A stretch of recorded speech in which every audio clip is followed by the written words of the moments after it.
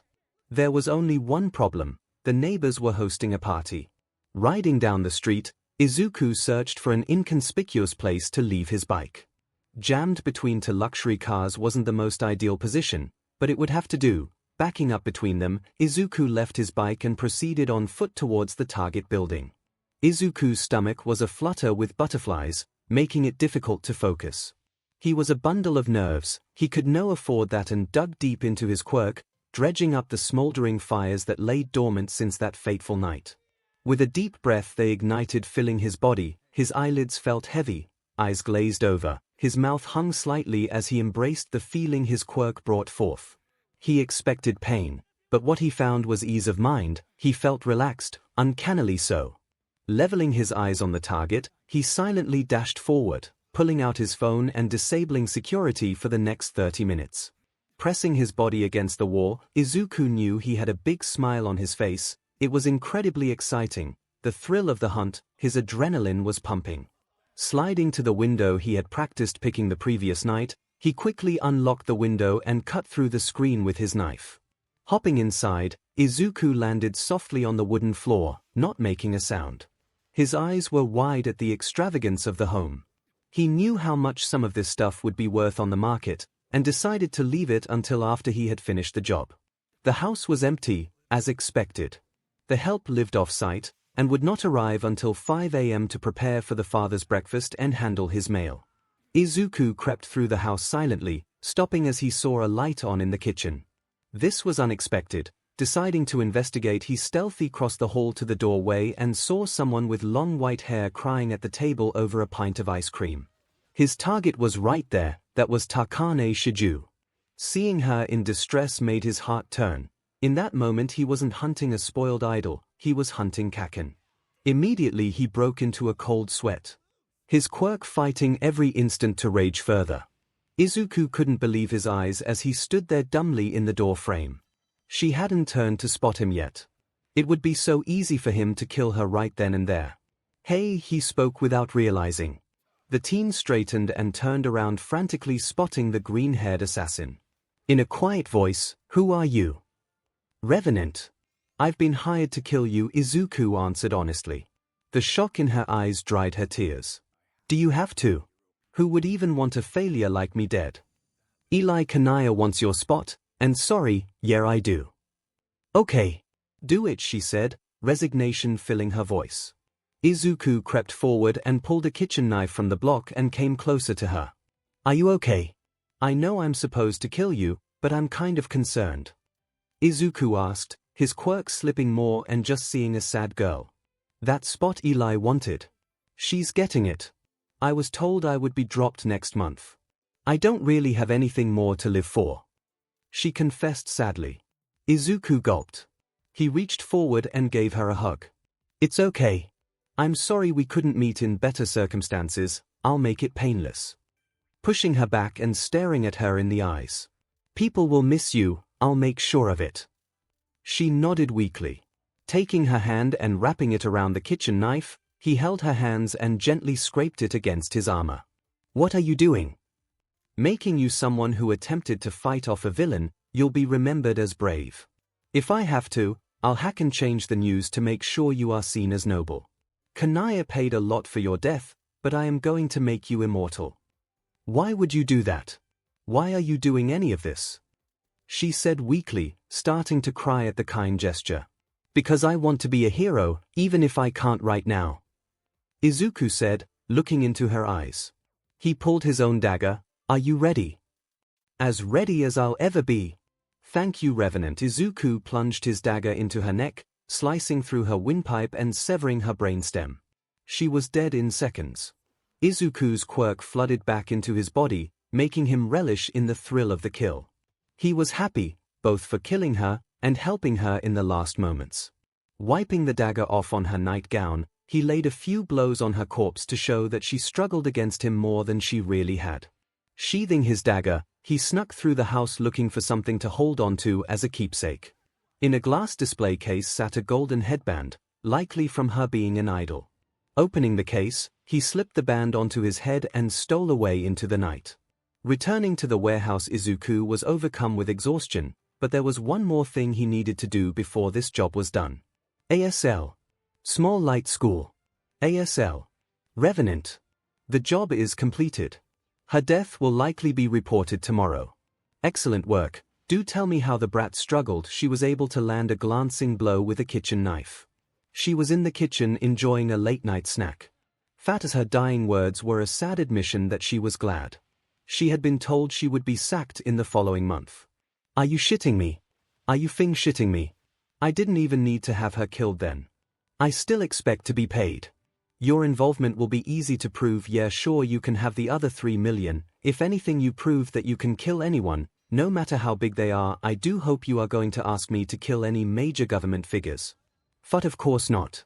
But being able to get any producer who says me off killed is a pretty nice power to have. By the way, did my distraction help?" "Distraction?" "The party. We hosted a big party, my idea of course, to make it easier for you." "Is that so?"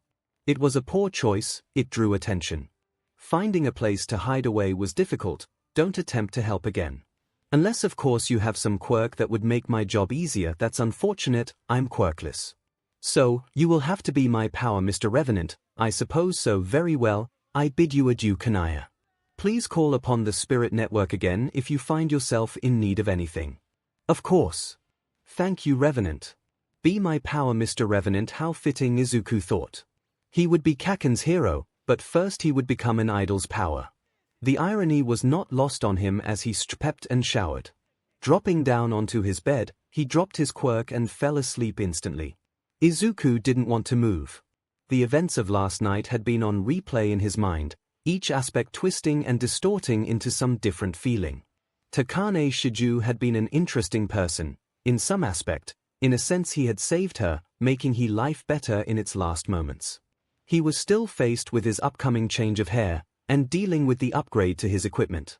They were chores at worst but still vital for him to complete. Jiran's asset would be meeting with him in 3 days, just 3 short days where he would need to keep himself occupied and unsuspicious while waiting to change his hair color and style. In all likelihood it was overkill to change his identity anymore. But Izuku figured the less he had in common with his real identity, the less likely it would be for someone to take issue with the identity of Revenant disappearing and Izuku reappearing.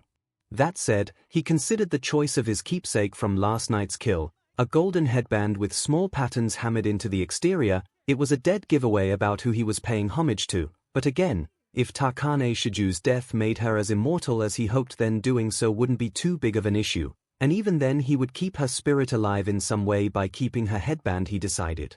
SHT, that's kinda creepy, he also decided. Izuku made a funny face. This level of sentimentality for someone he barely knew was odd to him. He waned philosophy about the odds of 2 ships passing in the night, one whose trip had just ended and the other just setting off. The words exchanged and stories would forever be known only to those 2 ships. Thinking about the proverb made Izuku grimace, unsure of which ship he truly was. His journey had already started, and this had been a kill of his own free will. Would this identify him as starting a journey toward villainy? Or would he be the ship ending its journey as he willingly became a murderer? The false dichotomy of his deeds was easy to overlook. Yes, he had committed murder, but it was necessary, and the victim was likely to commit suicide anyhow. So why did he feel so twisted about his choice? The shades of grey would doubtlessly jade him in time. He had already abandoned the notion of pure good and pure evil, but he still held a certain reverence for his idea of good. Daikai had been a moral purist, believing in a black and white concept, one which fit his own ideals. It was practical for individual life, but would require a selfish and unflinching adherence to one's own code. Sensei was a moral relativist from an era that no longer existed, one whose ideals fit to his own time PRD but were subjectively evil by modern morality. Izuku was blessed by being young, with a flexible conceptualization of morality, feeling that moral relativism was overly flexible within a situation, and it would be better to idealize the negation of suffering through any means, even if it justified murder and execution. It was a hardline stance, one that fit his own situation more than it did that of a hero or villain. Of course, that opened the question of what defined suffering, and how to deal with grander issues that could not be killed or destroyed, and what if those actions only served to worsen the situation. Izuku had long since realized that he was no philosopher and such questions would be a trial of madness to solve. Eventually he settled for a pragmatic approach, doing whatever he could in that moment, even if it didn't fully erase the suffering. If it could be lessened it would fit his ideal. Izuku wasn't ready to move, but needed to start his day. Waxing philosophy would leave him unable to move, filled with questions that could never be answered completely. With a sigh, Izuku brought forth his quirk, coating his body and fortifying his soul, sending thoughts of his own weakness and crimes to the back of his mind and shoved down into his subconscious where they would paint his actions but not his thoughts. Izuku stretched out. He felt stiff, like after a long workout. He presumed he slept in an odd way and the stiffness would pass momentarily. Jumping out of bed he went to the bathroom to take a wake-up shower. The freezing water poured over his body. Tracing his fingers over his quirk tattoos had become a habit. They crossed over most of his body, unraveling from his back tattoo. It felt odd how the crest on his back was the most direct indicator of his quirk's activation. If the lines of 𝐤𝐤𝐚𝐲 and 𝐔𝐬𝐚𝐲 coiled themselves around the 𝐒𝐩𝐽𝐫, then he was not actively using his quirk, but if they traversed his body and graced his arms, legs and face, then his quirk was flowing, though to what extent was still difficult to determine. Izuku had not seen his quirk in its dormant state since he lived at the foster home, and even then, he had never seen it with the 𝐔𝐬𝐽 pattern. Rubbing his skin raw, Izuku left the shower and stared at his reflection. It was hard to think that he was a hired killer now. Nothing about him looked different, physically nothing had changed, but then again, everything had changed. He smiled at his pink body. Poyo! Izuku dressed himself in comfortable clothes and set about preparing a breakfast of eggs and rice. He took his meal at the computer and, noticing a new message for the Spirit Network, raised up his quirk and began to act as professionally as he cared to. I would like a haunting ASL. I'm not a normal user, refer to me as boss. I am Ghost, how can we help you? Boss, I need someone to spy on my employees, or rather one in particular. They have been making moves which could prove to be detrimental to me. This sounds complicated, I'll need more info. Boss, are you aware of the Yakuza? Yes, the various organizations that still exist. Which city are you based? Tokyo. I understand, our nearest agent is currently in Musutafu, Revenant. This is Revenant. I have been briefed on the basics of the situation. As I said, I would like you to perform surveillance on one of our members. I believe he might be planning something which may go against my wishes for the organization. I understand. How would you like for me to proceed? I have several ideas. Do tell. I approach as a contractor, offering my personal services, independent of the Spirit Network. I would of course inform you of any and all jobs he assigns me. That is the first idea. Shall I continue? If you would. You properly hire me as a member of your Yakuza and permit me to perform an evaluation on your membership. This is the second idea, and one I personally disagree with. Why would that be? It would be too obvious. A new member appears and starts questioning loyalty. It would serve to get me killed or ensure I am lied to. I see, that would be unfortunate for you. My third idea is a modification of the first, in which I directly approach the employee and join whatever splinter cell he is creating due to a false grudge I hold against you. I like that idea quite a bit. The employee is quite young and liable to let his anger blind him, enough to let you into his group. Then let us discuss price, boss. Izuku hummed a tune as he rode his bike to the local body shop. The deal was lucrative as hell and would be long-term, at least 2 years with possibility of extension. The body shop was well distanced from his own dwelling, and specialized in motorcycles. They were suggested to him by Young Enough Yes Your Bed a few days ago. Since accidentally giving up the info of her being a teacher, the pair had chatted more often, still maintaining as much anonymity as they were comfortable with. They would call each pet names frequently, in an awkward flirty dance. It was all in good fun, as they both knew, or figured that the name Too Young might as well be literal. They mostly talked motorcycles and art, which she was studying and planned to teach. And so that is how Izuku found himself pulling up to the dingy body shop, at the suggestion of Young Enough. Walking inside, Izuku was overcome with the heavy scent of cheap cologne and aerosol paints. Izuku had to catch himself as he adjusted to the pungent odor. Hello, valued customer. How can I help you today? A short man shouted from behind the counter. I'd like to commission an aero body kit and paint job for my Edge Shot special. I can assist with that order. What is it that you would like to do? Increase downforce and make it a cornering monster, remove as much weight as possible and make it practically unusable. My quirk is perpetually active and will allow me to accommodate the excessive forces. I'd like it painted sublight black. My. Quite the direct order. Though for that level of aero work we may need to modify your suspension. Send out for it, keep the bill under 3 million. How strict? How direct? I like your style. May I have a name? Zentaki, my bike is out front. I'd like to meet whoever the lead on the project will be before I leave it in your care. Of course. If you would come right this way, we can show you our lead mechanic. Izuku followed the short man into the garage and gazed longingly at the multiple bikes that were under construction. His eyes hung for more than a second on a classic American chopper. They had become rarities, especially in Japan since the recent environmental bills passed. Another was a Bossico, painted in dark colors, It was audacious as all hell but incredibly stylish nonetheless. Sitting in the back, a pulled-apart race bike caught his attention. It looked like a bullet with a massive engine making up much of the underframe. It was a top-speed bike, the complete opposite of what he was looking for, but still it was incredible to see someone's top-speed contender. Here he is, Norifumi Abe. He's our lead mechanic. Izuku thought the name sounded familiar, and looking over the old man, he couldn't exactly pace him. Instead, he did the reasonable thing and pressed him for information. How will you improve my edge shot special? Hate those bikes, so quiet and slow. Big engine and heavy frame make performance sluggish. I don't want to do it unless you give me better bike. The man grumbled with a permanent scowl. I want to make it a demon. That would be expensive. I have money, do you have talent? The man grinned evilly, and sized up the 146 centimeters enthusiast. Quirk. Makes my head work faster, make it as fast as you can. If I can't control it, I'll just have to get better. The man's grin stretched even further, a light shone in his eyes. He had taken the bait. He would build a bike fit for Izuku's revenant persona. They spent the next hour discussing the flaws with the edge shot and how to rectify them, with Izuku filling in Abe on the modifications already on the bike and his more specific desires for the bike, which eventually lead to Izuku testing out a customer's sport bike to see if he could handle more performance. He could, and was assured they would find a way to push past his limits. What about the project name?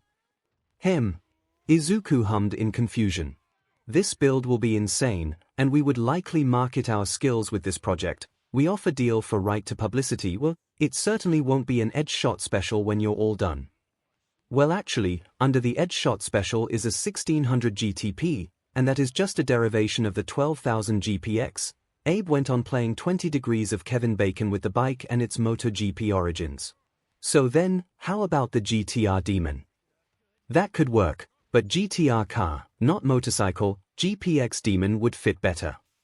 Yeah, but GTR has a better ring to it, Izuku tempted. Maybe, but it's not authentic. What if we call it VFR 190 Assassin?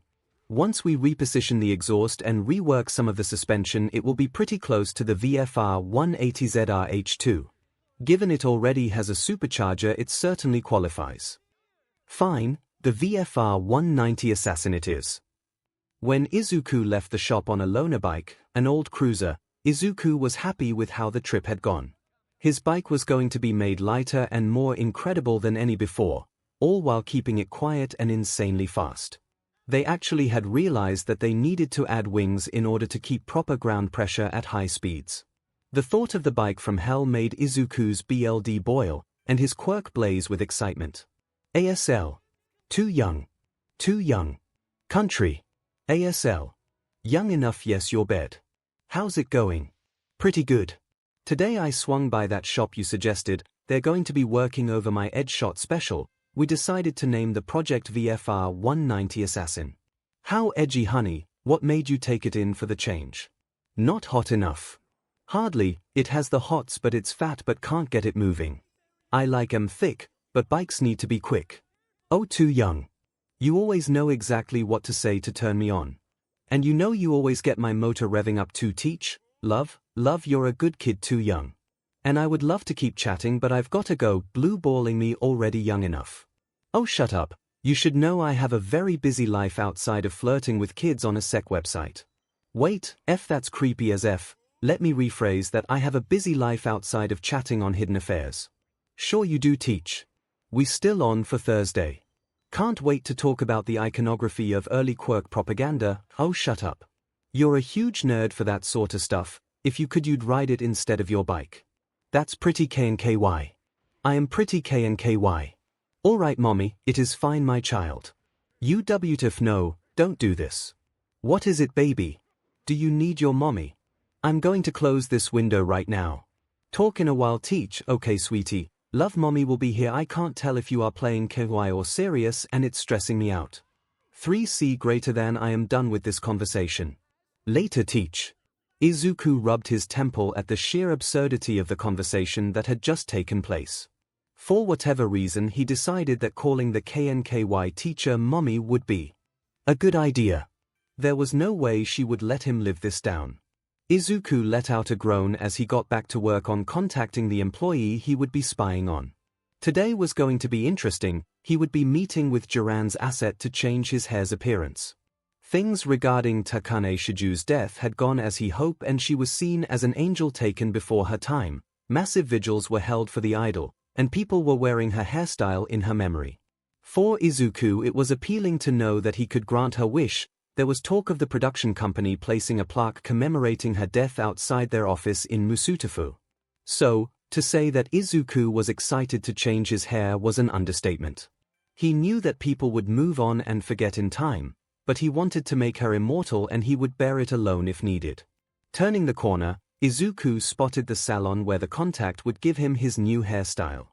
It was a quaint little storefront, with a stylized French sign and silhouette of a woman's head. Sitting on the inside, leaned up against the glass, was a massive white puff of fluff, a Samoyed dog. 𝐒𝐿 entered into the front of the shop and milled around, waiting for the contact to approach him. The dog lifted their head and stared at 𝐒𝐿 with big black eyes. It was an endearing sight, the pointy ears of the Spitz dog barely peeking out from the mass of fur. Climbing up to all four legs, the big dog made its way over to the silent green-haired boy. 𝐒𝐿 didn't really know how to react to the dog walking up to him. He held out his hand for the dog to sniff. It did so with gusto and quickly started liking his outstretched hand. 𝐒𝐿 did not like the feeling of being liked and instead began to pet the dog behind the ears.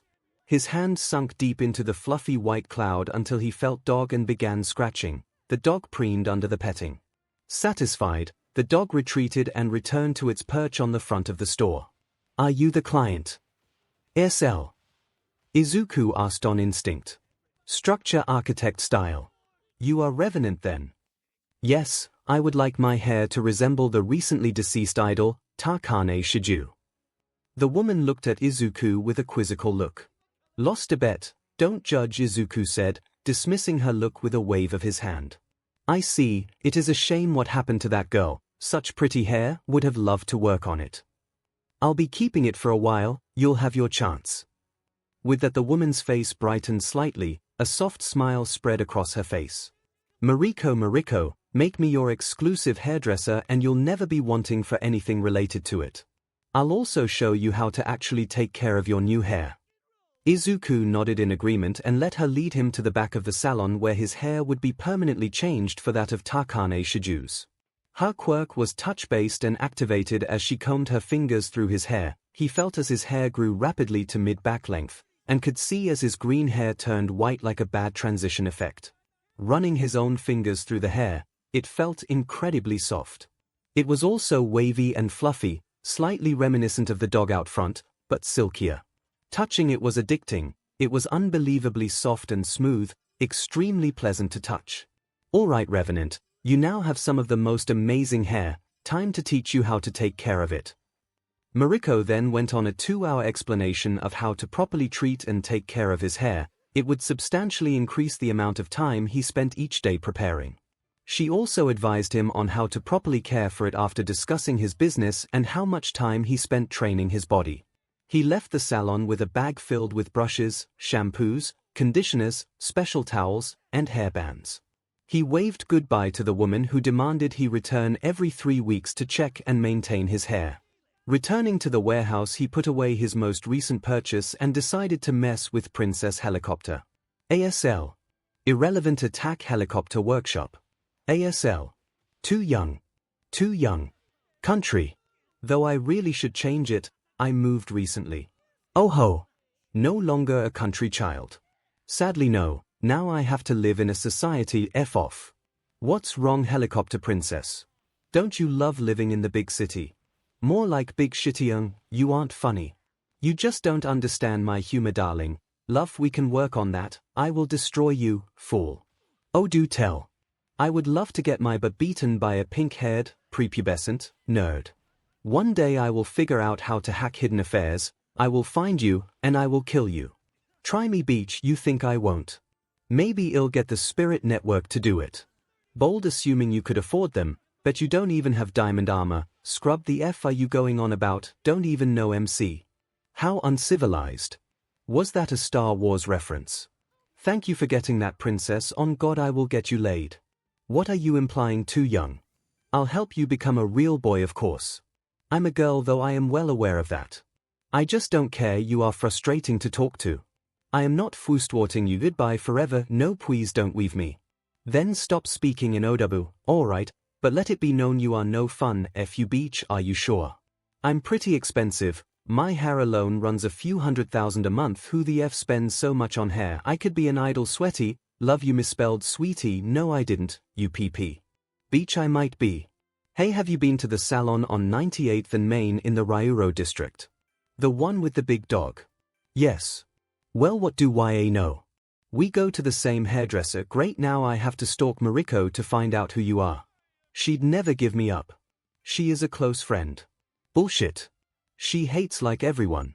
Clearly you aren't dishing out enough money. You on your own. Oh wow. Look at you, Mr. or Mrs. Big Bucks. Everyone watch out, we got a big PP swinger in the lobby. Oh princess, you are too kind, love you. Ruined. My. Tease. You are such a tease, baby cakes. Love, pray to your god we never meet, for I shall smack you and beat you senseless. Eno. I'm too pretty to die. Then perish. Okay, well, can't refute that. Goodbye, Mr. Obama. Thing with Princess Helicopter is too much fun. Izuku smiled as he leaned back at his desk. He was tempted to lower his quirk and try to sleep, but decided to keep using it and get in a few hours of workouts before heading out on his next job. Sensei had requested him to break into a police mainframe and lift data. It would be a fairly easy job. The police rarely took as good of care of their data security from within the building. Agendas 2. Izuku stood suited up on the roof of the Hosu police station, waiting for the graveyard shift to start. He looked out at the parking lot and counted as officers left the building. The plan was simple: wait until most of the department had left, sneak inside and plant his bug. The bug would take care of breaking into the network the next time that the computer was accessed. It was a standard issue recovery disk flash drive whose internals had been modified to create a backdoor linked directly to Izuku's private server.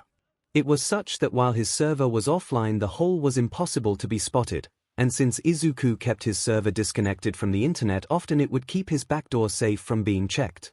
Izuku spotted his target, the police chief, and began his infiltration. The police department was a hive of activity even on the graveyard shift.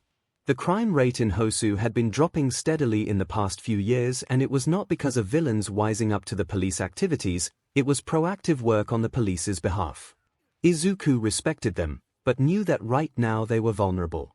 Cracking open a ventilation he had scouted, he wondered about what he would do with access to all the police intelligence. Would he sell it and endanger more?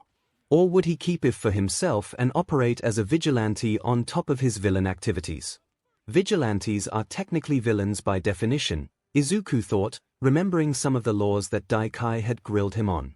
It was idiotic, the odd requirements and laws that had been completely overhauled when quirks became too large of an issue. Politicians stretched and flexed their powers, essentially creating a new code of laws centered around quirks. The whole penal code had more or less been rewritten. It gave quirkless people many additional rights, namely making certain crimes effectively impossible for them to commit by oversight. Daikai had advised that these oversights were some that he planned to change once he became a lawyer, but that wouldn't happen anymore. Crawling through the vents, Izuku listened in on as many conversations as he could, but given his position in the metal vents, he couldn't hear too much.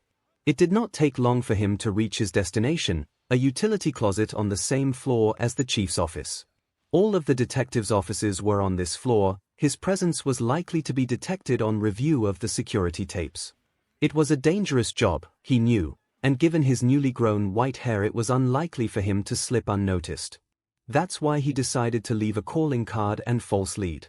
He was going to steal physical documents from the police detectives relating to a particular villain, Dead Arms. Cracking open the door, Izuku looked down the hall, spotting lights on in 3 of the offices. This could work either in his favor or against him. It would make breaking into the offices easier, but he would likely be spotted.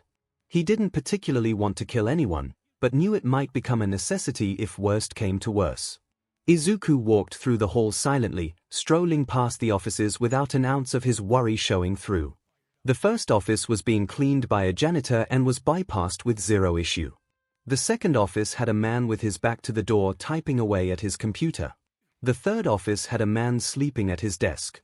Overworking to the point of exhaustion was a poor choice when your body can't handle it. It made people sloppier and open to making mistakes, like falling asleep at your desk and letting someone walk right past you. 𝐒𝐿𝐴 stood in front of the chief's door. His office was dark. 𝐒𝐿𝐴 shrugged and tried the door handle, locked. That wouldn't be too much of a hiccup. He already knew how to bypass the door. Pulling out a hooked piece of wire he found outside, he slipped the door handle and opened the door from the inside.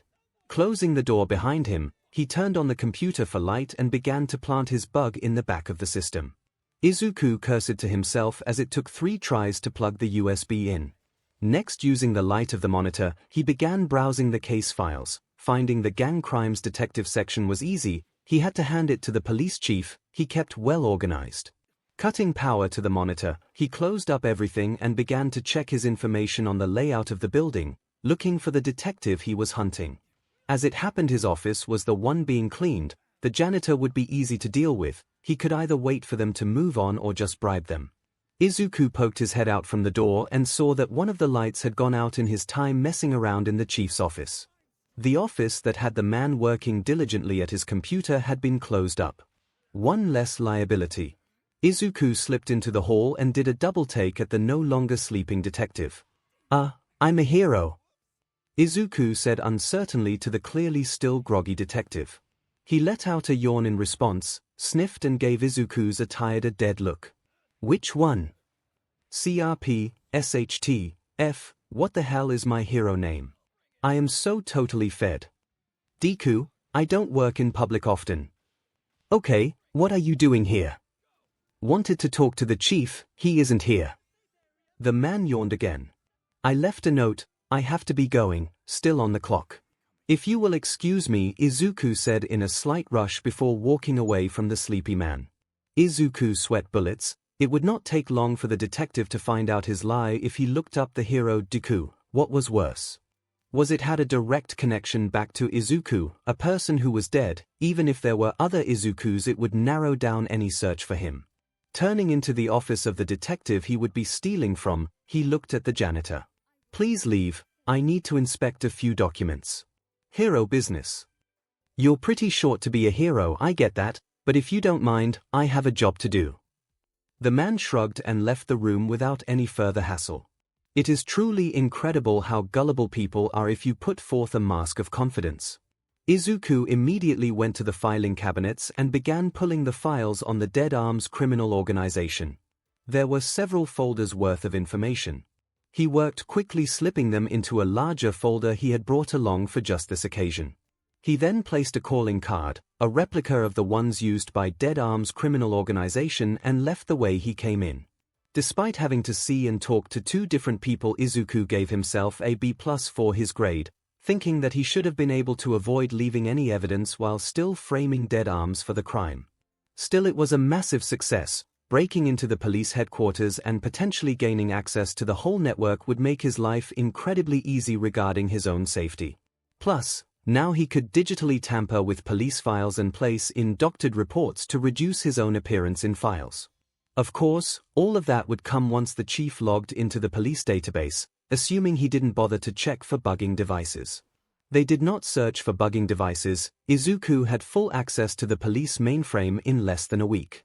He also had plenty of time on his hands. In a few days was Christmas and then New Year's was right around the corner. It would be a calm chunk of time.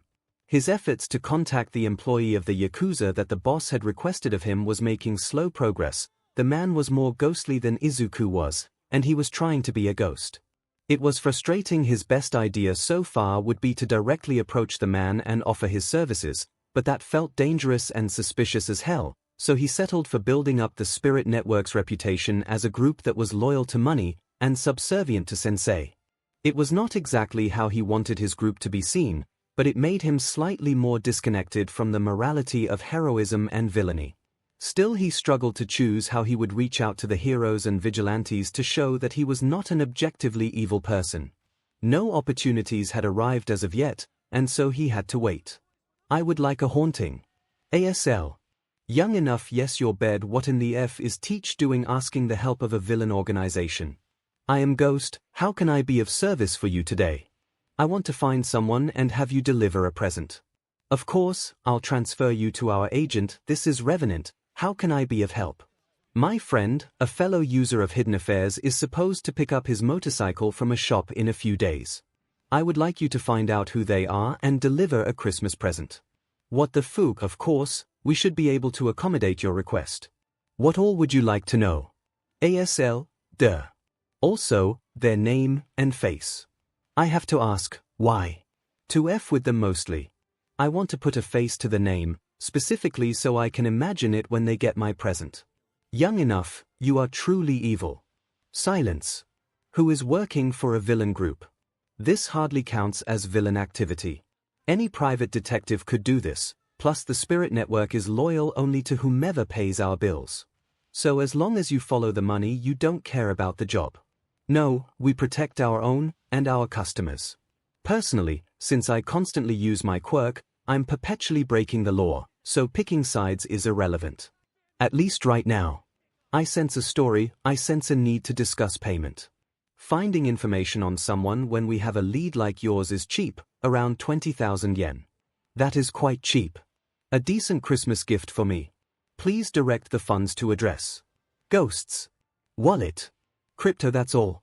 What about my present? I will contact you with a dead drop location based upon whichever district you live in. Okay, use this location. Coordinates. GPS, I can arrange for the present to be there at midnight tomorrow. I understand. It will be done. Thank you, Revenant. If you prove yourself, I'll refer a few clients to you. That is largely unnecessary, but I appreciate the gesture. I would enjoy doing work that benefited society more. Or, the villain wants to be a hero. Want is incorrect. I have a promise to fulfill. That story is one you would have to pay several hundred trillion for. Darn, I'll just have to make some serious dough then. LOL. Teach is trying to find out who I am. I can't deny her since that could lead to her tracing me to Revenant. Izuku rode the cruiser to the shop where his bike was waiting. He held onto his quirk tightly, keeping himself as calm as possible. Today he wore a set of clothing he felt would mess with the KNKY teacher who had paid Revenant to find out what he looked like. He would deliver, but he was DMN sure he would F with her at the same time. A metal spiked black leather jacket with a rude shirt underneath, ripped jeans and combat boots. The jacket was slightly too big. He was still shooting up like bamboo and figured that he would stop with the supplement soon enough in order to not have him grow too tall until after he swayed to the hero side. Right now, he was nearly 160 centimeters and could pass as just a short person, and given how muscular he had gotten, he looked older. He guessed he looked around 13 or so, old enough where people didn't give him odd looks, and with his incredibly distinct hair people often didn't remember his face, just that he still wore the hair of a dead idol. He had done his hair up in a high ponytail with a headband keeping hair out of his face. It wasn't Takane's golden one he stole, but one that had small devil horns on it. He felt it made him look cuter, which might make Teach even more aghast at his appearance. He felt like a bad boy riding up to the shop. Walking inside, he said a quick greeting to the shop owner and headed into the back where his bike was waiting. The transformation was completely badass. The bike's once distinctive form had been dropped and in its place the design of a stealth bomber had been taken. The bike sat lower and had winglets on the front wheel arch. Cutouts were made for Izuku's legs to improve aerodynamics. Pieces of the frame were visible beneath the carbon fiber body panels. Not that it was obvious, Sublight Black was a derivation of Black 3.0, able to absorb 99.63% of light while still being durable enough to be used on cars. The whole bike gave off the energy of being incredibly dangerous. It made Izuku's BLD boil. Ape. This is incredible. Take for ride first, need to know if meet demands. Izuku hopped on the bike and settled into it immediately. It felt like pulling on a fresh pair of underwear out of the dryer, incredibly right and comfortable. Starting the bike up, it let out a small chirp but otherwise was nearly silent.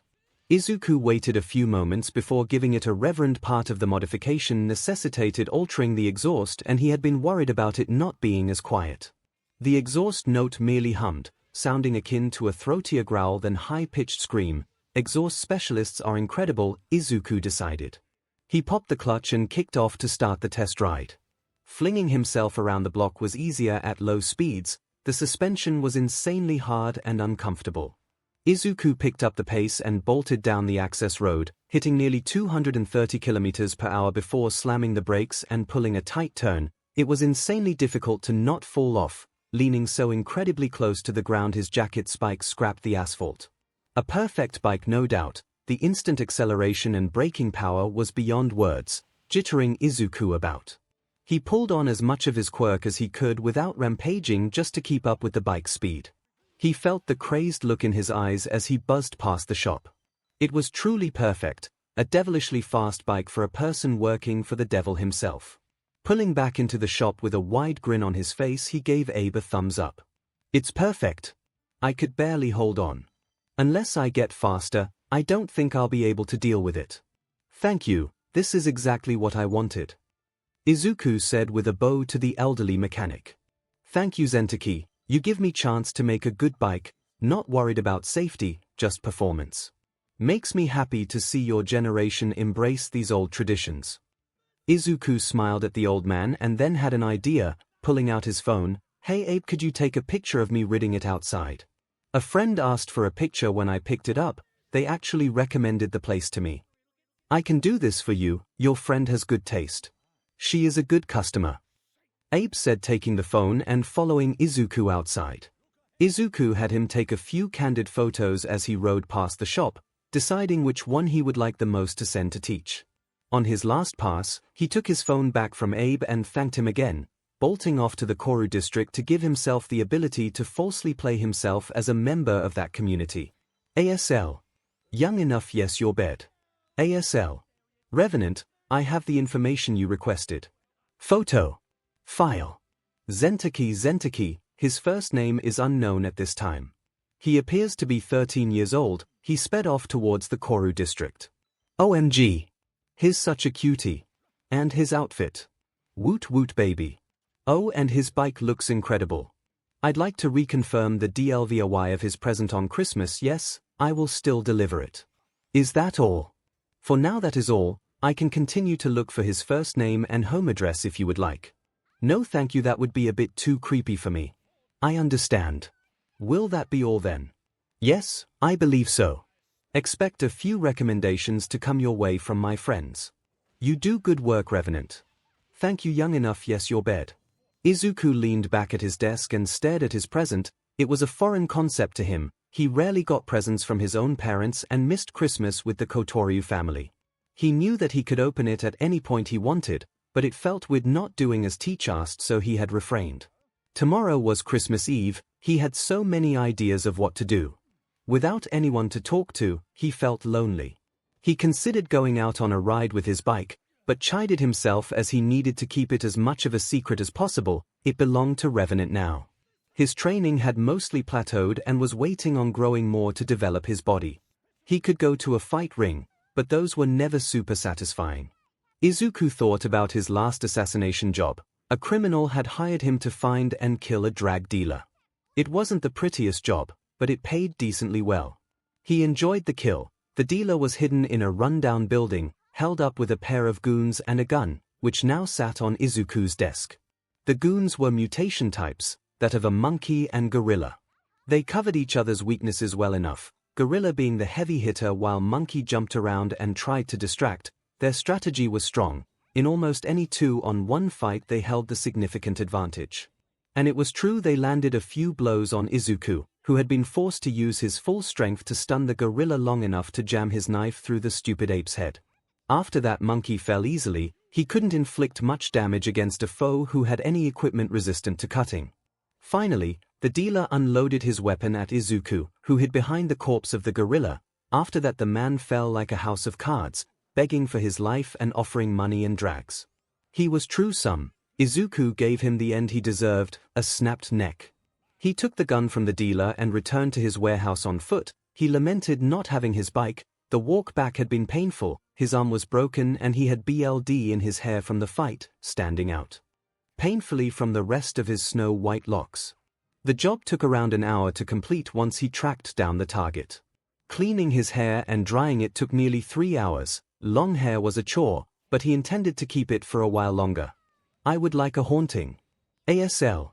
Too tired, don't care, in bed. I am Ghost, how can I help you? I need information on a criminal group, Dead Arms. I am afraid we are unable to help in a satisfying way. Why would that be? Because an assassination order has already been placed on all members of that specific criminal organization. And you are allowed to tell me this why? The client wanted to ensure no one stole their revenge, I see. In that case, I have no need of your services. That is understandable. We hope you will work with us again in the future. Izuku opened his present from Teach. It was a stuffed animal of Nezu, the principal of UA. Izuku smiled at the gift as he took the note in hand and read it aloud. My child, have a happy Christmas. When you get this, message me on Hidden Affairs. I have a few other gifts for you. Love, hugs and kisses, mommy. God, she is embarrassingly sweet. I cannot believe I'm her friend, Izuku thought with a sigh, opening a chat with her on Hidden Affairs. ASL. Young enough, yes, your bed. ASL. Too young. Too young. Country, just opened your present. Thank you, but how the F did you manage to get it to me? Oh, my sweet little Zentaki, my wonderful white-haired son. I have my ways. How did you find out my name? What the SHT teach? Oh, my poor baby, is finding out mommy is so talented at tracking people down such a surprise. Mom, I'm scared. Who are you? Are you even a teacher? Oh ho. Ho. Stop laughing like a 90s shoujo villain. Answer my question. Firstly, rude, I am not a shoujo villain. Teach, give me an answer here. I ordered info off the Spirit Network. Oh. That makes sense. Wait a goddamn minute. Why aren't you surprised? I ordered something from them too. I needed an answer key for school, my child. How could you do this to your mother? I support you, I feed you, I teach you, and yet you cheat. How rotten you are. I learned from the best mom, Steve. Darling, so what are you gonna do with this important information you've taken without my consent? I like my privacy. You know that gift I got you? The Nezu plush. The very same. You'll never guess why I got it, because he's cute and has white hair. Like me. That is a good reason, but no. I'm going to be teaching at UA. Hold up, does that mean what I think it means? You betcha. I'm also a hero. Mom, holy F. That's awesome. Are you gonna join me at UA or not? Are you inviting me to go to UA?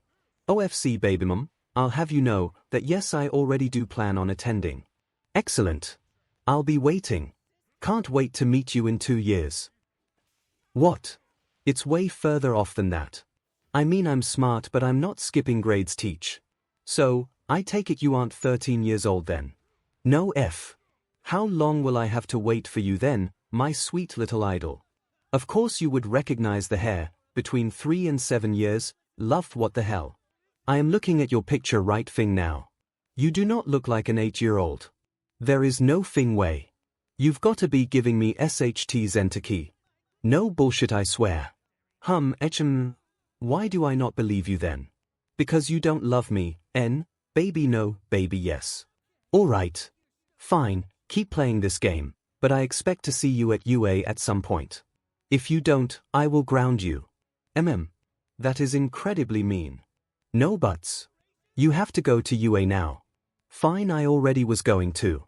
If you need any help training, I'd be happy to help. No thanks, Mom, I'll get strong on my own. Okay, but strength isn't everything, Zentaki. Don't forget that. Strength isn't everything. Be my hero, Aizu. Help others, be strong. Our quirks make us weapons. 𝐂𝐸𝐴𝐺𝐸𝐴MAWST. BSNGINEDTOG. ETS and treat us like villains. Not again. Do you still want to kill me? You can't be a hero if you are a killer. HERO. IMA. Kaila Izuku was asleep when he died. That night he experienced the memory and last moments of his better half.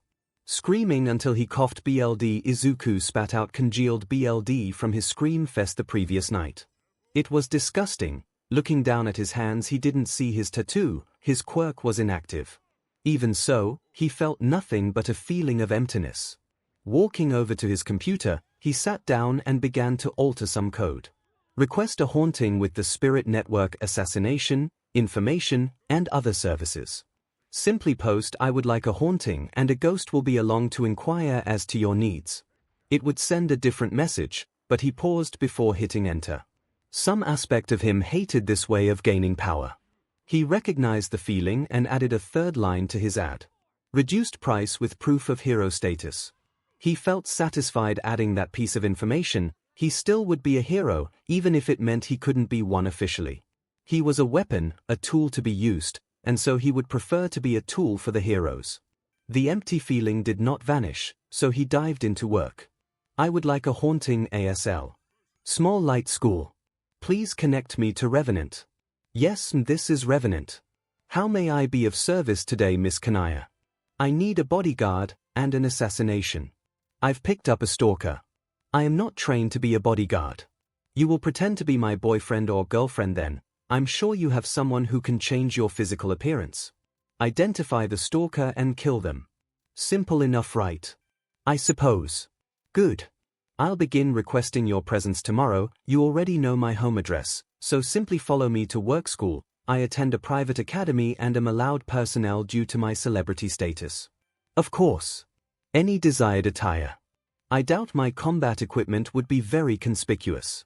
Suit and tie. It's an all-girls school, so no uniforms for you. How unfortunate. Don't backsass me, Revenant. Also, you'll need a cover name for this to work. Rev, that is incredibly boring and direct. Don't you want to preserve your identity more? No one knows what I look like, and considering my hair looks exactly like Takane Shiju's, I already stand out. Your hair looks like what? I lost a bet. Okay, fine. Whatever. Reverend, how comfortable are you with physical intimacy? Because my persona is very affectionate. Wouldn't know, this is my life. Sad, good, I can write it off as a charity case. I'll get on the phone with my agent and get all of this cleared for the media fallout. Is that all you will need from me? I think so, then let's discuss payment. Considering I normally make around $1 million every week from my various jobs, I would consider that a reasonable price for a week of protection. The hit will depend upon the targets. 2 weeks bought. That was fast. I'll see you tomorrow, Kanaya. Eli, my persona goes by their first name. Understood. Hopefully we can clear this before Valentine's Day. People go crazy for idols around that time period. Izuku let out a sigh as he called Jiran to have a suit prepared. The last 2 months had seen the Spirit Network grow in reputation considerably.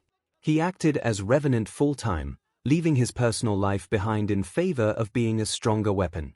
He had asked Sensei for more enhancements, and the demigod of crime had yet to respond to his inquiries. He was tempted to hunt down the doctor directly to get enhancements. Izuku knew better to do that though. He lived by Sensei's grace and still had to uphold their deal. It had hardly been a year since they began working in conjunction with one another. On the bright side, he had begun chatting with the Yakuza employee. He seemed nice enough, equally dead inside, but nice enough nonetheless. His inquiry into Dead Arms had drawn him to his target, Dead Arms himself. He knew the man's meeting place, quirk, and as much physical information as possible.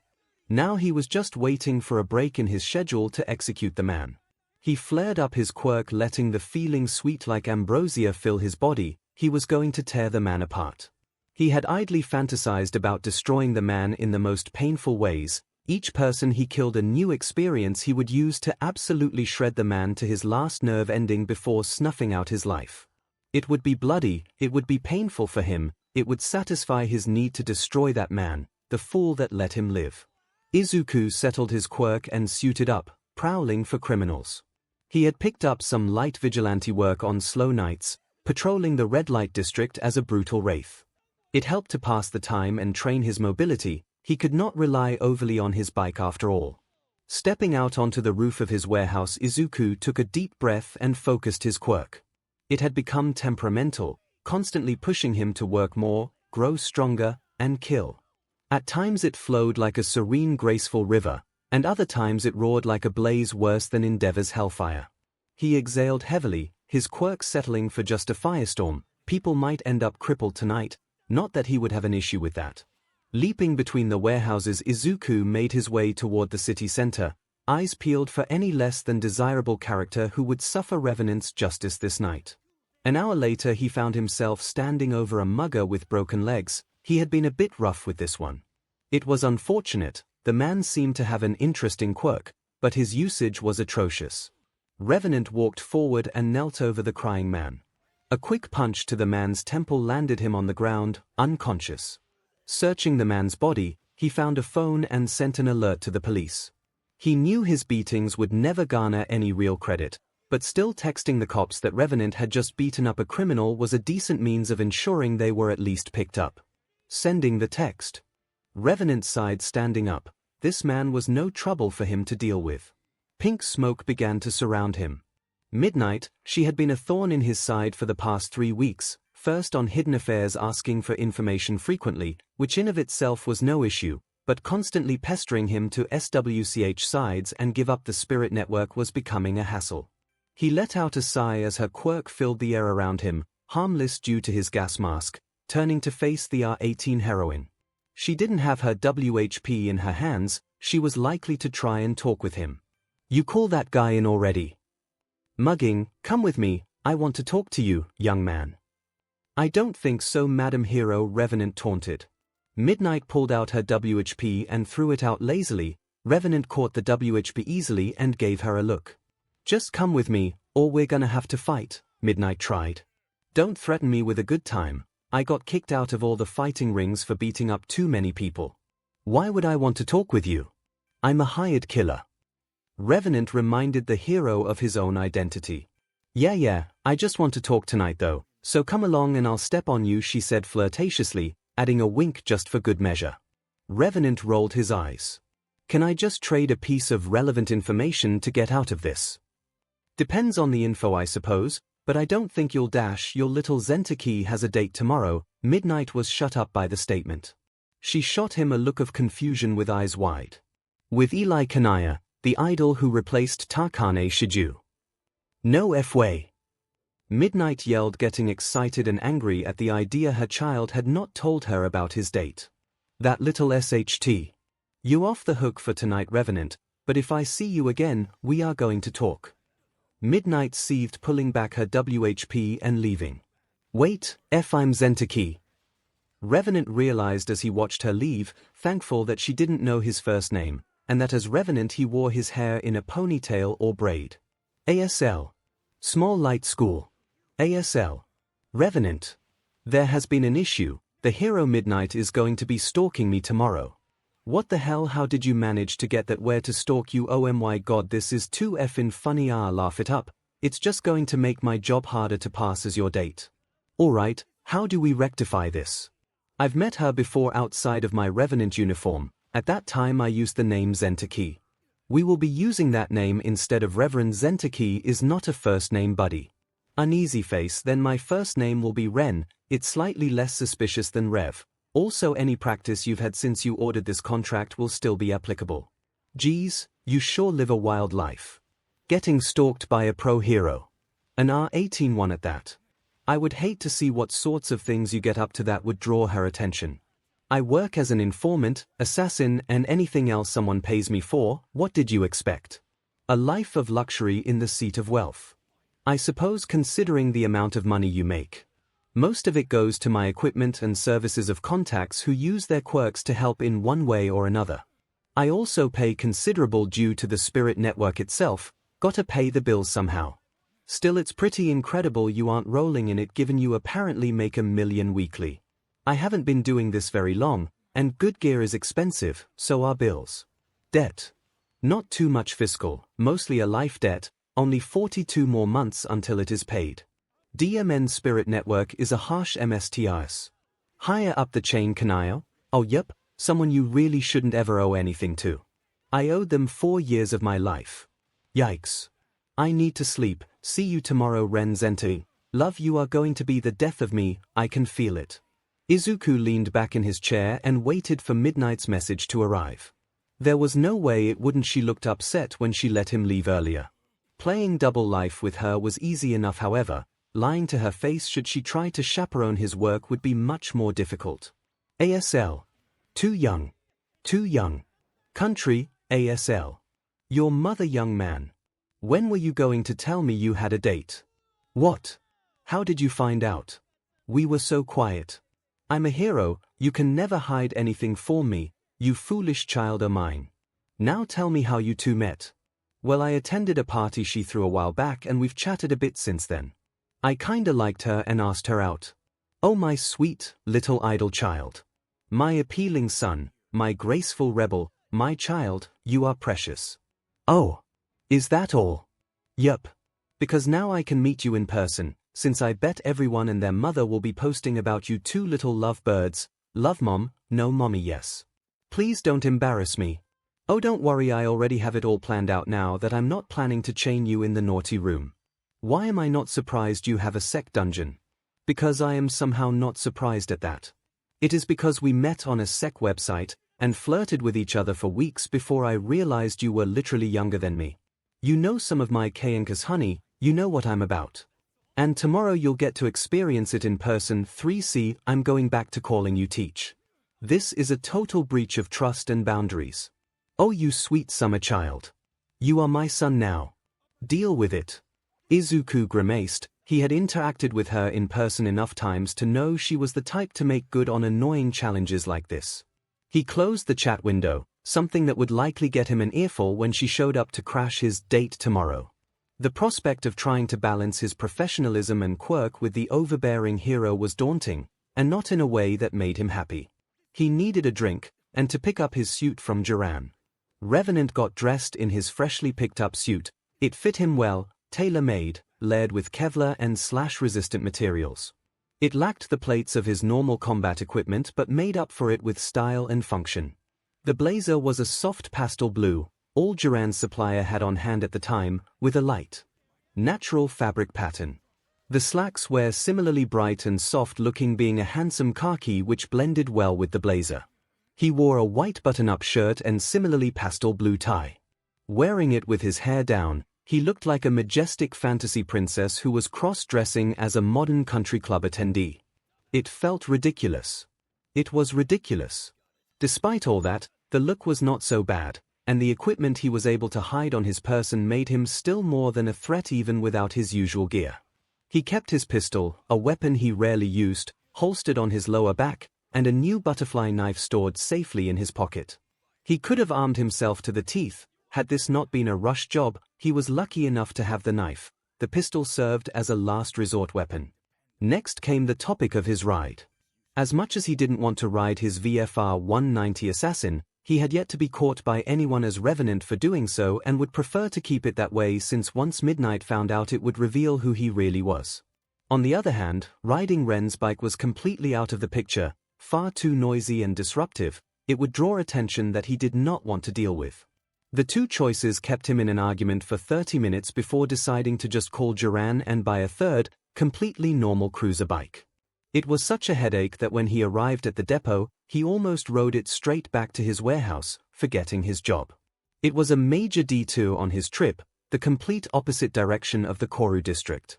With a huff, he turned his bike around and sped off toward the rich people district.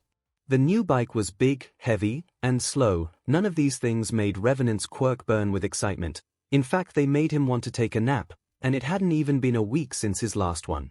It was absurd. Completely crazy. Outrageous. This bike was so gutless and squishy that he couldn't properly enjoy himself. The idea of having to do this job for 2 weeks was grinding on him already, and he had barely set off for day one. With a grumble, he arrived at the 𝐭𝐚𝐲 mansion and waited. And waited. And waited. For 30 minutes before 𝐒𝐿 left the home and came up to him. "SL?" Revenant asked on reflex. "Small light school. Speaking of, take me to school Renny Zenny," 𝐭𝐚𝐲 said with a teasing tone. She looked to be around 12 or 13, which next to Revenant looked about the same. She had long, straight blonde hair and an overall vibe of a cute little dog, with a body count. It was hidden well, but she radiated a distinct bloodlust and ruthlessness that Revenant couldn't help but find endearing, in a kindred spirits kind of way. He patted the seat, indicating for her to hop on. "Come along, princess, your chariot awaits." "Unless of course you'd prefer to ride me," he teased right back, pulling on his experience with the R18 hero. She gave him a look of displeasure. "So no flirting then?" "No SXL flirting, I'm an idol. We're supposed to be ethereal perfect beings with only cute downsides," she said, climbing onto the bike and wrapping her arms around his waist. "I'll direct you to the school building." Drive slowly, I need to keep up appearances. With a huff, Revenant pulled away from the curb and rode slowly toward the private school, all while 𝐭𝐼𝐲 chatted his ear off about proper behavior and how he would show some, not all of it. How they needed to keep him slightly on edge in order to sell a more princess and the beast-type relationship. The whole conversation was painful for Revenant to sit through, but a job was a job and he was DMN sure he would follow through. Eventually she got to the subject of classes. She only took 6 classes and all of them were with the same 3 other girls and their assistants. 𝐭𝐼𝐲 bragged how before now she rarely if ever brought along an assistant and was keen on doing her own work. Revenant was quick to jump in and decline the implicit offer to do her work for her. So, the 3 beaches I go to class with are named 𝐒𝐲, Hanamaru, and Kensuke. We all call each other by first names, so don't worry. In fact, it would help if you did so as well. Drop the honorifics too. 𝐭𝐼𝐲 jabbered on and on about her classmates. Revenant couldn't decide if she liked them or hated them. Each had good aspects and aspects that sounded outright awful to have to be in the same room. He supposed it was equally likely that 𝐭𝐼𝐲 was actually just a massive bitch who loved to rag on her classmates. She did have an idol killed when they were already 18 years old, an age where most were dropped from the industry. It was cruel, and so too was 𝐭𝐼𝐲. A heartless person willing and able to do whatever was necessary to get what she wanted. If it weren't for the fact that she wanted publicity, he would have willingly invited her to assist in the Spirit Network. She was cutthroat and vindictive as hell, but still smart enough to not show it. With exception to the one person who could bring her down, of course, an actual assassin and hired killer. I suppose that's just how dangerous she sees herself, Revenant thought with a smirk. She didn't remind him of anyone in particular, just a snotty brat with too much money and smarts for her station in life. The two pulled up to the school building, drawing the eyes of various girls as the duo dismounted the motorcycle. Both of their hair blew majestically in the wind. His was like a cloud, wavy and light. Hers like waves of gold. It made quite the impression. They were quickly swarmed by 𝐭𝐼𝐲's classmate, inquiring about Revenant and their appearance on a motorcycle. Phones quickly snapped pictures of the pair, prompting 𝐭𝐼𝐲 to let out an embarrassed and abashed hand wave, hiding behind an unaffected Revenant. 𝐿𝐼, you okay? Revenant tried attempting to sound adequately concerned for his client. He was out of his depth attempting to be caring for someone, the feelings lost since experiencing his own death. I'm okay Rennie, it's just a lot. 𝐭𝐼𝐲 said with a bit more cheer than Revenant had expected. She stepped out in front of him with a newly reinforced false bravado. Scowling at the poor display, he shot a look at the crowd and began following the idol into the school building. No one dared approach him. He had a dangerous aura, even while looking like a magical space prince, probably the face scar and pale completion. He didn't spend much time outside. Walking to 𝐭𝐼𝐲's class was an experience he felt vaguely nostalgic for. It had been over a year since he last was in a school for classes he had not lied to teach when he said he had stolen test answers. But that was a different case. Chest puffed out, eyes passing over each and every person who approached or passed him and his client, he sized them up, categorizing them into a myriad of sets and groups. He felt like a sore thumb, though, one that held back the hammer of a revolver. He imagined that this must be how 𝐭𝐼𝐲 felt often. She had an air of superiority about her that she lost the second she took on her idol persona. 𝐒𝐲. Hey. This is my friend 𝐿𝐼𝐻. 𝐭𝐼𝐲 said, excitement evident on her voice. Revenant bowed before the classmate and introduced himself. 𝐿𝐻, pleased to make your acquaintance. Raising from his bow, and staring her directly in the eyes, you're 𝐒𝐲. Eli told me a bit about you this morning. You seem like a nice person. He said emotionlessly, trying to force a faded smile. The girl eyed him with confusion and looked ready to laugh at his poor display. And she did laugh, for a moment, before Revenant activated his quirk and leveled a severe amount of animosity at her, shutting her up instantly. 𝐭𝐼𝐲 seeing this decided to intervene and save her protector. Oh, don't mind him 𝐒𝐲. Ren can be a bit intense sometimes but he's pretty soft with me. Isn't that right Rennie? She said, draping her arms around him. He quickly pulled back his quirk, tattoos receding to his back and completely relieving the tension in the room. He gave 𝐭𝐼𝐲 an apologetic look to which she blinked, signifying her acceptance of the non-verbal apology. Oh okay, if you say so Eli. 𝐂𝐸𝐲 said, clearly unable to regain her composure after being faced with the bloodlust that made petty criminals freeze in place. The sight of the girl made meek by his quirk gave him a perverse joy. His quirk burned in appreciation of the sensation of dominance over weaker people. From their classes continued without incident, Revenant attempting and mostly failing at interacting with his client's peers, putting on a frustrated and sad act when his endeavors inevitably and invariably failed. These attempts only served to bolster 𝐭𝐚𝐲's claim about him being bad at socializing and having had a rough go of things that past few years.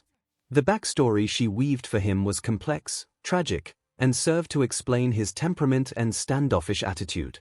Of course, she also explained his hair as being a huge fan of Takane Shiju, which was true in part, not that she would know that. He appreciated her in her last moments, not for her work as an idol but for her humanity when faced with death. She was infinitely more noble than anyone he interacted with. She reminded him of someone who he couldn't name in that moment. Joining 𝐭𝐚𝐲 for lunch saw them leaving on his bike to travel to a local mall to pick up food.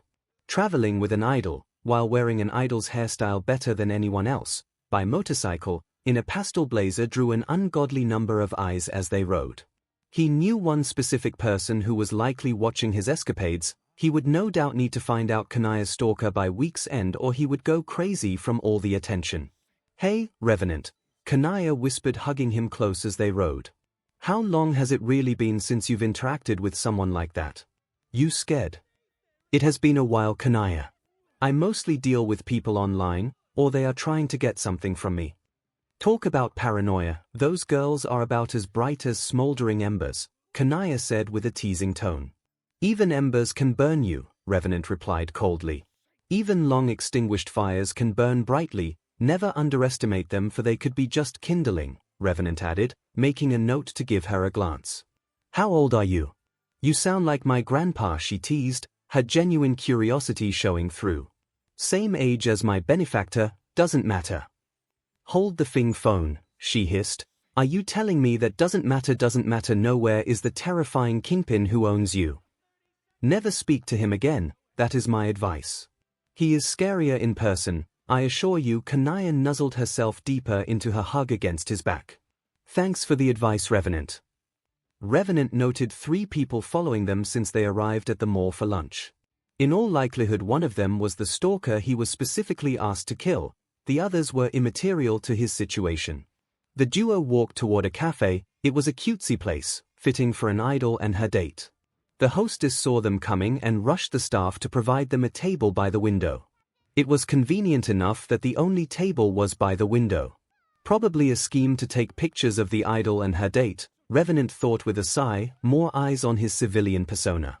Which raised the question of who he was when he took off his gear at the end of the day. He had come to think of himself as Revenant only recently, but it felt right to call himself that. Izuku Midoriya had died and he was still there. Given his experiencing death itself, he couldn't be sure how much of the boy he once was left. Thoughts of this nature swam through his head as he and 𝐭𝐚𝐲 were led to their table. "So, Ren, what are you going to order?" 𝐭𝐚𝐲 asked sweetly. "I'm not sure, Eli, I don't go to cafes often. I usually cook for myself," Revenant said with a shrug. "And you can cook? That's pretty incredible, Rennie. What do you normally make?" "I cook lots of proteins, I need them for my lifestyle. I used to help cook with my mom, she taught me a lot of what I know." 𝐭𝐚𝐲 leaned in, suddenly very interested in this glimpse into his backstory. "Is that true?" Revenant decided to tease her by leaning forward until their noses were millimeters apart. "Some of it, Eli," he added, a wink with his right eye, which was not faced toward the window. She blushed at the closeness and shot back in her seat. He leaned back with a satisfied grin on his face. 𝐭𝐚𝐲 looked down at her lap, still working through the embarrassment. She turned puppy dog eyes to meet his. "Rennie, that's not funny," she said, lightly banging the table. The display made Revenant let out a huff of amusement. "It's kind of funny, Eli," he offered, with a more neutral smile. She plastered a loving smile on her face and nodded in agreement. Eventually a waitress came to their table. 𝐭𝐚𝐲 took charge, ordering for them both. She would be having a spring salad, and he would have a steak sandwich. For dessert they were going to share a dragon fruit shortcake. The duo made polite conversation, both creating new interesting things about themselves and further elaborating on their relationship's dynamic. They were both liars and knew how to speak truth in lies well, not letting any onlookers in on their secrets. When it came time for dessert, 𝐭𝐚𝐲 scooched herself next to Revenant so that they were just rubbing shoulders while they ate their cake. It was part of a new plan they had decided, to get the stalker so incredibly upset that they would act out, likely targeting Revenant, which would be their unmaking. Revenant was very uncomfortable being close with a girl. She was nothing like he knew to expect. She was not soft, she was not sweet, she was hard, she was conniving, she was a person he appreciated at arm's length and would prefer to keep there. Partway through the cake she gestured that she wanted to feed him a mouthful of cake. He was offended by the gesture for whatever reason, and chose instead to grab her hand and bring it to his mouth of his own accord. He might be unwilling to be fed, but he would be sure to not turn down the delicious cake. The action made his date smile and giggle a little bit, which he returned with a slight smile. Her persona half reminded him of someone. From there he paid for the meal, and they continued to chat over a pair of coffees. It was small talk mostly, occasionally checking their phones and watching social media blow up as the idol was on a date with a handsome boy who could pass for a model himself. The chaos they were causing was insanely amusing to Revenant, and given what little he knew of 𝐭𝐚𝐲, she too was surely relishing in the added celebrity and chaos. Walking back to where he had parked his bike, he felt her reach forward and grab hold of his hand. He gave a glance over his shoulder. "You know I could accidentally break your hand, right?" said in a voice just low enough that she could hear it. "So super strength. Is that your quirk?" she asked, attempting to pry more secrets from her attendant. "Yeah, I have 𝐒𝐼𝐳 quirk." "No, I'm just strong," he replied, voice laden with sarcasm. She brought his hand up to her face and inspected it closely, before bringing it around herself, draping his arm over her shoulders. With a Cheshire grin, "Of course you are strong, you're my power Rennie," she said with a tone that could be called flirtatious. After giving her a dumbfounded look and pulling his arm off her, she let out a giggle as she took hold of his hand again, suddenly content with the contact. The ride back to the academy had 𝐭𝐚𝐲 holding herself tight against his back once again, with Revenant riding just a bit quicker in order to outride the paparazzi who had appeared and started harassing the duo. Eventually they arrived at the school building and were able to take refuge inside. The rest of classes were just as much a bore as the morning half. Revenant found himself pulsing his quirk as quickly as he could, attempting to try and spook the girls in the class while remaining undetected. He succeeded much to his own delight. Control over his ability had been growing steadily in the months since reliving his own death. He could raise and lower the power from its lowest to highest in moments. Of course he wouldn't dare actually use it to its fullest. The risk of rampaging would be dire. No, instead he attempted to recreate the conditions that he had that fateful day, his quirk on edge, just needing one final effort in order to evolve towards a new tier. Whatever the tier was he didn't actually know, of course. Best he could figure his own quirk, based upon the tattoo patterns, was that his core pattern of the 𝐒𝐻𝐲 represented his drive to win and instincts. The first layer, 𝐒𝐻𝐿, was directly responsible for his strength, height and stamina, reaction time and minor healing. He did not fully understand what came along with access to his second layer of tattoo, the 𝐒𝐻𝐿. It was a spear which symbolized war and wisdom. The lore of the spear had it as a perfect weapon that always found its target, but Revenant wasn't sure how that would apply to him. What he did know was that the 𝐒𝐻𝐿 pattern appeared on his face when he used his quirk, and that it suppressed his emotions to a greater degree than before. Anything beyond those two aspects remained completely unknown to him. He figured that once he fully understood this portion of his power he might be able to figure out how to evolve it again, if that were even possible. 3 was significant to Nordic lore, so having 3 tattoos could be all that he would attain. Then again 9 was more important, and he already had more than 3 aspects of his quirk. Either way it would be better if he assumed he could advance his powers more if he was able to train them to their fullest. It was times like this that he missed Wada, that nerd he lived with in his prior life. He would know the answers concerning his tattoo and their powers. Though the kid rarely spoke, he was a wealth of knowledge when it came to mythos. Revenant sighed and dropped his quirk for the last time as the bell rang. 𝐭𝐚𝐲 ran over to him and jumped into his arms. Catching her, he gave her a bemused look. "I wanted to see if you would catch me," she squealed with excitement. Her acting was spot on. He had seen her interact the entire day, maintaining an air of a happy puppy. It was truly incredible how well she could keep up the act. The thought of attempting it himself made him tired, even with the knowledge that he didn't need to sleep save for once a week. "I caught you," Revenant replied flatly. She beamed a smile, and maintained it throughout the trek back to his motorcycle. The paparazzi had been waiting, but someone at the school had already called someone to deal with the paparazzi. It was midnight. "Zentaki!" The R18 hero cheered, finally meeting her unofficial child. She ran toward him and wrapped him up in a hug, earning stares from all around, especially Kanaya. "Your hair is so soft, sweetie. You look so cute," she gushed, earning a genuine blush from the assassin. She ran her fingers through his hair and marveled at how soft and full it was. She felt up his body and was amazed at how toned his body was. "And that spirit said you weren't 13, you dog teach. Can YA give me some space? I appreciate getting felt up as much as the next guy, but we're in public." Revenant chided, causing the R18 heroine to remember her position. Standing back upright with an awkward cough, "So Zentaki, are you going to introduce me to your date?" "Teach, this is Eli Kanaya, pleased to meet you. Midnight, what is your relationship with my Rennie?" Kanaya asked, knowing full well the levels of chaos she was causing in doing so. "Rennie!" Midnight screeched. Revenant had to cover his ears at how loud she was being. Kanaya turned her head in confusion. "Your name is Rennie?" the hero asked, grabbing Revenant by the shoulders. "It is not Rennie. It's Ren. Thanks, Eli."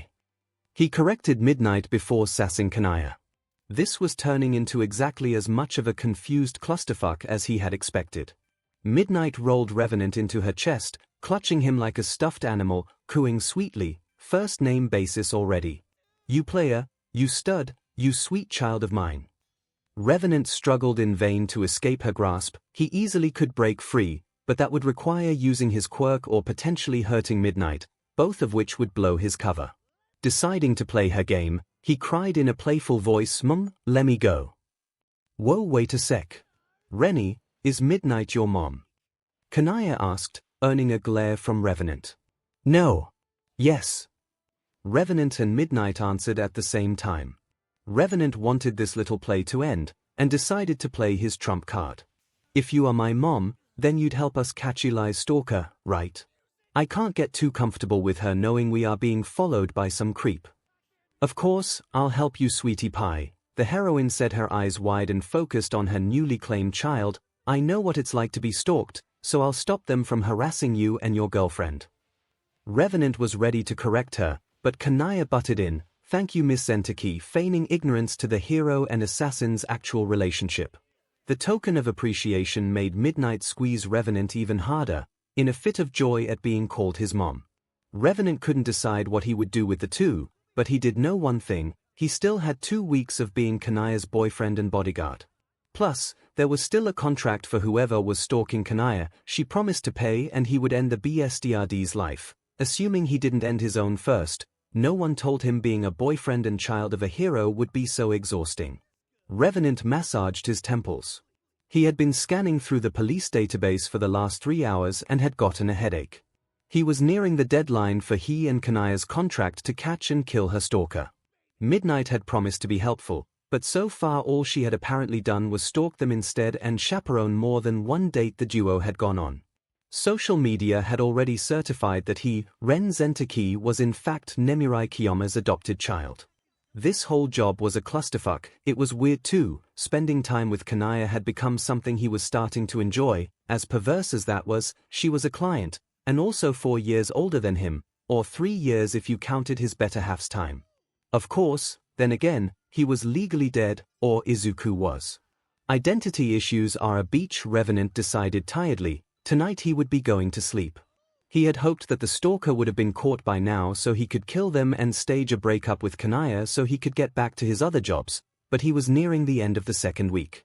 He needed to make a play if he wanted to end this job. He decided to check out Hidden Affairs and try to get advice from someone else. ASL. Daddy Armed Homestead, ASL. Hidden Forbidden Secret. I need some advice. I can offer some advice. If someone was stalking you, how would you catch them? Set a trap, give them bait to tantalizing, not for them to come. Catch them in the act, and they are done. Thank you, I refuse to call you by your ASL. It is way too uncomfortable for me. Daddy issues much. Inadequacy issues much. How's the wife? She's with the neighbor, isn't she? And we're done. Hidden forbidden secret. Revenant closed the chat log with the mysterious user. They gave him a piece of good advice. Creating a situation where he could pull the stalker would be easy enough. The creep was likely into 𝐭𝐼𝐲 for more than just her idol status and would never give up the chance to see her in an unusual outfit. He opened a chat log with 𝐭𝐼𝐲 readily to recommend his plan. ASL. Small Light School. ASL. Revenant. I may have found a solution to the issue of your stalker. Oh. Do tell Rennie, love, host a costume or pool party. Invite idols and other local important people who fit the aesthetic of your idol self. Will be bait. That will drag out numerous paparazzi and ideally the target. I don't like the idea of putting myself on display. It's all too sudden. Then we can make it a birthday party, for me. That is a better idea. I like it. Wait. If we do a pool party, then does that mean I get to see you shirtless? I would really rather not. I have a tattoo which might give away too much. Okay, but what if it's just me who sees you shirtless? I thought you weren't allowed to do anything SXL. Sneaking a peek at your boyfriend's body is pretty intense for an perfect ethereal idol. I'll pay you another 2 million if you let me look your body over. I'm curious about what you look like shirtless. I don't believe my job includes PRSTTN. No, but the world has already decided you are a model, so think of it as a gig for your beloved girlfriend and client. Love, you won't give this up until I acquiesce, will you? I don't know what that means, Revenant. In essence, submit to your desires, okay? Then yes. I will get what I want or I will continue to pester you. Fine, deposit the funds, set up the party. I'll tip off midnight, try to get her to help out in some way. Is it safe to assume we can use your home as the location for my birthday? What about friends? It might be a bit weird if you don't have any friends show up. Invite yours and anyone from the neighborhood who is particularly interesting. Roger that, Rev. What should I get you? I don't really care, surprise me. Let's aim for the party to take place at the end of this week. It will give time for word to spread and catch the attention of our stalker. Sounds like a date. I swear if you somehow cause a bigger hassle for me, I'm upping the price of the assassination when this is all done. No promises, babe. Between you and midnight, I don't know if I'll ever be able to go outside again. Not without a crowd of fangirls. I'll make sure of it. Revenant closed the chat log and debated just cancelling the mission with 𝐭𝐼𝐲. He would be sure to never again work a job without a definite end. This job was incredibly draining. Sighing, he got up from his computer and went to the shower. Today he wouldn't be doing his hair, just his body. He had gotten used to the upkeep required for managing his hair. It was both a constant struggle that left him wondering how the idol managed to keep it so perfectly fluffy all the time. He had the advantage of being able to schedule an appointment with Mariko, who could use her quirk to undo any damage on fairly short notice, but still having to go out of his way to have his hair worked over was annoying. Coming out of the shower, he gave a look over at his naked body. He had decided to stop taking the growth hormones after reaching 168 centimeters. It fit with his supposed age of 13 or so, and would keep people from solving how old he actually was, though as a side effect he had gotten stretch marks across his torso and shoulders. Like bolts of red lightning, they densely packed themselves on his body, sticking out from his myriad of silver scars. They stood out too well against his scars, more akin to the ones from electricity quirk users than those that left small burns or slash scars.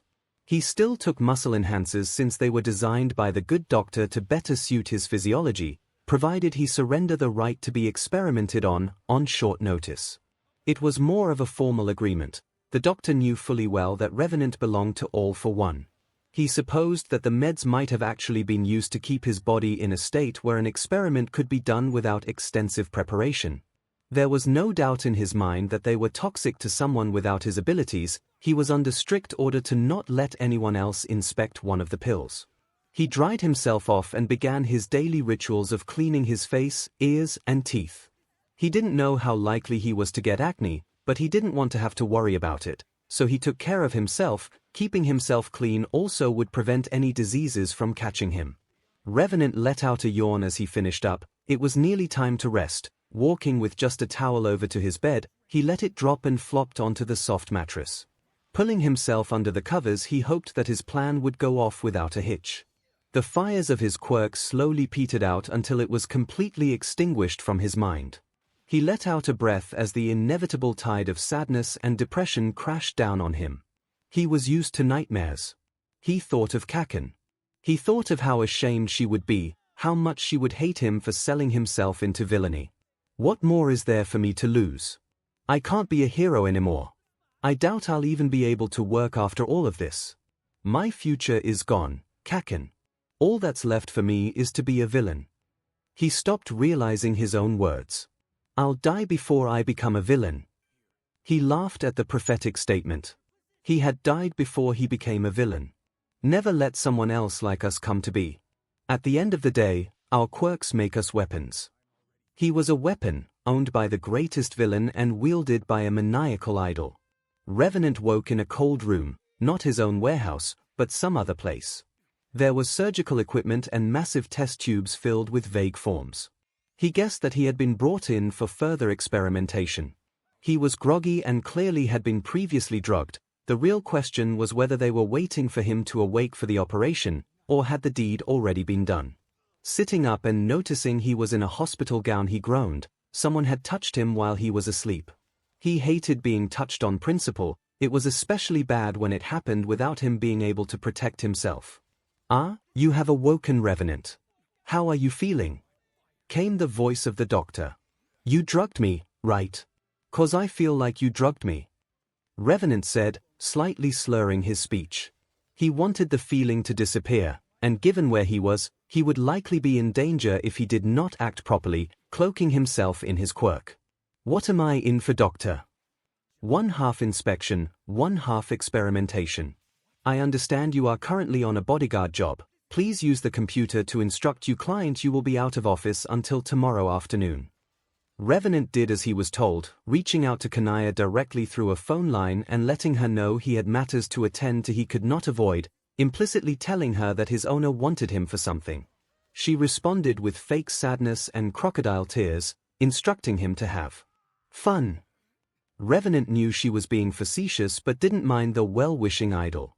Turning back to the doctor, "It is done. What would you like me to do?" "Get on the table again and keep your quirk active. We will need it for the experiment." Revenant did as he was told, this time asking, "Will this help me become stronger?" "Yes," was all the doctor replied before putting a gas mask on the boy's face, knocking him out after a moment. All for One watched as the doctor worked on his tool. He did not fully know what change had happened in the boy to make him adopt the hairstyle of his first willing kill. Perhaps it was some form of respect for putting up a fight, a constant reminder of his weakness and failings. It didn't matter all that much. His passing similarity to his brother had long since disappeared from the god of villains' mind. Today, however, was special, since they had been grooming the child to become a weapon, and he had been overwhelmingly willing to go under the knife for experimental strengthening treatments. The doctor had been hard at work designing new procedures they could test on the boy, hoping they could work with his quirk. Since the new year, the boy had not had a single incident. He appeared to have it under control for the moment, so a new round of enhancements felt appropriate. He was making them a fair amount of money and unofficially paid for all the research he was acting as test subject for. It was a good deal for All for One, allowing him to divert less money to research with the doctor and more towards creating 𝐼𝐻𝐼. It was also a good deal for the doctor, allowing him a more extensive budget to craft enhancements they would one day take full advantage of, but for now they needed a test subject and the boy was willing and able to go under the doctor's knife. The doctor had a brilliant idea when they first took ownership of the boy: subject him to gene therapy to force his body to mutate further, granting him additional beneficial mutations. The process would be slow, but 𝐼𝐻𝐼 was already too old to undergo a process like this. His next successor, however, would benefit from such research. The added benefit of controlling his growth in this way would enable the doctor an easier time preparing experiments for their test subject. Which brought about today's test. The exact details were hard to understand, but one aspect was the addition of an organ in place of the boy's appendix which would change the hormones affecting his bones' growth, encouraging them to grow stronger, increasing his durability. Given he was already nearly 170 centimeters, they had needed to stop his growth hormone treatment since this prototype organ would not be able to keep up if he continued to grow at such an accelerated rate. The second idea was to line his spine with a bioengineered fortifier, making him less likely to suffer a crippling spine injury. A new high-end they had been developing suffered a blow which made them unable to properly use it, despite its immensely useful quirk. This would be the first step in repairing the creature and making it usable. The boy's greed for power did give all for one pause though. He would make an incredible asset, or dangerous foe, hence why he had instructed the doctor to being producing a gland that would make the boy susceptible to hypnosis. Not quirk hypnosis, but rather regular sleight of hand. He dared not risk the boy going on a rampage and setting his operation back. It simply was not worth the effort. All for one watched for only a short time as the doctor worked his magic on the boy. He had other matters to attend to, and the doctor knew where to send the boy when he was finished modifying the body. When Revenant next awoke, it was back in his warehouse and in his bed. He still wore the hospital gown, which now had a note stapled to it. "Revenant, thank you for assisting me in my research. The benefits of this experiment will not be apparent immediately. First, your bones will become significantly stronger thanks to a gland placed in your chest. Second, your spine will be less prone to injury thanks to a bioengineered membrane. I will call for you again when there are more experiments to run." "Doctor, what a class act," Revenant said aloud, checking his clock, and having a mini panic attack as he needed to be in the Koru district for his birthday party in 20 minutes. Throwing on some clothes and grabbing his bag, Revenant was faced with the difficult choice of which bike to take. The cruiser would ask no suspicion, but he would never be on time if he took it. He didn't even consider the 𝐵𝐼𝐭 and hopped onto his VFR 190 assassin and set off. Burning with his quirk's activation, he could feel the bike as slightly more sluggish under his body compared to when he first brought the bike back. He figured that he was just getting comfortable with the motorcycle. He had been spending an excessive amount of time riding it during his vigilante work on nights when he didn't want to jump between buildings, or when going to other wards to keep any investigators off his back. Revenant tore across the city like a black streak of light, keeping his average speed well above 160 kilometers per hour. All that people would see, if they even looked, was a blur of black and white. He slowed down as he approached 𝐭𝐚𝐲's house to find it still in the process of setting up. Storing his motorcycle in the garage, he walked around to the front and knocked. Revenant expected an attendant, a maid or butler. He did not expect 𝐭𝐚𝐲 to leap into his arms the second she opened the door, forcing him to take a step backwards. He looked down at the blonde idol in his arms, raising an eyebrow. "Happy birthday," she chirped, giving his neck a hug, whispering, "The guests will get here in an hour. I want to see you shirtless before anyone I can't have you kill arrives."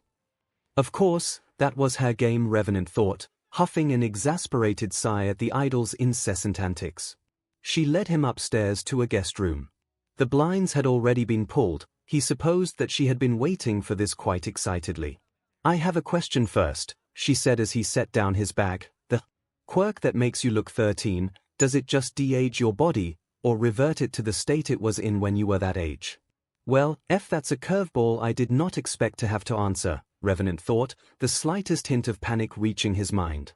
"It reverts. This is the body I had when I was this age," he said awkwardly, without thinking, mentally facepalming to his statement. "So, you were this jacked when you turned 14. Eli yelled.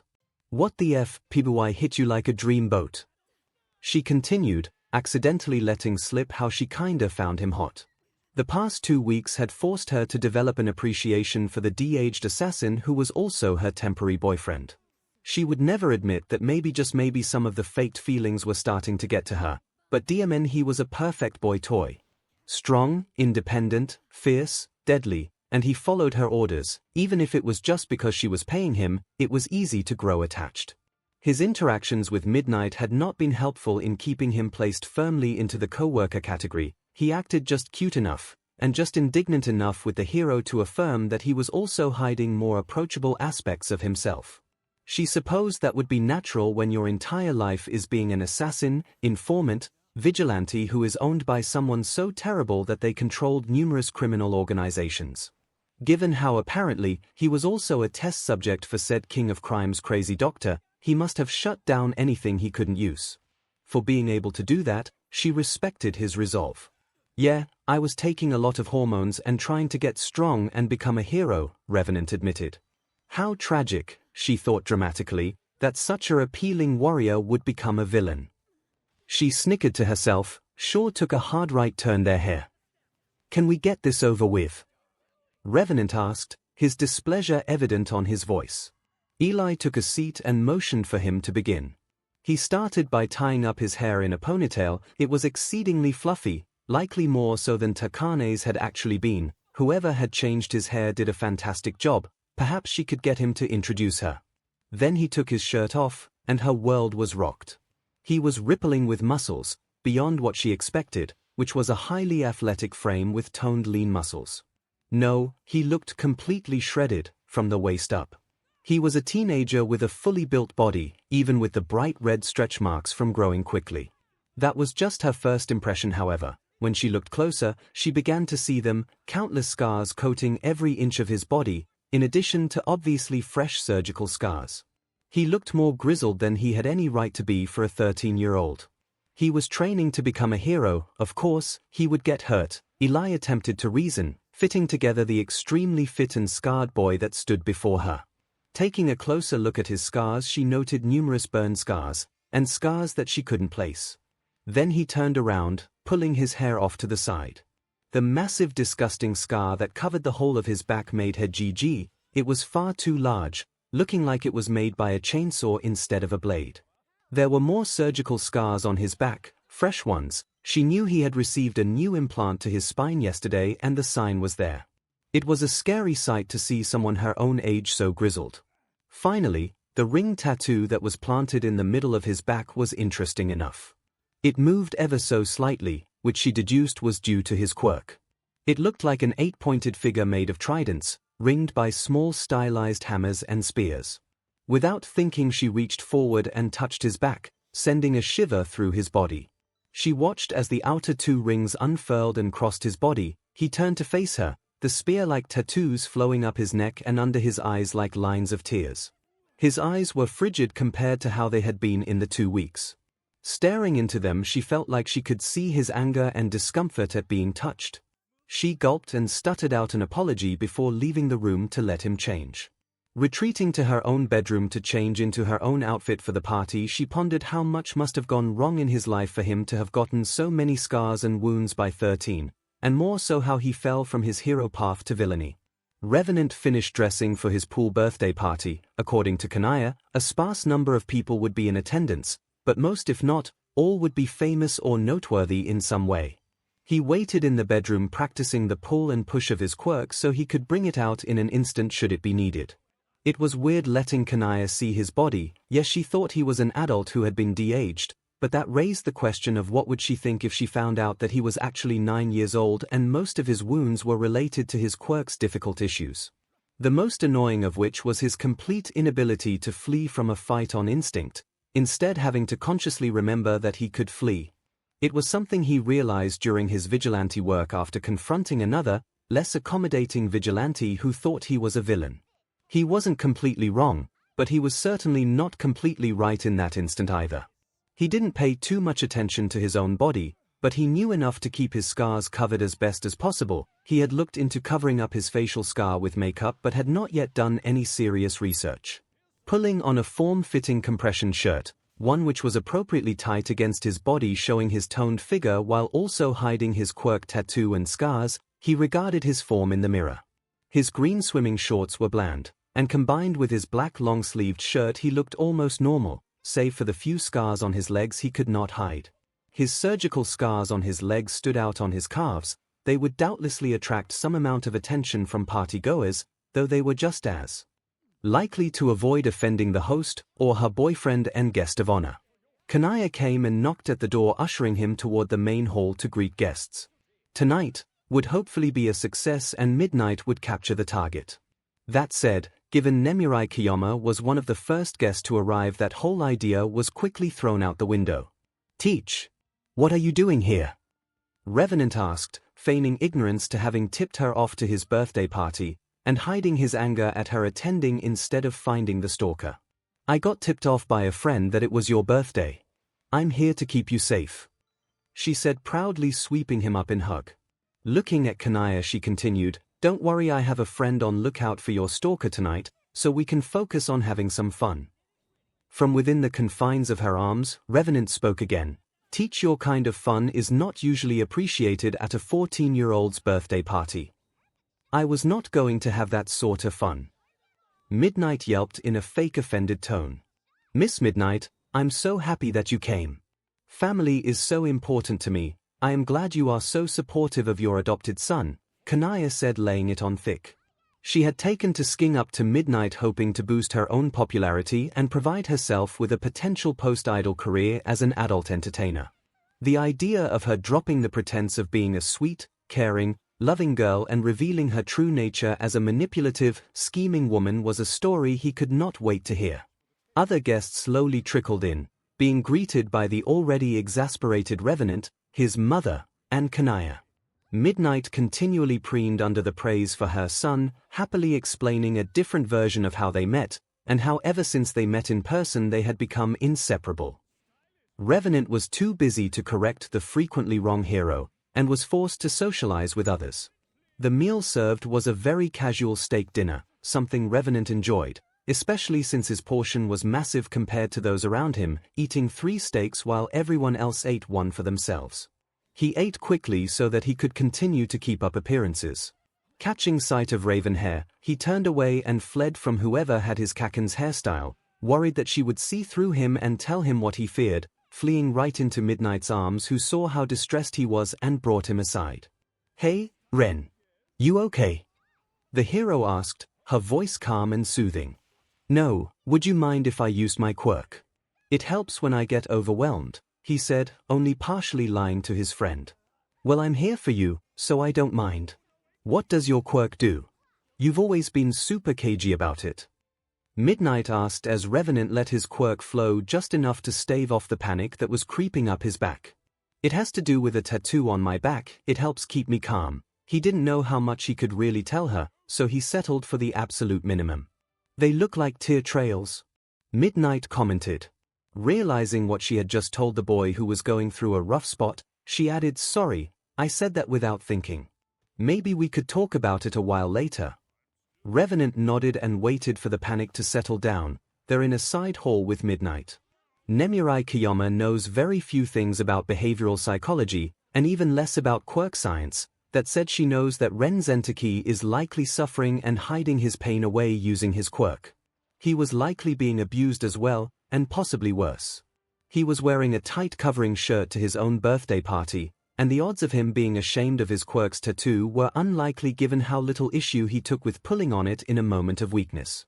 Her bet was on scars, and if his legs were anything to go by, he likely had also gone under the knife for some reason.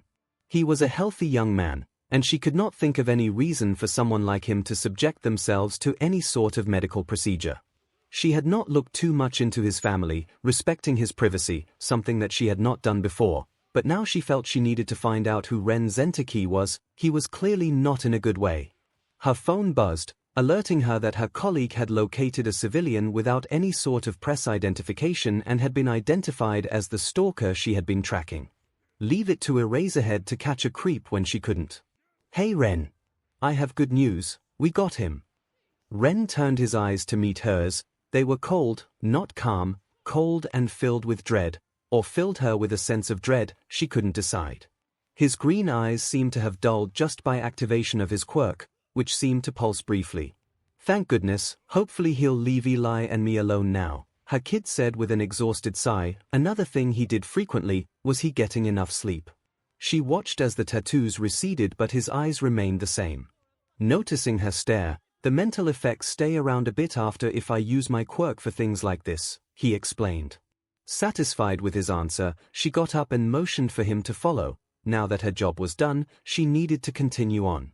It was a sad state of affairs that she could no longer hang around with her kid because there was no longer a case to protect 𝐭𝐚𝐲. Taking her present from the pile, she turned and presented the small box to Izuku. "Happy birthday, sweetie," she smiled, handing the present to her adopted child. "Teach, I don't know what to say." His voice was empty and emotionless. It was uncomfortable to be around him like this. He didn't feel like her kid. You can say thank you after you see what's inside.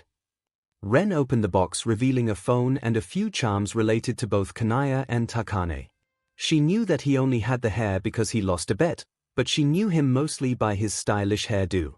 I already have a phone, Teach, he said, shooting her a look with an eyebrow raised. Yeah, but you didn't have one with me and my friends' phone numbers.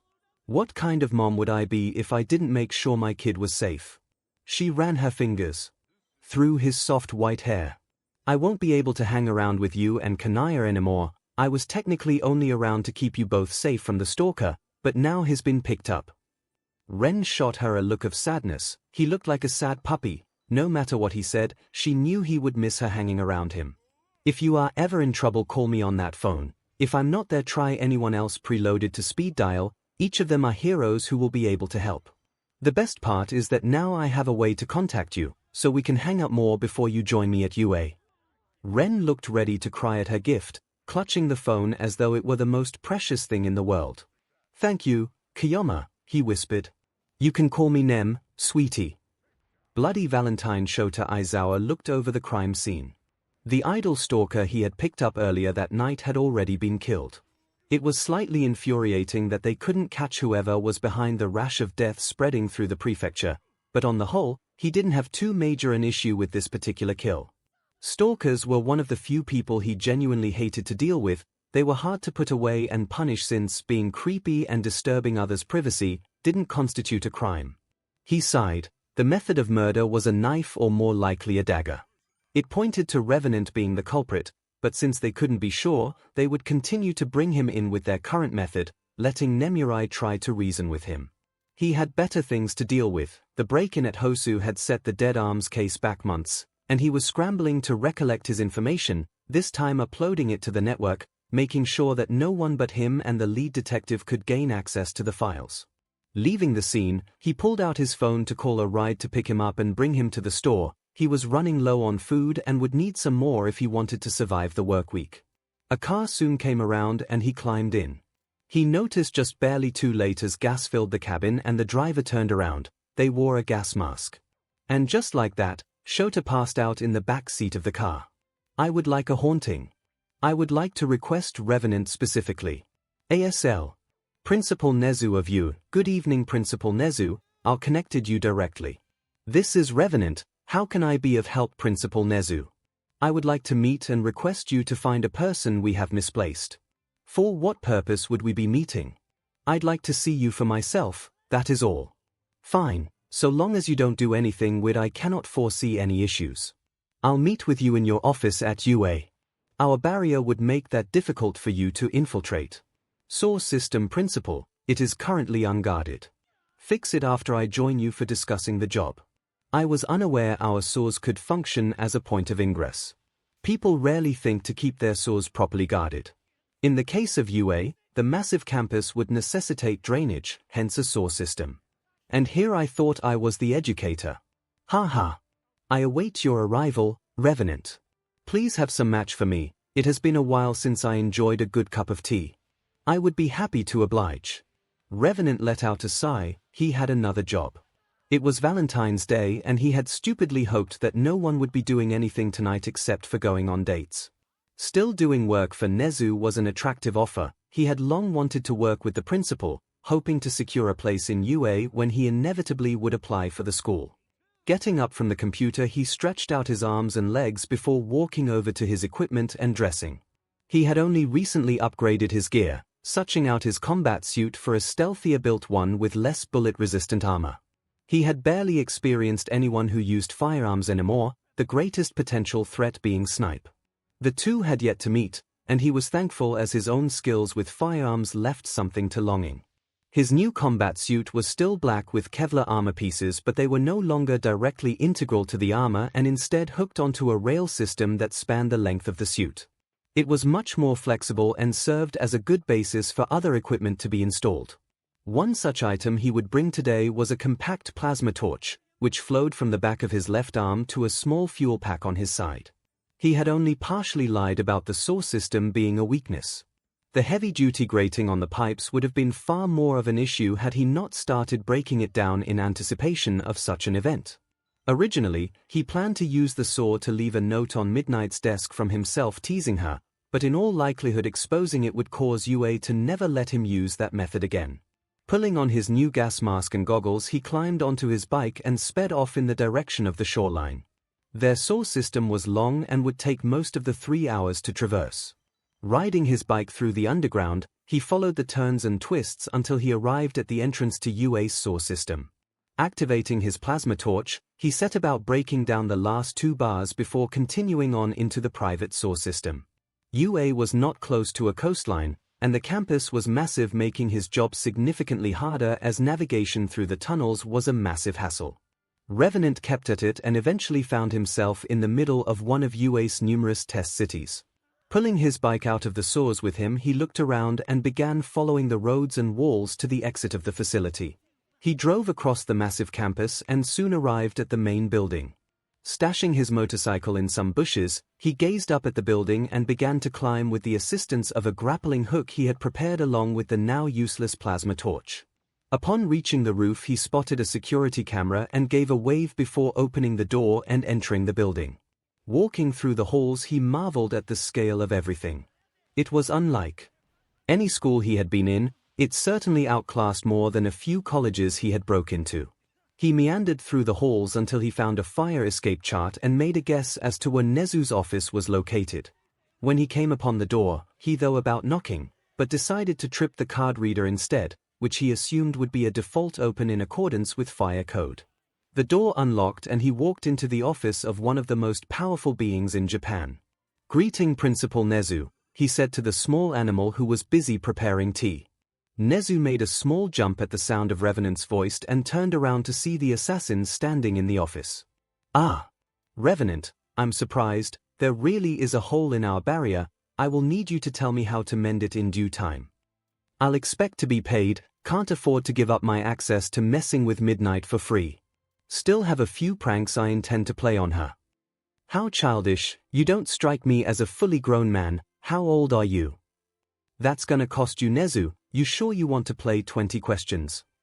"Suppose I do, how much would it cost me?" I suggested to Midnight that it would cost her several trillion to learn my tragic backstory, Revenant sassed. "Then just knowing your age should be cheap enough," the principal countered. "On condition you tell no one," Revenant threatened. The rodent nodded. "I am under the age of 14 years old, though I have lived for 8 months or so more than I have been alive. I'll tack the cost of that question onto your bill. Any other questions?" "You know what happens at 14, I take it?" Revenant simply nodded. It was a free question in his book. "Then I have no further questions at this time. On to the business I directly called you here for. Let us enjoy this tea and talk about it at my desk." Revenant took and poured his own tea after watching the principal do the same, and joined him at the desk.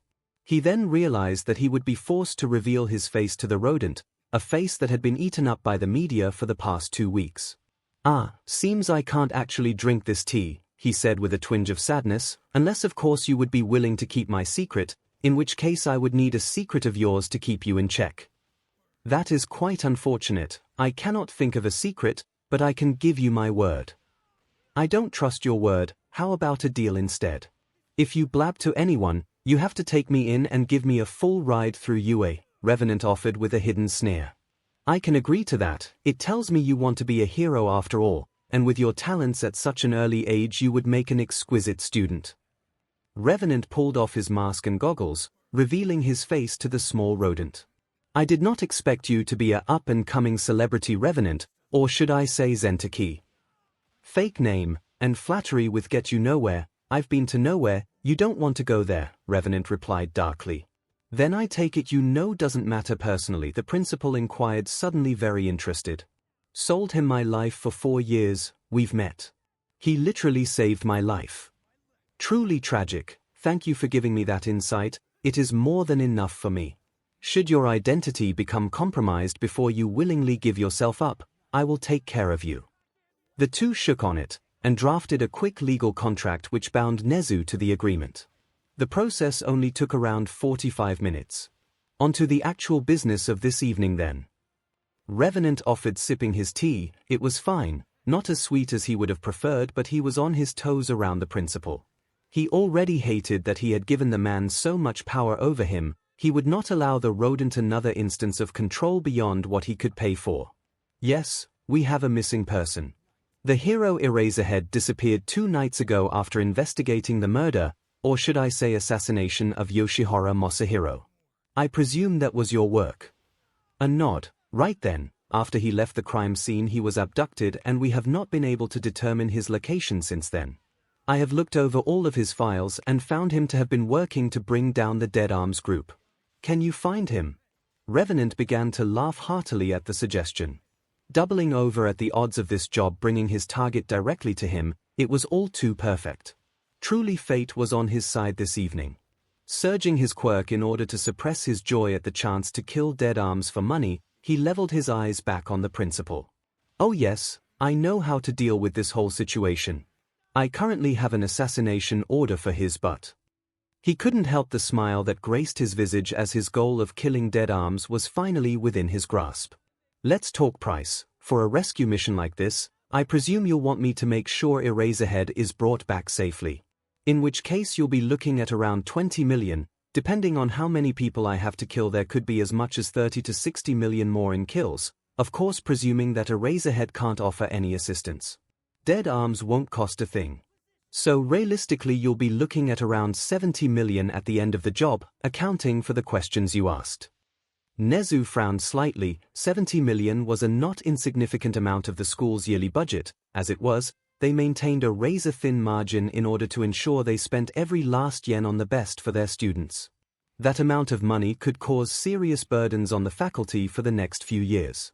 Is there some other option? Revenant smiled wider. He was in control of the situation again. I do have something else I would like. A golden ticket to UA's heroics course. Entrance to UA Heroics was pretty much a guarantee of success. Should you complete the classes, the idea of getting a free in for those classes was pretty much the dream of every kid with a lot of money and not a lot of talent. I cannot do that, that would harm our integrity. I'll find the money in our budget. I want Eraserhead back soon. Don't worry, Chief, I have plans. For Valentine's Day now, Revenant said darkly, his quirk flowing freely at the thoughts of what he would be doing tonight. Revenant happily zipped through the underground leaving UA. His destination was his warehouse. He had long been planning how he would do in Dead Arms. Each fight and kill gave him new inspiration to how he would brutalize the man when he finally got his hands on the villain. His heart pounded in his ears as his bike jumped off a curb and landed in a tube section, letting him freely sway side to side as he rode the saw system. Emerging on the coastline, he pulled a sharp turn and skidded around the bend towards the city. In the warehouse he picked up a duffel filled with equipment. It was providence that he be given the chance to bring down Dead Arms. He had been planning this job for the past 3 weeks after poring over the police files and data that was uploaded to the network. His bag contained knockout gas grenades, torture equipment, knives, silenced firearms, quirk suppressant cuffs, and a syringe containing the strongest paralytic he could get his hands on. There was other equipment in the bag, and strapped to his person, namely a syringe containing a biosimilar to trigger the doctor had given him for testing. It was specifically formulated to match his quirk's effects. Ideally it would send him into a rampage for 3 minutes and no longer while overcharging his quirk's strength and healing properties. Of course they had no idea if it would really work, so having Eraserhead there would serve as a useful bit of insurance should the worst come to occur. The meds directly affected his quirk factor, so forceful deactivation should have been able to quickly bring him back under control. Revenant rode across the city to the warehouse he had tracked Dead Arms' base of operation to. It was in another industrial park, near where he used to live. Dismounting as the sun set, he began getting to work. He had long since studied the whole building's layout and scouted once or twice. He moved methodically to each vent in the building and placed a remote gas charge on the intakes and blocked the exhaust ports. He did not know how many would be knocked out by the gas attack. If they were smart, most if not all of their members would continually wear gas masks since it was the most dangerous vector. He then moved to the rear doors and fire escapes and blocked them down, ensuring that there would be only one point where people could escape. Satisfied, he slung the duffel over his shoulder and began his operation to remove Eraserhead from the scene before he got to work on Dead Arms. Entering through an exhaust port in the room, Revenant dropped onto a catwalk before taping up the port.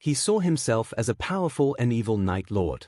His quirk was an immensely dangerous one, known as Impaler.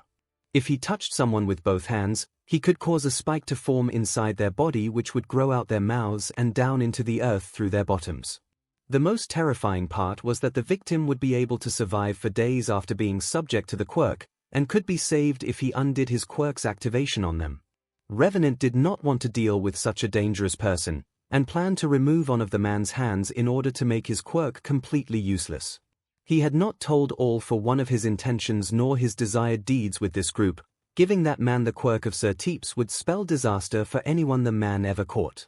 What could be worse than having your quirk stolen and experiencing extreme pain for days at a time, he asked himself rhetorically. In truth, he had a single answer. He had devised it over the course of the last 2 months. What he would do to Dead Arms would be a fate worse than death. Continuing on his stalking, he found what he believed to be a prison cell. Slipping down the catwalk over towards the cell, he noted 2 mutants guarding the door. One was a rhino mutation, the other's shoulders had massive blades which looked extremely inconvenient. Pulling a silenced pistol and tranquilizer air gun from his bag, he took aim at both men. The tranquilizer was designed to knock out elephants, and was lethal to humans. The rhino mutant looked to have tough skin, so he decided to tranquilize him and shoot the blade-shouldered one. The pistol would be able to tear through the man's body with ease. It was designed to shoot through basic body armor, not unarmored targets. Still, with hollow point rounds, it would likely balloon out and tear through the man's flesh from the inside. It would be painful had Revenant not been aiming for the head. He pulled the trigger on the tranquilizer first, giving himself a moment to support his main hand as he fired the shot, killing the blade mutant. The rhino looked dazed for a moment before falling to the ground. At best he would be unconscious, at worst dead, if he was very lucky in a coma for the next few weeks. Revenant dropped down silently, landing in front of the door. It was the sort that locked from the outside. He pushed it open and saw the black-clad hero chained, 𝐔𝐬𝐽𝐻, and Born fled inside. Pulling the bodies into the room, he dismantled the lock on the door frame just enough so he could kick the door open if someone tried to lock it on him. Piling the bodies in the corner of the room, he finally addressed the hero he had come to rescue. Eraserhead, I am Revenant. I have been hired by 𝐒𝐻𝐿 to secure and retrieve you from this villain group. I am going to remove your 𝐔𝐬𝐽𝐻 so we can come to an agreement about how we will work together. Revenant spoke calmly, evenly trying his best to not set himself against his target. He reached up and removed the 𝐔𝐬𝐽𝐻 from the hero's mouth. You're probably dehydrated. I have some water. It is not laced with anything aside from electrolytes and protein boosters. He put the bottle to the man's lips, who drank willingly. His rational, how convenient. Thank you for the drink, Revenant. Would you be willing to free me the rest of the way? The imprisoned hero tried. I'll need your insurance that you won't use your quirk on me or otherwise attack me. You have my word. Good, because I wasn't planning on having to knock you out before returning you to 𝐒𝐿. Revenant removed the BLNDFLD from the Erasure hero, who squinted and blinked a few times, readjusting his eyes to sight again. Getting started on the chains on his arms, Revenant asked, so why did Dead Arms abduct you anyways? I've been tracking his operation since his group broke into the Hosu police station and stole numerous documents. That was actually me, he joked. I've been hunting his group since May of last year. Sorry for causing you trouble, but it was a great help. It is fine. At the end of the day, he would have needed to be brought in anyhow. The hero said half-heartedly. You know I can't let you kill him, right? Or, what a shame. Revenant mocked as he finished the first cuff and got started on the second. I guess I just won't give you a gas mask when I trigger my explosives. You're planning on gassing us? That sounds pretty stupid. It's idiotic how rarely people abuse gas weapons. I got the idea from Midnight anyways. She's my biggest inspiration, Revenant joked again. You are a maniac and a killer. Don't remind me, but tonight I have one kill I won't feel bad about one bit. How do you sleep at night? Through exhaustion of my mind, body, and quirk, it takes a while. I only sleep about once a week.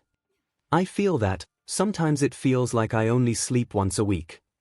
I assume that your quirk doesn't help you stay awake. You should really sleep more. Revenant chided the hero, finishing the second cuff. Can you handle your legs? Or will I have to take care of them too? I can take care of it, Eraserhead said, starting to free his legs. Revenant reached into his duffel and pulled his old gas mask, one which did not cover his eyes, and handed it to the hero, who took it after a brief pause. Take good care of that. I may have removed all traces of myself from it, but I still would hate to see it get damaged. Hurry up and put it on. Once I activate the gas bombs, this place will be filled in less than 60 seconds. The Erasure hero did as he was told as Revenant pressed the trigger on his gas bombs. There was a faint popping noise in response. He stored the trigger back in his duffel and offered the hero a knife, who took it readily. So now that you've blown gas in the villains' faces, what's the plan now? The gas should knock anyone without a gas mask out in 5 minutes. They'll notice it in 3 minutes. There is a door near here that I left open for our escape. All of the others have been locked or blocked. In a minute, we will emerge and begin fighting our way out of here, he said, digging through his bag and grabbing 2 syringes.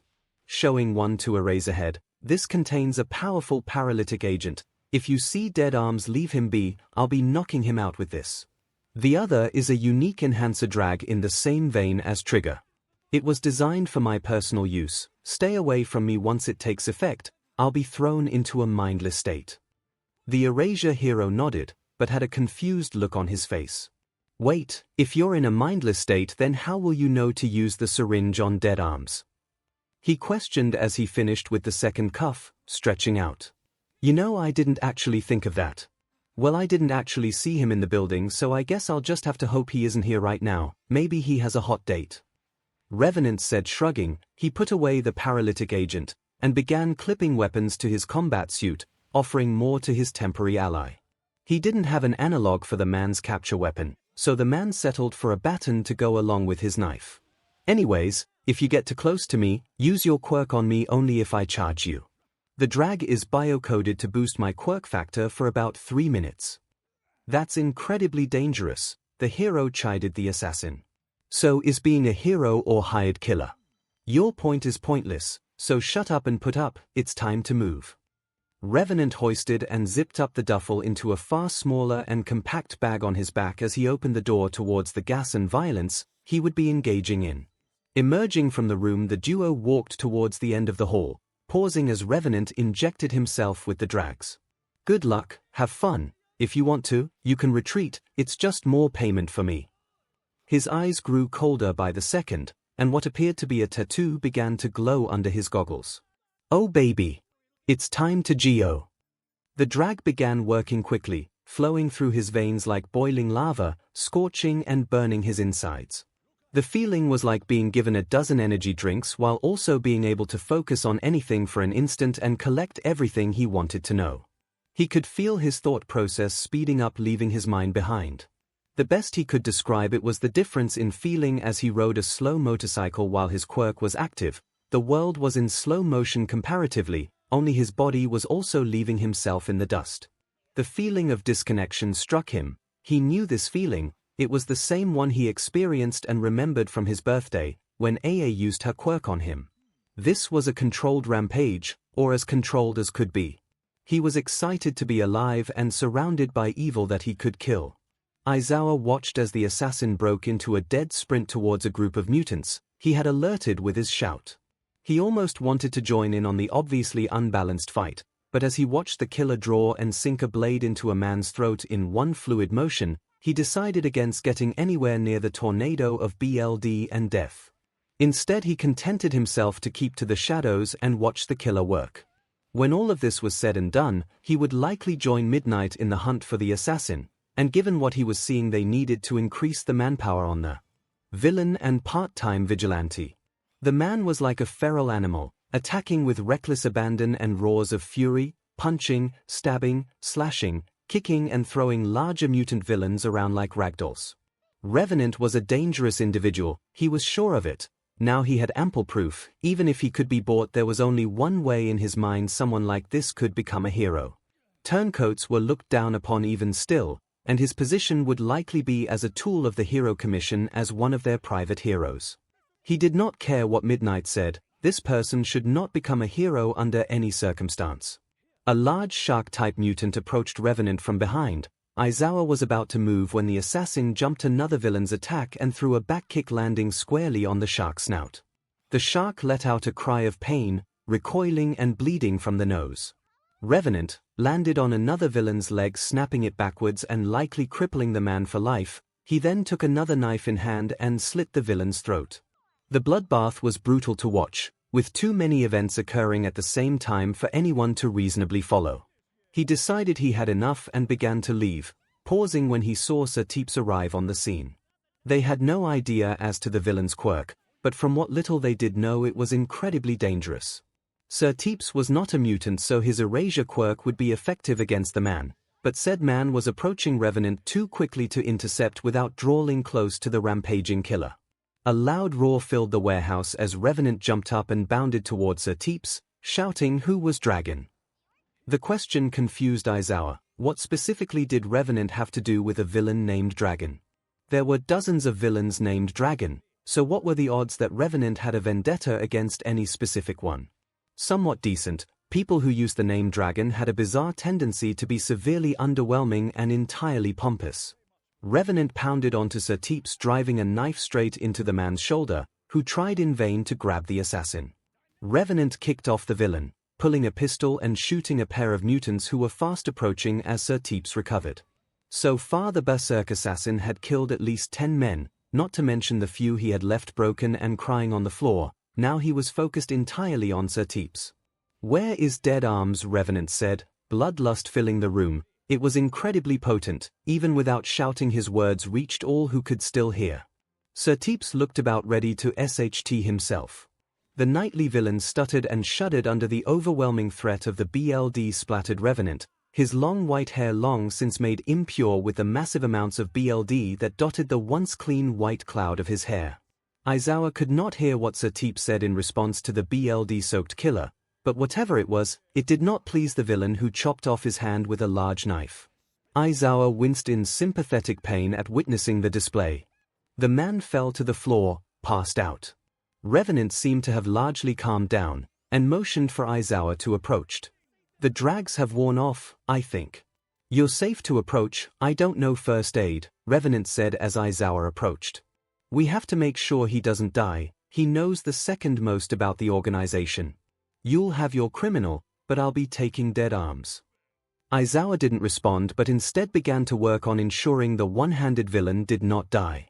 It was a clean chop. Whatever daggers Revenant had been using, they were good, probably as good as the ones he kept in case of emergencies. "I am going to bring Dead Arms here. You can call in the battle and report what happened to Nezu while I get my target. Give me around 2 hours before you call in the police. That's about how long it will take for me to do my work with Dead Arms. Those knocked out by the gas should be up in 6 to 8 hours. Also tell Nezu I apologize. I thought that you would be more help and I would have less kills. I'll be in contact with the actual cost of the operation by tomorrow. Happy Valentine's Day, Eraserhead." Aizawa looked blankly at the bloody assassin, shrugging and letting out a sigh. He was too tired to deal with this. Revenant dug around on 𝐻𝐻𝐻𝐻's body and produced a set of keys to a car, handing them to Aizawa. "Drive to UA. Do not stop along the way. 𝐻𝐻𝐻𝐻 drives a truck. Will you be able to use it?" "I know how to drive. I'll give you 3 hours and then I'll report the crime. Be gone by then. I will not leave out your involvement. Are we clear?" "Exactly as I expected of you, Eraserhead." Aizawa left the assassin with the bodies and wondered if he was making the right choice. He didn't know if he could take Revenant on in a fight in the state he was in. Being starved and beaten for 2 days made him exceptionally weak, and Revenant did not look remotely winded despite being in a high-intensity battle for nearly 4 minutes straight without breaks. His stamina would be superhuman if it wasn't due to his quirk, which raised the question, if I erased his quirk, would he be hit with the physical exhaustion, or had he been relying on his quirk's reserves of energy the whole time? The answer would have to come at a different time, however, as he found the truck and climbed in. He didn't recognize the area, but knew he would be able to make it back to UA within 3 hours, at which point he would call heroes and police to assault the location. He noted the address and began to drive off, saying a silent prayer for dead arms. Revenant shot a text to dead arms indicating an emergency and then crushed the phone. He set about cleaning up and preparing his trap. He had left the front door unblocked, popping open a few of the exhaust vents so that he could play with dead arms while the man was awake and aware. The gas was very convenient to work with. It was fairly harmless beneath critical levels, but once reaching a certain concentration it could at worst cause a mild headache. He estimated that the warehouse would be completely empty of gas in around 30 minutes, plenty of time for the guest of honor to arrive for their bloody reunion. Revenant sat above the front door looking out at the window as a luxury car pulled up. It was likely dead arms, and his suspicions were confirmed as the villain climbed out from the car wearing a pair of wrinkled slacks and a white button-up shirt. Revenant was disappointed in the man. He had 4 arms and was huge, but otherwise he looked extremely average. Nothing like the massive villain he had expected. Revenant watched as the man approached the warehouse and poised himself to pounce on the man. The dead arms crossed into the room. Revenant dropped on him, plunging the paralytic into the man's body and pushing the contents into his bloodstream. The man flailed for a moment before succumbing and falling to the ground. Revenant silently picked up the lump and dragged him to the main office. Chaining the man to the heavy-duty steel throne, he brought out a pair of quirk suppressant cuffs and locked up the man's 4 hands together, activating all of them at the same time. He had figured that the man's quirk was not actually a mutation but instead splitting his arms at the shoulder.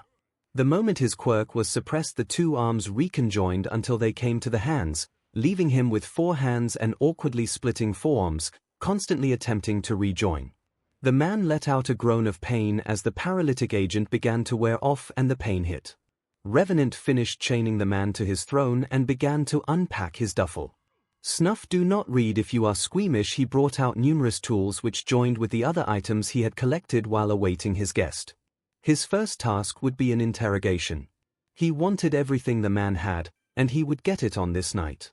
"Who the hell are you?" the man slurred. Revenant only hummed a tune as he continued to get ready. "I said who the F are you?" he said again, yelling slurred words. "I am Revenant, you must know of me." Revenant said, back still facing the man. "The F are you doing here? Do you know who you're fing with?" The increasingly irate man said. "I was hired to rescue Eraserhead, which I did. I know a lot about who you are, but do you know who I am? Why the F should I care?" Revenant turned around and pulled off his mask. Recognition did not spark in the man's eyes, much to his chagrin. "Do you remember a villain by the name of Dragon? You sent him to kill me and my family. Ring any bells?" The man looked at the assassin with new eyes. "Bullshit, I only sent him on 1 mission, and you certainly aren't the kid who killed him.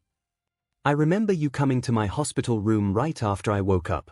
You said you would take care of all the bills for whatever happened next. Does that help? You're the kid. But you look way too old. Your hair is different. Welcome back to the world of the living, Midoriya. Ordinarily you wouldn't wake up after what you did, but I made a promise to Dragon to help with whatever comes next." Revenant recited the taunt like a magic spell, breaking whatever illusion the man had cast on himself to forget. "You really are him, correct? Now you are going to tell me everything about your organization. Give me all of its secrets and I might let you live, unlike most of your men." "Why the F would I do that?" Revenant let a dark smile cross his face as he draped a towel over the man's face. "I heard waterboarding was an old interrogation technique that made people feel like they were drowning. Let's get you warmed up." Revenant took hold of a bottle of water and began to pour it on the man who struggled in his iron throne. He continued to struggle and let out desperate yelps as more and more water poured onto his covered face. Revenant removed the towel after running out of water, asking, "Are you ready to cooperate?" "F you, you're out of water." "Oh dear, well I suppose I'll just have to make do." He turned back to the table and picked up a set of pilers. "Which do you value more, your teeth or fingernails?" His quirk made it so easy to let this twisted SDSM flow. The man was too shocked at the turn to speak, so Revenant made the choice for him. "I suppose your nails will have to do. After all, it will be quite hard to talk without teeth." He punctuated the point by ripping out one of the man's thumbnails. His screams were filled with pain, desperation, and terror. Revenant continued ripping fingernail after fingernail until he had finished on of the man's 4 hands. Ready to talk now. F you. Revenant frowned at the man's outburst. He expected the man to break as easily as his clothes made him seem. In a short fit of boredom, he grabbed an ice cream scoop.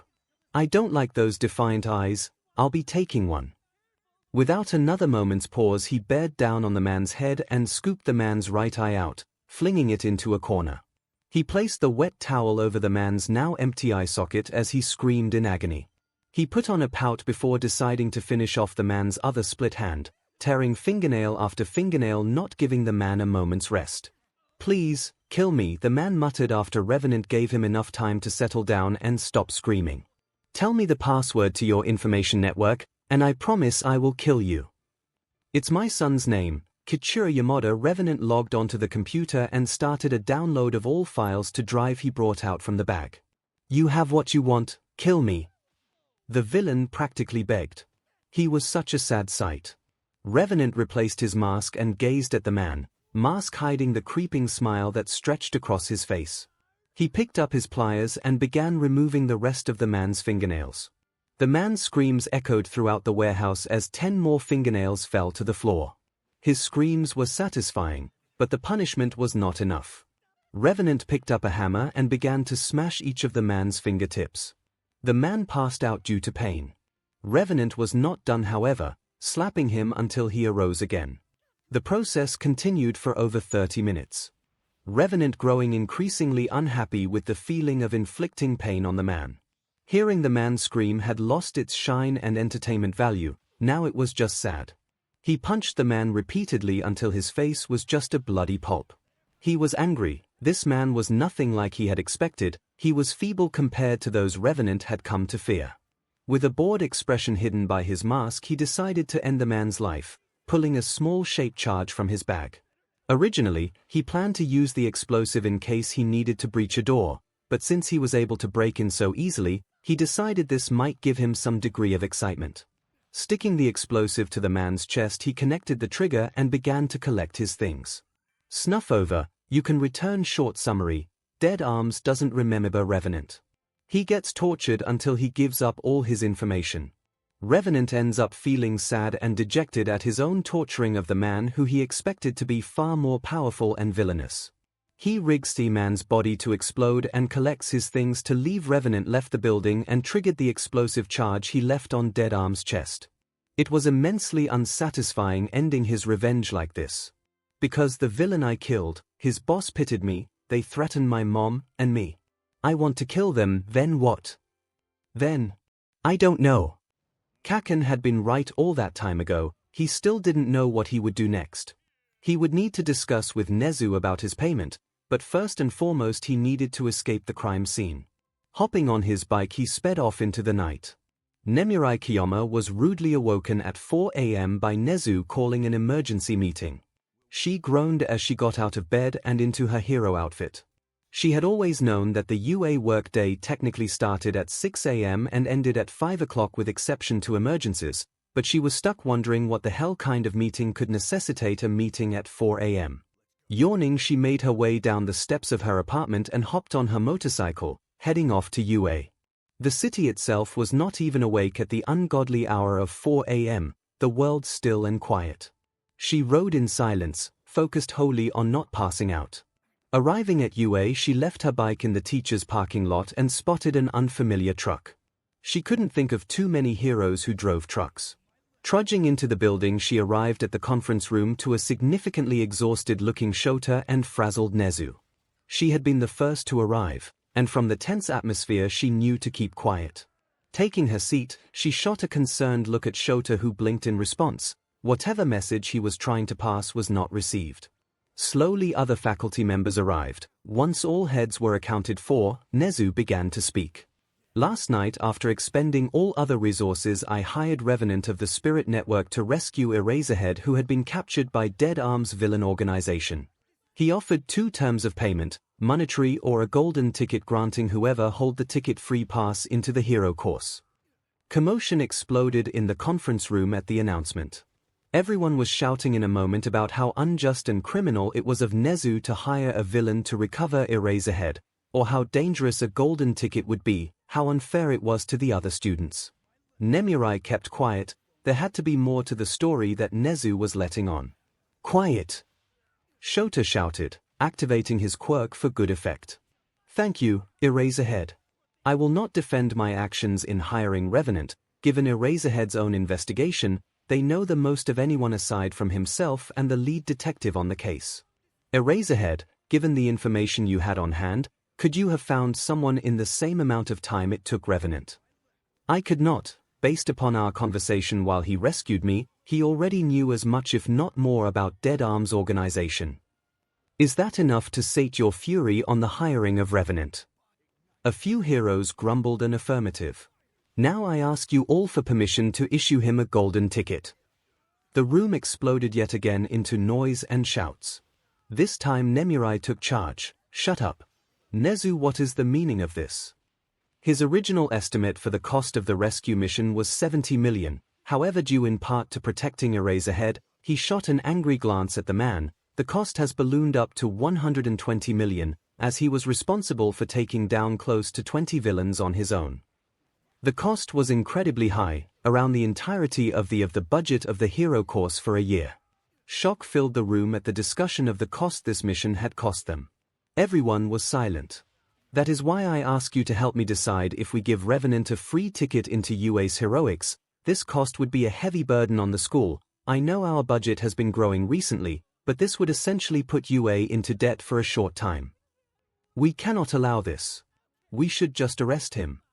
I cannot do that, I am afraid. During our meeting to discuss the job, we signed an agreement that should Revenant's identity be revealed before he turns 14 years old by myself or anyone else, I would take him under my wing and direct him towards heroism. Aizawa's stare shot daggers at the principal. You did what? His voice heavy with anger. That thing isn't even 14. And you want to make it a hero? 𝐼𝐸 didn't know how she felt about her friend referring to Revenant as a monster, so she decided to ask, what makes him a monster? Midnight, the plan he employed to rescue me involved gassing the villains, using a modified trigger and murdering over half of the villains there. He chopped off the hand of the villain's lieutenant. Based upon what the police have told me so far, he then brought in Dead Arms and tortured the man before blowing a hole in his chest. Shota's eyes were cold and heavy. That thing is not fit to become a hero. 𝐼𝐸 sat back in her seat. The Revenant she knew wasn't like that. He was tired and often angry, but nothing like what Shota described. She stewed on the thoughts, blocking out the others as she considered how well she knew Revenant. He was serious, intense, but knew how to crack a joke. He was sporadically incredibly considerate even to the thugs he caught. He was complex and twisted. She was broken from her thoughts by 𝐒𝐲 shouting, so then, we agree to ask for an extended payment plan, and a pay cut to offset the yearly added costs. 𝐼𝐸 had to agree. If Revenant was as dangerous as Shota made him out to be, then she wouldn't want to give him a free in at UA. I would like a haunting. I need to speak with Revenant. ASL. 𝐒𝐲, principal of UA, this is Revenant. Do you have my answer? Could we make the payments over a PRD of say, 4 years? Are you just fing with me because you know that's how long Mr. Nowhere owns me? I assure you that was not my intention. Put it into a trust so that when I am no longer in his employ I can make full use of it as I see fit. I can do that, and appreciate you not funding this Mr. Nowhere. He's a massive but, I have no issue screwing him over. Plus, he can't read the things I write here.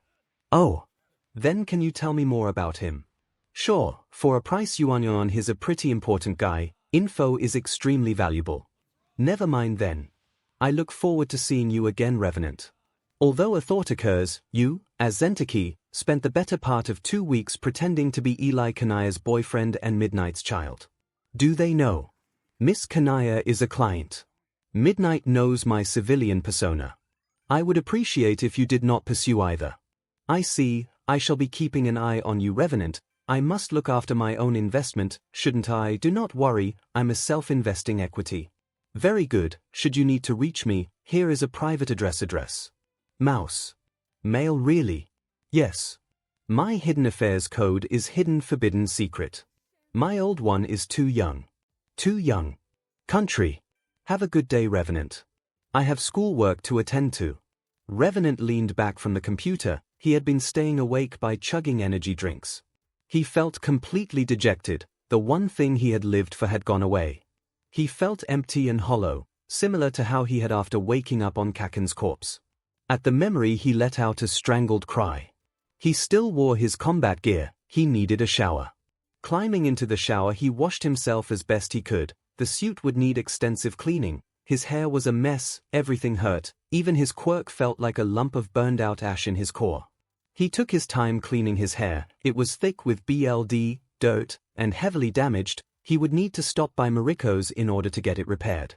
For now, he did what he could. He was tired. He wanted to sleep. Climbing free from the shower, he finished his ritual of cleaning himself. Looking into his eyes in the mirror, he no longer saw himself. He saw a monster. He punched the mirror and let out a groan of pain as shards embedded themselves in his fist. Picking out each piece with a tweezer, he sat on the toilet waiting for his healing to close the wounds. He leaned back against the back bowl and let the tweezers drop to the ground. Everything suddenly seemed so pointless. Confirming his hand was healed, he walked over to his bed and pulled on some shorts. He had learned from the previous encounter with the doctor to never sleep naked again. He collapsed on his bed and let his quirk drop.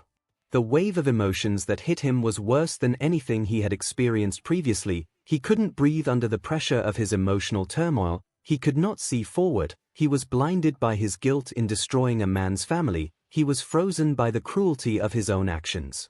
His entire body locked up as he struggled against himself. Curling into himself, he could not fight as the tears and voices came. His tears were burning hot against his skin, the voices louder than thunder, louder than a gunshot, and yet as quiet as a body hanging by its neck. His thoughts turned to suicide. Sleep had not yet taken him, and he cried out in pain for someone, anyone to come and save him. Unfortunately, he was completely alone. He had killed those that could have come to save him, and pushed away those that wanted to help him. No one could help him now. He was alone. Katsuju Zentoki's fears for her brother had come true. He was alone. He was a weapon. He was a monster. But most of all, just like her, he was alone. Clearing out, Revenant woke up, but could not move. He was petrified by his own fear, sadness, and guilt. He blinked idly, staring at the ceiling. He was filled with dread, wanting the world to leave him alone. He had one job to do before he could rest for a while. Forcing his quirk to flow and coat his body, he pulled himself from bed and walked over to his computer. Sitting down, he opened a chat log with his Yakuza contact. ASL. Pure impure cure. ASL. Revenant. What do you want? I want you to pay me to kill your boss. That's absurd. Why would I pay you to do that? Because I am tired, and your boss is already paying me to spy on you. So, pay me to kill him already. Why are you admitting to this? What do you have to gain? As I said, I am tired and want to rest. I can't do that as long as I have an open job with your boss. Overhaul, either make a contract with me or I'll ensure that your boss understands your plans and executes you. Are you threatening me, Revenant? Would you prefer I just release all of the info on your Splinter Cell and the Yakuza at large? Because I can do that. Fine, how much will I have to pay? Just pay me with a favor at a later date. I really don't care right now. Revenant got up from the computer and dressed in his still bloody combat gear. Everything felt grey and rainy. Climbing on his bike, he set off for the boss's abode in the countryside. Riding in the day was something he did not often do, but today he was tired. Today he did not care. He sped through every light and took a direct route to the boss's home, shaking off police who attempted to chase him by driving through a drainage tunnel. The whole process just dragged on him. He wanted to go back to bed. He wanted to rest. He wanted to die. Arriving at the boss's residence, he parked his bike inside the man's garage and walked inside. Barging into the boss's office, he dropped onto the couch and waited for the man to finish his call. Revenant, what are you doing here? Overhaul has hired me to kill you. He has made his play. It wasn't technically a lie. Overhaul did place the order. The boss nodded in recognition of what Revenant meant. Getting up and walking over to the tired assassin, well, I can't say I am overly surprised. Thank you for your work, but why don't we talk before you kill me? So long as I don't have to get up, I'm pretty tired, Revenant said, voice flat and eyes lidded, but still tracking the Yakuza. That's fine, since I am about to die, can I know some things about you? Ask away, I already cut the internet and I know you don't have satellite. Just because he wanted the job to be over didn't mean he would let himself be sloppy. The man frowned, realizing that his ploy to obtain information on the agent had misfired. Can you tell me your real name? I can, but I'm not sure. I'm dealing with some identify issues right now. Can you tell me what you are going to do after you kill me? Rest until I need more money. And after that, I have to become a hero. How old are you? 9 years old. You don't look 9, you look 13 or so. Drugs and experimental medicine. I need to be strong. Why? For 𝐿𝐿𝐵. Who is 𝐿𝐿𝐵? Revenant turned and looked at the corpse before him.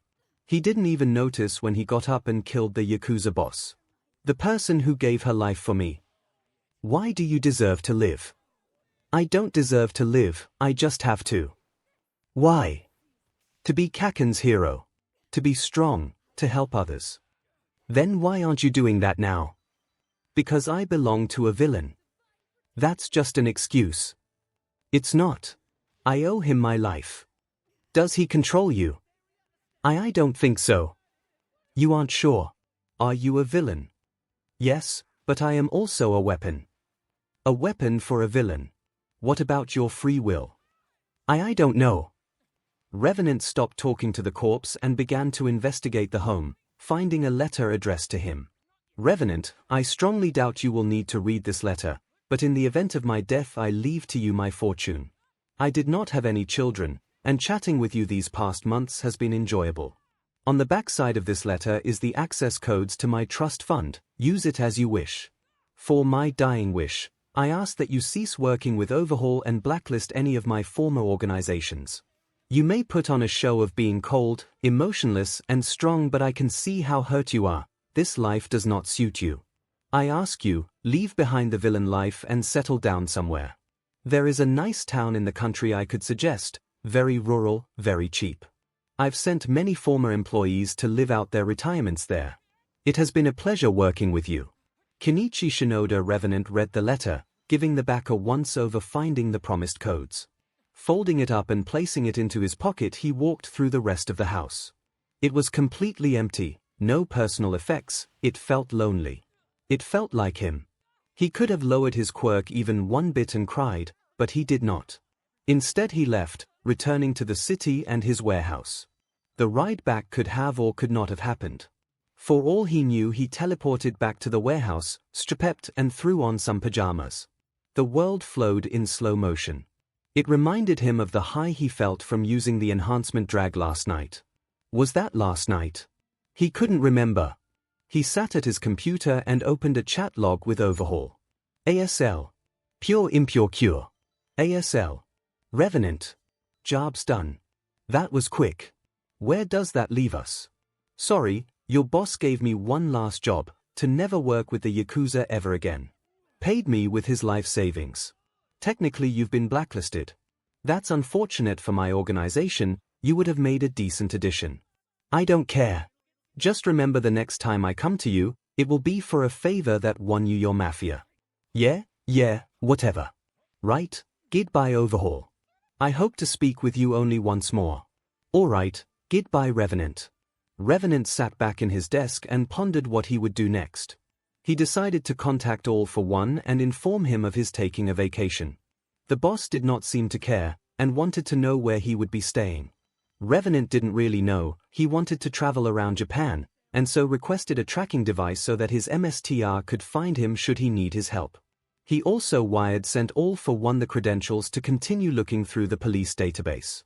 Not the same one he used, but a less sophisticated one that would not knock out his own should it be found. And with that, he set off on his journey, disappearing from the world. Eli Kanaya was concerned the day after Valentine's Day. She saw Revenant had gone on a rampage, utterly obliterating a villain organization in the poor part of town. Worried at the news coverage, she went to Hidden Affairs and found the Spirit Network's ad was not being posted. She tried to request a haunting but was met with silence. Whatever happened had completely destroyed the spirit network and possibly Revenant. Had he been captured? Would they trace it back to her? Was he okay? These and numerous other questions filled her mind. She did not have feelings for the killer, but she liked having him around. He was convenient, a useful tool and hers. She was unhappy with him suddenly disappearing. When she next got her hands on him, she would wring his neck. Nemuri Kiyama was worried. Revenant and Ren had been missing for 4 months now. She had long since figured they may have been the same person. It was blatantly obvious in hindsight. After Ren had disappeared, she looked him up and came up with nothing. Ren Zentaki did not exist. It hurt to know that wherever her kid had gone she could not follow. She did not know what was going through his head, but whatever it was she was worried. Every day she half expected him to turn up. Dead, or return to work like nothing happened. She didn't understand what drove him to just simply disappear. She knew next to nothing concrete about him, only that he was younger than 14 in actuality. Nezu had been cagey about talking about the kid, but was clearly worried, and looked far more concerned when she presented her knowledge of surgical scars on his legs. The principal hated the idea of experimentation on living beings, having experienced it firsthand. They had both agreed that the boy was likely forced into his situation and was being mistreated, or was a test subject. Opening that line of thinking only served to keep her worry levels up as she considered each night what sort of horrors her kid had gone through. She cried for him, utilizing her resources to keep a watch out for the white-haired assassin.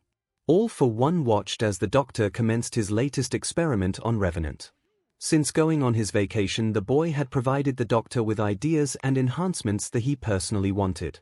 Some were worthwhile investments. The creation of artificial cloned eyes which possessed numerous advancements over natural eyes was an interesting choice. Others were less worthwhile and proved to be dead ends, such as creating a bioalloy and interweaving it with his tendons, which would be incredibly effective if not absurdly expensive and dangerous to implement. The boy readily offered his body for each augmentation. They had been unable to create a gland which would make him more susceptible to hypnosis, which continued to irk the villain. So, during longer recovery periods they decided to try programming him using older methods. The preliminary results had been going well. He was able to operate on a basic level based upon commands while raging. It was a useful improvement, but his propensity to be lethal even when directed to capture had been an issue they had yet to circumvent. Getting back to the test of the day, they were modifying his kidneys to improve his resistance to poisons and diseases. It was practically useless for the boy, but was not intended for him specifically. It was intended for other projects. He had considered granting the boy another quirk, but couldn't be sure which would be the most ideal to grant him. His greatest weakness was also his greatest strength. His rabid rage would make him too dangerous to work with should he slip into a rampage should he be given a powerful quirk. He had yet to find another quirk that could fit the boy, apart from the one he had used to base a new high-spec. The boy was developing into an excellent tool. He was strong, determined, and obedient to a fault. He had given up all his control and power by granting him access to the police network. That said, he did not want the boy around for the raid that would be occurring in a few weeks. He would be a potential liability should he be there during the battle. He left as the doctor began scraping away at the boy's eyes in order to begin the cloning process. Today is July 15th, Izuku Midoriya's birthday. Only 5 people are celebrating across the whole of Japan. 4 celebrate a child taken before his time, though one isn't sure what to think. The other celebrates 1 year of servitude completed by reading in a library he had once broken into. The 2 groups celebrate the same date for the same person, and in a strange sense they are all celebrating the same good fortune of a year passing for one particular person. Nezu checked his second phone for the 3rd time that day. He had messaged Revenant and received a reply the previous week indicating he was still alive. The specific wording made him concerned for the boy. "I haven't died yet, so I must be doing something right." Whatever he had been up to, it was likely self-destructive. He had not obtained a doctorate in psychology to be a therapist, he had gotten it to read people better. The boy showed numerous signs of severe mental issues, likely resulting from his mysterious past and illicit activities. He wanted to bring the boy in so he could help him become a hero. The boy would surely be a kindred spirit, being a test subject had a tendency to incite certain behavioral quirks that could be detrimental if not properly handled. When Revenant decided to return to the warehouse, he found a note left on his computer. He had driven all night long, so there was not time for anyone to pick him up or talk with him. The past 6 months had been good for him. He had returned to pay his respects to his family, visited various shrines across the nation seeking guidance, spoke with many people, and gotten almost nothing out of it. He still suffered nightmares, still felt severe guilt over his actions on Valentine's Day, and thought of himself as a monster or a weapon, but he had grown used to the overwhelming dread through the use of antidepressants he had requested from the doctor. He was doing all right, all things said and done. He let out a genuine yawn as he approached his computer and read the note placed on the keyboard. Stand by until further orders, all for one. Weird. Normally he'd just tell me to stand by. Wonder what happened. Standby. Revenant was bored. He had been placed on standby for the last 3 weeks and had been content up until that point to look over Dead Arms files, police network information, and teaching himself some academic skills. He still trained daily, but he rarely left the warehouse with exception to get food or other necessities. It was a sad subsistence and empty existence. He dared not go out or continue his activities without All for One's order, but he couldn't stew in the warehouse for much longer. He considered restarting the spirit network of his own free accord, but he wasn't sure if he could handle the stress again. He had been able to settle back down after traveling the country for 6 months. He feared how much restarting his work could mess with his head next time. It was during a reading session of Dead Arms files that he came across the information regarding Dragon, the first person he had killed. Just finding the file sent Revenant into a bad mood. He still hated that man for shattering his family, which reminded him, where the hell had Dad gone off to? He briefly searched for the man after joining All for One, but it seemed like on that day Hisoshi Midoriya dropped off the face of the earth. He sometimes wondered what would have happened if Dad had been there to take him in after the attack and subsequent fostering. He knew he would never have met Kaken, Daikai, Ren, Wada, Shiro, or Mr. Kotoryu. He also would not have killed them and become a villain under All for One. He couldn't be sure which prospect he hated or liked more. For those few months he lived with at the Kotoryu household, he got to experience a pure and genuine joy that he had not felt since before he and Katsuki got their quirks, or Katsuki did anyways. Life with the Kotoryu family had been an idyllic time for him. In hindsight, he was being trained by his big sister, he had people who he trusted and had fun with, happy memories. He stood from the desk and walked over to Ren's bike, sitting on the motorcycle. He had yet to repair it, feeling twisted up about changing it without Ren's permission. Then it hit him, Ren's last wishes for the bike, that weird Italian engine. A warm smile spread across his face. He knew what he would do today. Grabbing his things, he put on his old skull helmet and set out on the motorcycle for Abe's shop. Riding the Bossico bike was something he missed in a nostalgic way. It was loud, and revving it made popping noises. It was bold and drew attention. He didn't care for the head turns and looks he received on the bike, but since he had his helmet on it was easier to block them all out. He lamented that he couldn't find a good way to add a helmet to his combat gear, but with his acrobatics it would only serve to get in his way. Careening around the corner to the side street the shop was located at, he pulled in next to a dark-colored motorcycle. Parking the bike and taking off his helmet, he preened slightly under the warm midday sun. Helmet under one arm, he leisurely walked forward into the shop. He waved over to the shop owner, who smiled at him. "You can just head on back, Abe is finishing up with another customer." Revenant nodded and meandered into the back of the shop. It was filled with new orders, namely edge shot specials and other variants. He smiled, taking pride in that his VFR 190 assassin had drawn so much attention to the shop. Walking towards Abe's stalls, he froze when he saw familiar dark purple hair. "Zentaki. Good seeing you again. How are you?" Abe yelled over at the stunned boy. "Zentaki." Midnight turned around, catching sight of the white-haired boy with a strange mixture of feelings sparkling in her eyes. "Hey Abe, teach." Revenant stuttered out. He felt like an ant under a magnifying glass. He figured that Midnight knew his identity, but he couldn't be certain. He would play it by ear. He knew Abe didn't suspect a thing, and the man was incredibly blunt, so if he thought something was off then he would draw attention. "How's it going?" Midnight huffed and made an angry face. "You drop off the face of the earth for 6 months without a word, come back and all you can think to say is how's it going? I mean I could ask you as a, he offered, knowing that the joke might lighten the mood. The joke did not seem to dampen her anger at his disappearance.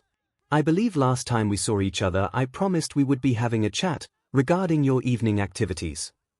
CRP, she said, well teach, if you want to give me detention, you'll need to wait until I'm your student, unless you mean other activities, but really we shouldn't talk about work right now. Revenant said in a snide tone, clearly implying that he didn't want to fight in front of Mr. Abe. What can I do for you Zentaki? More work on bike. Not fast enough. Abe inquired, interrupting the tense conversation. Midnight shot him another look and nodded, allowing them to have a reprieve from their talk. I actually am here for a different bike. My brother passed away recently and I'd like to do the last modification he talked about. Revenant said with a weak tone. Midnight could not contain some degree of shock at hearing that he had lost his brother. I'm so sorry to hear that, Rev Kid, Midnight said, correcting herself mid-sentence. Okay, so she knows, but she doesn't know who I am exactly. I too am sorry for losing brother, must have been hard. Revenant tried to keep a straight face, but hearing the words made it hard to keep his composure. He pulled his quirk over his body, refocusing himself and clearing his mind. It's okay, I'm dealing with it. The bike is out front, I'll pull it in, you can finish up with teach. Abe nodded and turned back to Midnight. He could feel her staring at him as he exited to grab the bike. Sitting back down on the bike, he was tempted to just flee the scene, go back into hiding. He didn't want to leave Ren's bike in this state any longer. It was a small step forward, but a step nonetheless. He started the bike up and gave it a few revs before walking it back and pulling it into the bay. Midnight's eyes widened at the sight of the partially melted 𝐒𝐿𝐴 bike. She shot him an accusatory glance. Kid, what the hell is that thing? Looks like it went through a burning building. She gawked at the damaged motorcycle. He died in fire, it got the garage too, I barely managed to salvage it. It's a miracle that it still works. That doesn't explain why you have a 𝐒𝐿𝐴 bike. He was in the Tokyo gang. When they sent him to the foster home, he got to bring his bike. Revenant replied harshly, letting bits of his anger spread into his voice. He started to reprimand himself mentally for giving away information regarding his past. You want to fix bike? I want to replace the engine with some Italian twin-charged one that supposedly fits on the frame. I don't really remember too much about it. And the body? Fix it, the more audacious the better. He once joked about installing a dozen horns on the back for making it even louder. He smiled at the memory of he and Ren talking about the bike while fitting a new drive chain. Make it the complete opposite of the assassin, loud, bright, exuberant. I think that's what he wanted. I do that for you, what is budget? Don't worry about the budget. Abe smiled, his mind filling with ideas for what he could do with a massive budget and customer who could handle the most incredible speeds. Revenant hoped he would draw some conclusion for the two bikes being complementary to one another, one loud and brash, the other quiet and subdued, both incredibly fast and dangerous. Can you really say that? Midnight asked, interrupting the pair's thoughts over how incredible the bike would become. I mean there has to be some sort of limit, right? Good point teach, the budget will be 20 million. He said without a care in the world. Midnight's mouth dropped, it was enough to buy a new bike, spending it on modifying his would be a completely overkill gesture. That should give you the leeway you need, right Abe? He smiled at the old man, whose face filled with a devious smile. Make sure it's everything it can be, okay? Abe nodded, and pushed past them, gesturing for the hero and villain to leave him to his work. Revenant sighed and began walking to the front when Midnight pulled him aside. We're talking, now. I need to get a loaner bike while they take care of that one. The words felt strange in his mouth. It was weird talking about the bike without referring to Ren directly. I kinda live far away. I'll give you a ride, come on.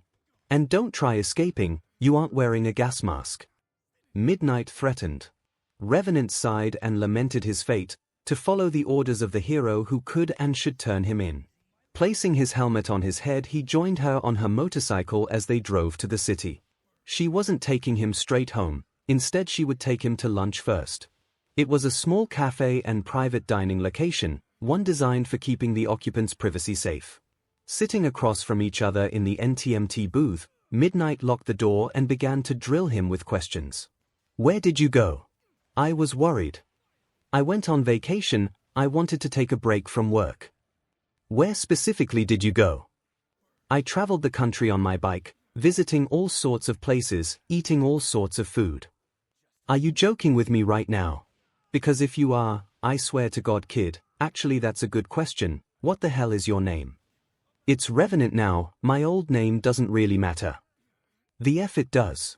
It's weird calling you Revenant," she drawled out the name making it sound ridiculous. "I want your real name." "Why does it matter?" "So, I can find your family and put you all back together." Revenant laughed dryly at her remark. "Family? You want to know about my family?" Midnight nodded, determination flashing in her eyes.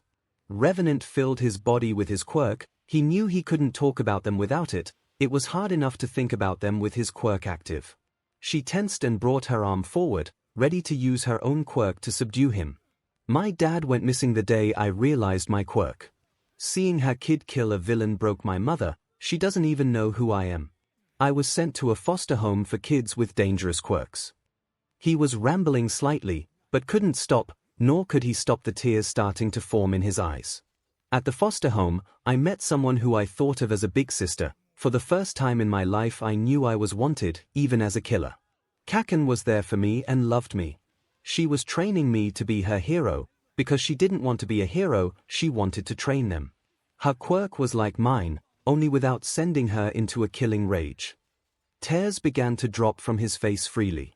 "She wanted to make me strong. My older brothers wanted to help me become strong. Ren let me help with his bike. Life was so good until I screwed everything up. My little sister, her quirk let her take over people. I asked her to use it on me to see what would happen." He paused, attempting to solidify his will and make the next words come out. He opened his mouth once, twice, 3 times before they finally came. "I killed them all, even myself." He dropped his hands in his palms and began to sob. "I'm a monster, a weapon who sold himself to a crime lord because I didn't want to die." He cried on and on, flinching only when Midnight moved to his side of the table and wrapped her arms around him in a tight embrace. He didn't reciprocate the gesture, instead curling further in on himself. Midnight held him tight. 𝐂𝐽 Revenant howled in sorrow. 𝐂𝐽 Izuku sobbed into the comforting presence, letting himself be held by the caring lady. He couldn't care about who was there. He needed someone to be there for him. He felt himself losing grip of himself. Nemirai held the sobbing boy in her arms, her heart aching at the boy's story. Seeing his curled-up form made him more like a child than a brutal killer and major villain. She clutched him tightly, running her fingers through his hair. Contenting herself to know that she was there for him. She had yet to be trained to deal with panic attacks, or whatever he was dealing with. Whatever it was he was dealing with, it was more than he could handle. He had said his quirk helped keep him calm, but whatever this mess was, it was something even his quirk could not contain. Or did it work like a suppressant? And the feelings were just so intense that he could feel them even through his quirk. The latter was a scary thought. She knew what it was like to have dark thoughts, but for him to have thoughts dark enough to pierce the emotional barrier of his quirk was indicative of how messed up his life had been. She considered using her quirk on him to knock him out, but given that the last time he had been forcibly messed with he supposedly murdered his entire foster family, she wasn't willing to run that risk. She held on to him for around 30 minutes, until he cried himself out and began to move apart from shudders of tears. Uncurling and meeting her eyes, she saw how red they looked. The spear tattoos under his eyes only served to enhance the effect of a crying child. "Sorry," he croaked with a scratchy voice. "It happens sometimes, I don't have the best control of it." Is he saying he's been dealing with this ever since he killed his family? Has he been being beaten for showing emotions? Her mind filled with fears for bad practices the kid had picked up and a more pressing version of her previously believed abuse story. "You don't have to apologize, you did nothing wrong," Nemirai whispered softly. "They don't actually know what happened to my dad, I'm still looking for him." The kid said, voice still weak, but already stronger. I know mom's in a hospital still, she still hasn't fully recovered. Dead Arms had been paying her bills, but when I took him down, I took over the accounts. This was news to 𝐼𝐻𝐻𝐻𝐻𝐻. He still had a mom, she was just mentally scarred, there but not for him. Have you thought about going to visit her? 𝐼𝐻𝐻𝐻𝐻 questioned, maybe if she could bring them back together then put him on a hero's path. A few times, I'm worried she'll attack when she sees me. The admission that his mother was off limits was a wrench in her hopes for the kid. Maybe it will be different if you're there with someone else. Can we stop? I don't want to talk about this anymore. She didn't leave his side, and he didn't ask her to stop holding him. They ordered their lunches and ate in silence. It was still amazing how much food the kid could pack away. He ordered 2 lunch options and ate them both in full while she grazed on her salad. When they finished, he had the audacity to offer to pay. She still let him. He seemed to be made of money, something she would have to resolve in due time. He was entirely too young to be walking around freely spending exuberant sums of money. It would serve to alienate him even further from people his own age. She wondered how much this kid had done to earn such an unbelievable sum of money that he could afford her yearly salary as a teacher on a motorcycle build. Does he even understand the concept of money? She began to mutter to herself questions concerning the boy's common sense and education. Wait, how much does he know? He'd have been out of school for at least 11 months, not to question how his education was before he became a villain. She paused in her thinking for a moment, allowing herself to smile. He probably needs a teacher, she thought, realizing she had a good means of keeping tabs on the kid, one he had no way of denying. Hey, kid, how's your education? She asked innocently enough. I was working on a 5th grade level when I stopped learning, I think. Then I guess you'll need a teacher, you know, a good tutor. This little SHT. I meant me, kiddo. I'm aware, teach. I was teasing. Yeah, you can have the privilege to teach me. Revenant said smugly, pulling his motorcycle helmet on. I'll drive. I doubt you even have a license. No, but I can drive something way faster than this. I wasn't asking for an explanation, sweetie, I'm driving. With a huff he got on the bike behind her and waited silently for her to get a move on. Where do you live? Sorry, that information is classified. I could just take you to the cops. You are a wanted criminal, even if you are a child. Revenant relented and began directing her where to drive in order to get to his home. When they turned into an industrial park, her heart sank. This was no place for a kid like this to live. They drove past gray, corrugated steel buildings on their trip to the assassin's dwellings. Eventually they arrived at a fairly box-standard building which he noted was his base of operations. He hopped off the bike and walked over to a side of the building, fiddling with a keypad before a hidden garage door opened. She rode inside. The sky was starting to get gray by the time they arrived and she hated leaving her bike outside. The interior of the building was different from what she expected. There were no walls separating anything. Dirty clothes were flung haphazardly into a pile between what looked like a junked washer and dryer and antique armoire, a table loaded with various gadgets and weapons directly next to a bed loaded with stuffed animals which she was amazed to see. He didn't strike her as a stuffed animal kind of person. A full shower, full-sized bathtub, one of those super advanced multifunction toilets and a junkyard sink comprised a bathroom tucked neatly into the corner of the building. The garage area was loaded with shelves containing books and motorcycle parts, tools, and more weapons. The whole thing made her head spin. She had seen villain lairs after a fight, but this was more like the man cave of a very dangerous individual. Walking through the clutter, careful not to step on anything, she arrived at a row of display cases, each containing something that looked special in some way. She focused in on one item in particular. A golden headband with a stylish pattern engraved into it. She looked at Revenant and suddenly it clicked. You're the person who killed that idol. He nodded, sadness on his face. Can you tell me about it? She was the first person I killed, but she was okay with it. I think she was going to commit suicide the night I came to kill her. He paused. She had just been told she was getting fired from the idol group in a month and felt like her life was over. She was distraught. She was okay with dying and being forgotten. It hurt to see her like that, so I staged a fight between us so she wouldn't go down as just another death. He finished, head down. Your hair, to remember her. I like to think she's the first person I could save, even if it was from herself. Nemuri looked on sadly at the headband. He was such a sap when he wasn't being all edgy. She didn't care what Shota thought, she would help this kid become a hero. They sat around and chatted pleasantly until the subject of his plans moving forward were.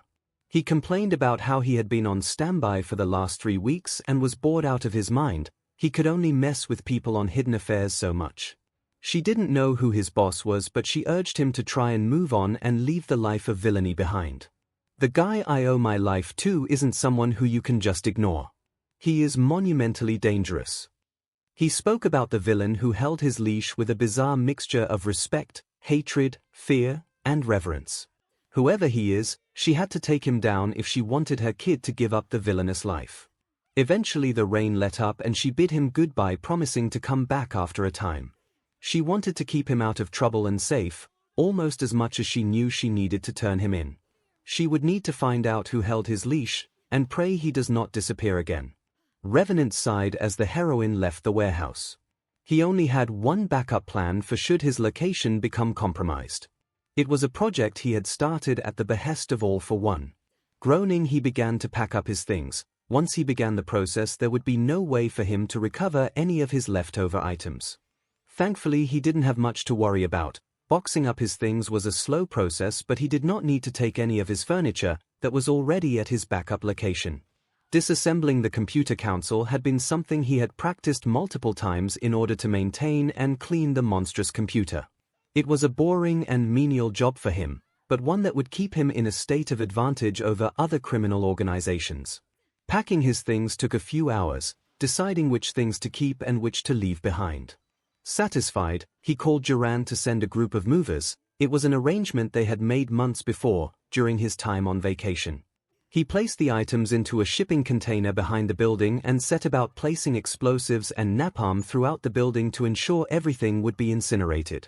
He wore his combat equipment and kept his primary motorcycle nearby as he watched the movers from the shadows load the shipping container onto their truck. They would be delivering the package to his new base of operations, completely oblivious to the contents of the container. Revenant sat on his bike idly waiting for the truck to leave.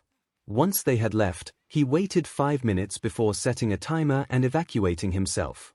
The truck would likely take around 2 or 3 hours before finishing its job, so he had time to kill while he waited. He decided that doing vigilante work would be a decent time killer. Riding his bike, he decided to operate near the 3rd ward for the evening.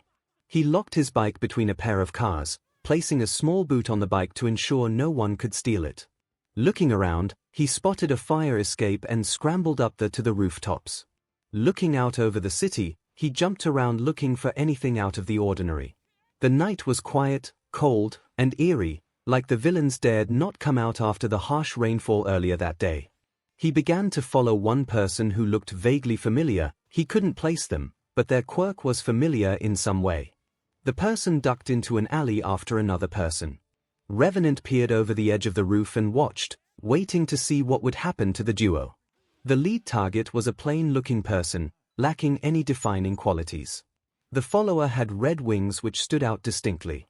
The plain-looking person was clearly agitated and began to shout something Revenant did not care to listen to. The winged man appeared to joke back to the plain-clothes man, which only served to agitate the person more. Revenant saw the man reach for his belt and shot down from the ledge, tackling the man to the ground. A shot rang out and a flash of pain crossed his mind. He had been shot. He let out a scream of pain and released the man, who staggered to his feet. The pain was intense, but he had suffered worse every time he relived his own death. Raising back to his feet, he let out a heavy breath. "SL. Who the F are you?" "Revenant, drop the gun or I'll break your legs and leave you a cripple," he responded calmly, sure he had been shot, but assuming the bullet had passed clean through him, he would be fine in a day or two. The foul-mouthed assailant did not comply, instead raising his gun again. A ball of fire exploded out the barrel of the pistol, ejecting a bullet directly towards where Revenant had been only a moment before. Dropping down to all fours, he leaped forward, running off the wall and kicking the man in the face, sending him to the ground. Towering over the dropped man, he stepped on his hand, forcing him to release the pistol. Bending over to pick it up, he examined the firearm. He looked back at the winged fellow. "SL. I don't know what that means. Who are you? You don't look like any hero I know. Keep on the lookout for me. I'll be hitting the scene sooner or later. Call the cops. I'll ensure he doesn't disappear on us, Revenant commanded the boy, placing the firearm on his belt, another fine addition to his collection. He placed one foot on the man's chest and stared down at him. I warned you, which leg would you like to lose first? The man did not answer, so he did the smart thing. Flipping the man over and onto his stomach, he pulled out a knife and showed the blade to the man. Since it won't be one or the other, I'll take both. He plunged the knife into the man's lower back. Careful to only sever the man's spinal connection to his lower body. Pulling out the knife, he wiped the blade on the back of the man's shirt and let out a sigh. Another boring encounter. Or it would have been had he not immediately needed to block a feather thrown at him from the winged boy, who had taken up a two-sword fighting stance. Revenant felt more excited facing off against this person. Their stance belied a practiced strength. They certainly knew what they were doing compared to the fodder. You call the cops already. Vigilantism is illegal, you know, not that I am in any position to lecture. You're no vigilante, you're Revenant, a villain. Circumstances paint me that way. I'll be changing sides sooner or later. And the people you've killed. Most of them deserved it. I try to kill mostly villains if you haven't noticed. Whatever, you're going down. The boy flew forward and lunged with his feather sword. Pulling another dagger from his back, Revenant parried the blow and pirouetted around the attacking angel wannabe. The dodge did not jostle the little hero, however, who turned about and swung yet again with both blades. Revenant decided that this kid had extensive training, but lacked a certain something to make him truly effective. Blocking one blade and dropping under the other, he slipped beneath his foe, raising up and headbutting him in the stomach. The hero to be responded by retreating to compose a new plan. You have talent, of that I am certain, but your way of fighting, it lacks something, Revenant mused aloud to the boy.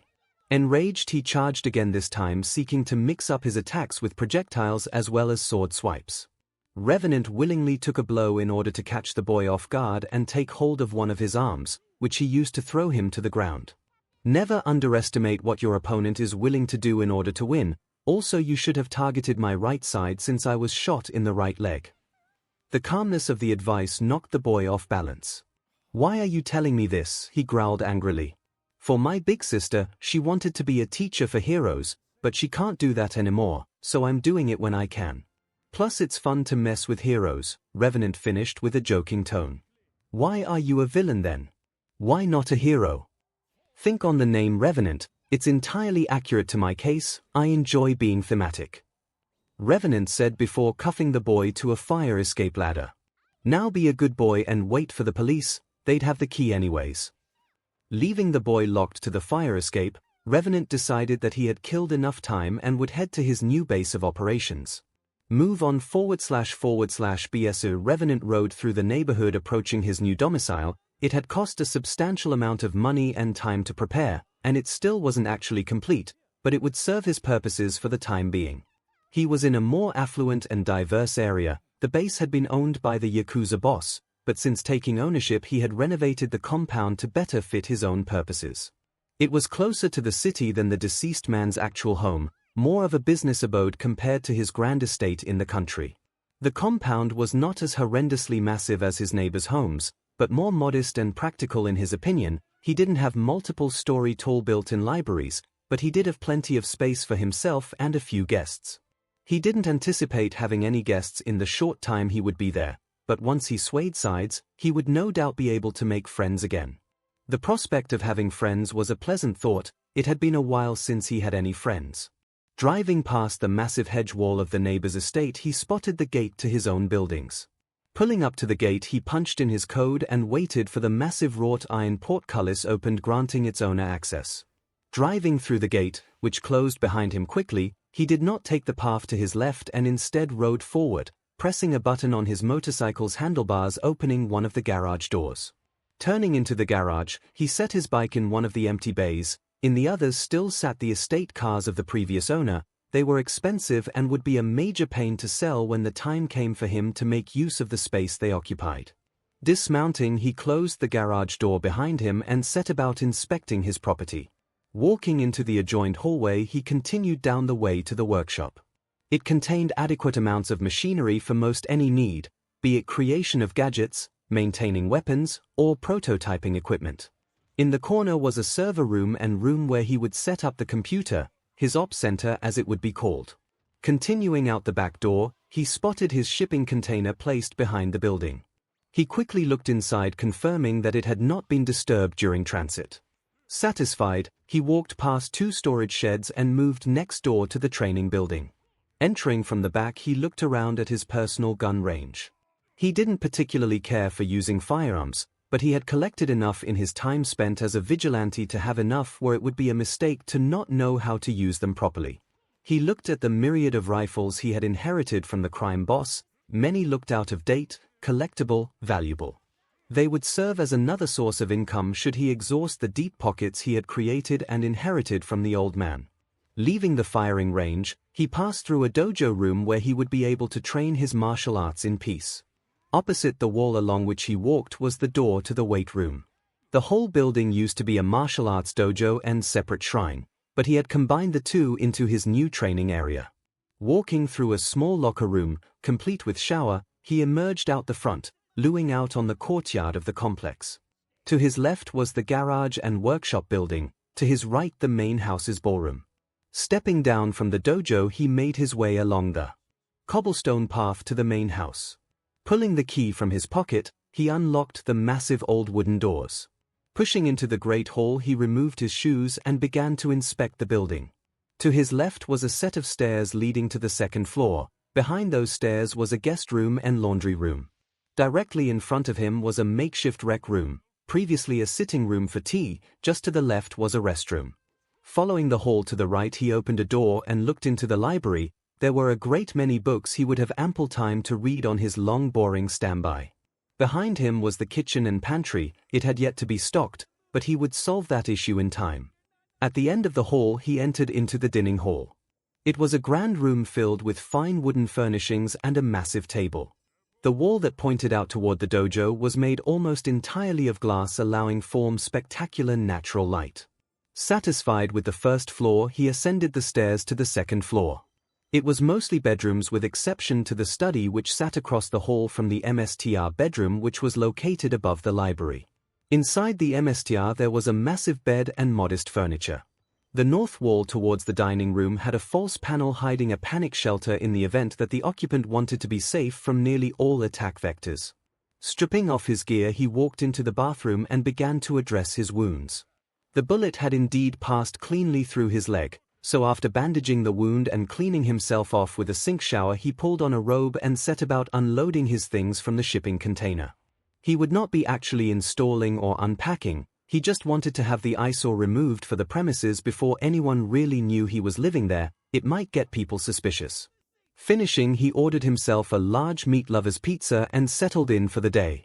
He had planned to sleep the previous night, but midnight finding his base of operations threw a monkey wrench in those plans, so he would sleep now. Opening a box, he pulled out a pair of stuffed animals, a penguin and seal, and trudged off to his new bed. The passed out quickly that morning, blackout curtains pulled, cuddling up with his stuffed animals. Nemuri Kiyoma pinched her eyebrows together in frustration at the news the Revenant's warehouse had miraculously erupted into fire the night after she had been there for the first time. To her, it was obvious what happened. That little ST thing ghosted me, she thought angrily, knowing full well that he would be cautious not to be caught before he could switch sides. It was a comfortable thought to have that he was in no immediate danger, but it did not help that she was back to almost square one with who he was and where he lived. The most important note of progress she had gotten from the interaction had gone up in smoke. It would likely be a few days before he moved again, so she twiddled her thumbs and continued her normal work, not breathing a word of the base being related to Revenant to Shota. He had it out for the kid because he was a dangerous, unhinged villain with no code or ethics, but she knew better about the kid. She leaned back at her desk. She still needed to finish creating her lesson plan for the day. She groaned. The kids she was teaching were dumb as bricks when it came to art history. ASL. Hidden Forbidden Secret. ASL.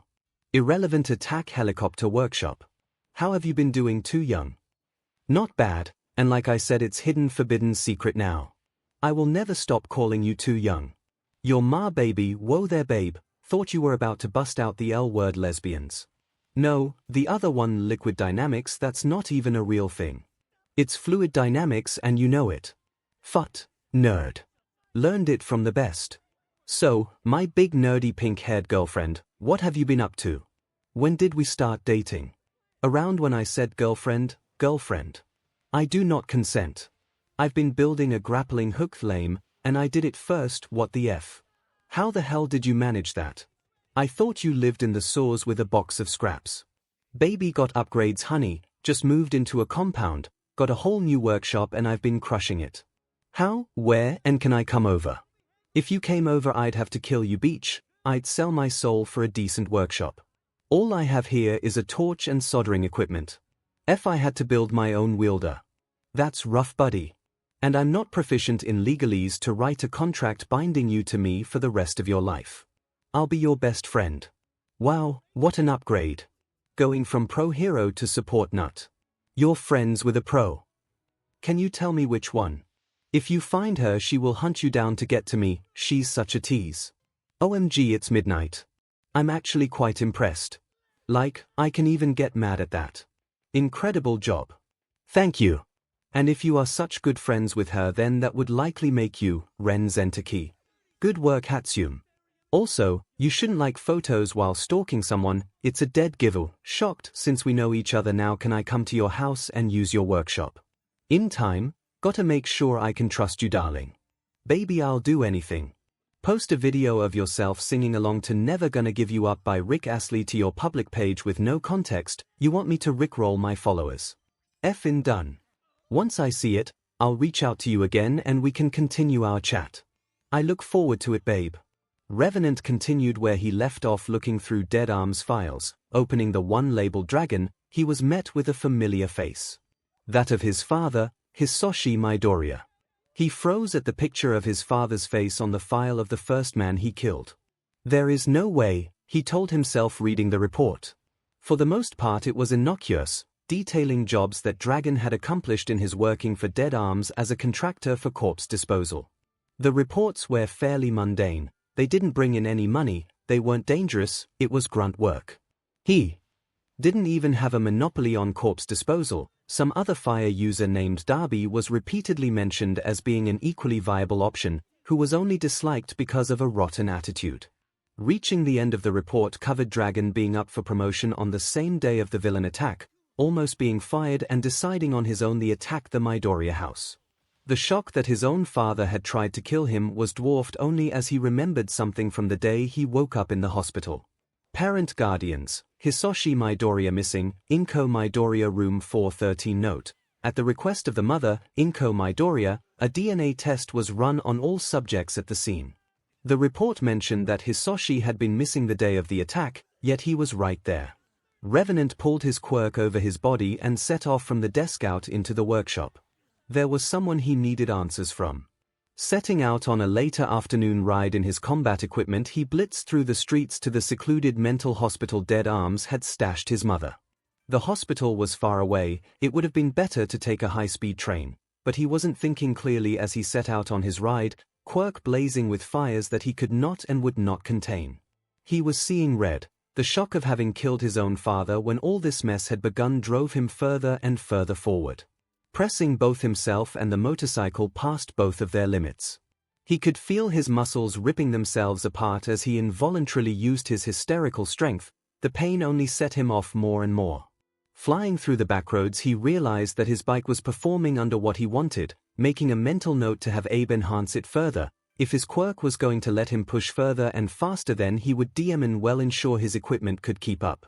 By the time he arrived at the mental hospital it was already nighttime. Dismounting his bike, he walked toward the front doors, emanating bloodlust in all directions. He felt ready to kill anyone in his way. Pushing through the front doors the receptionist didn't look up. Visiting hours have ended for the day. Please come back at dash. Where is 𝐒𝐭 Midoriya? He ordered, voice gravelly, low and cracking. The receptionist looked up and saw death incarnate. She turned pale as a ghost and pushed forward a clipboard. Taking the clipboard, he left her with one additional order. Call the police and you'll be a red smear on the road. She nodded, and sat completely still as he inspected the information. 𝐒𝐭 was in room. He dropped the clipboard back on the dais and turned towards the rooms. He knew that she would call the cops as soon as he left the room, but he didn't care. Kicking through the bed doors, he walked silently through the hallway until he came upon the room marked at Revenant. Held his breath as he opened the door, looking on his mother who lay sleeping in her bed. She had lost much of the weight she had put on before being sent to the hospital. She had grey hairs despite being young. She looked like a mess, all things considered, as pale if not paler than Revenant himself. He thought to himself how much like a family they would still look even with his hair white, wavy, and long. He approached her bedside and nudged her awake. She looked small, frail. He didn't want to hurt her that much, but he needed answers. 𝐒𝐭, wake the F up, he commanded, voice still flowing with rage. Her eyes shot open and narrowed on his own. She began to panic, but he remained resolute. I am Revenant, I have some questions for you. Who are you? She screamed in a panic. Revenant rolled his eyes. Revenant, an assassin. I will ask questions and you will answer. He commanded, attempting to make her focus. Unless of course you never want to see your son again. He tempted her with his own presence, that made her calm down slightly. What have you done with Izuku? She yelled at the assassin. I know where he is not dead. Will you answer my questions? They concern him. She looked him dead in the eyes and nodded slowly. Who is Izuku Midoriya's biological father? The question caused her to adopt a confused look. Hisoshi Midoriya, she said, unsure if there was some deeper context to the question. I ask again, who is Izuku Midoriya's biological father? It is not Hisoshi. At those words something sparked in her eyes, a spark of recognition, a spark of remembrance perhaps. She gulped heavily and audibly. She mumbled an answer which he could not hear. Come again. Speak up. He barked. Higurashi Zentaki, she cried out. Revenant bit his lip beneath his mask. There was no way that it could be the same Zentaki. Absolutely no way in hell that he could have been her real little brother. One thing was certain, and he focused on it for the moment, he was a bastard child. Did this man have a daughter? Yes, name. I don't know, she was just a toddler, she got sent away before we started having our affair. That's all I need to know. Wait. What about my son? Where is he? Please. Get yourself checked out of this hospital and contact me on Hidden Affairs. I'll bring the two of you together after that time. Revenant said, his voice growing softer. He left the hospital just as the police arrived. They didn't know who he was well known in Musutafu, not Kobe after all. He rode through the night, pushing down the anger and feelings that knowing his true origins inspired within him. He was angry, and he wanted someone to take it out on. That night in Kobe, a mysterious vigilante was spotted multiple times severely beating criminals and leaving them unconscious in alleys. Request a haunting with the Spirit Network. Any job will be accepted at the agent's discretion. Simply post the following: I would like a haunting, and a ghost will be along to inquire as to your new needs. Reduced pricing with proof of hero status. Revenant sat back as he posted the new version of his ad for the Spirit Network. He was fed up with being on standby. He would reactivate the network of his own free will and act as he decided for the time being. I would like a haunting that was fast. I would like a haunting. ASL. Revenant, head to these coordinates. This is the doctor. Coordinates. GPS. Pinned location. Is this an order on behalf of all for one? Yes, hurry up. I'll be waiting. We have an experiment I need to have you undertake. Yes sir, I'll head out now. Revenant sighed, pulling himself up from his seat which he had just finished getting comfortable in, but knew that this exact sort of thing was bound to happen.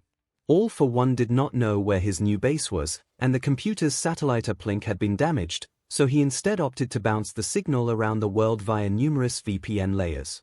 Mounting up on his motorcycle, he reconfirmed the location of the GPS pin and set off. The pin was out in the boonies, and his ride would take quite a while to complete, even with him speeding and snaking his way through traffic.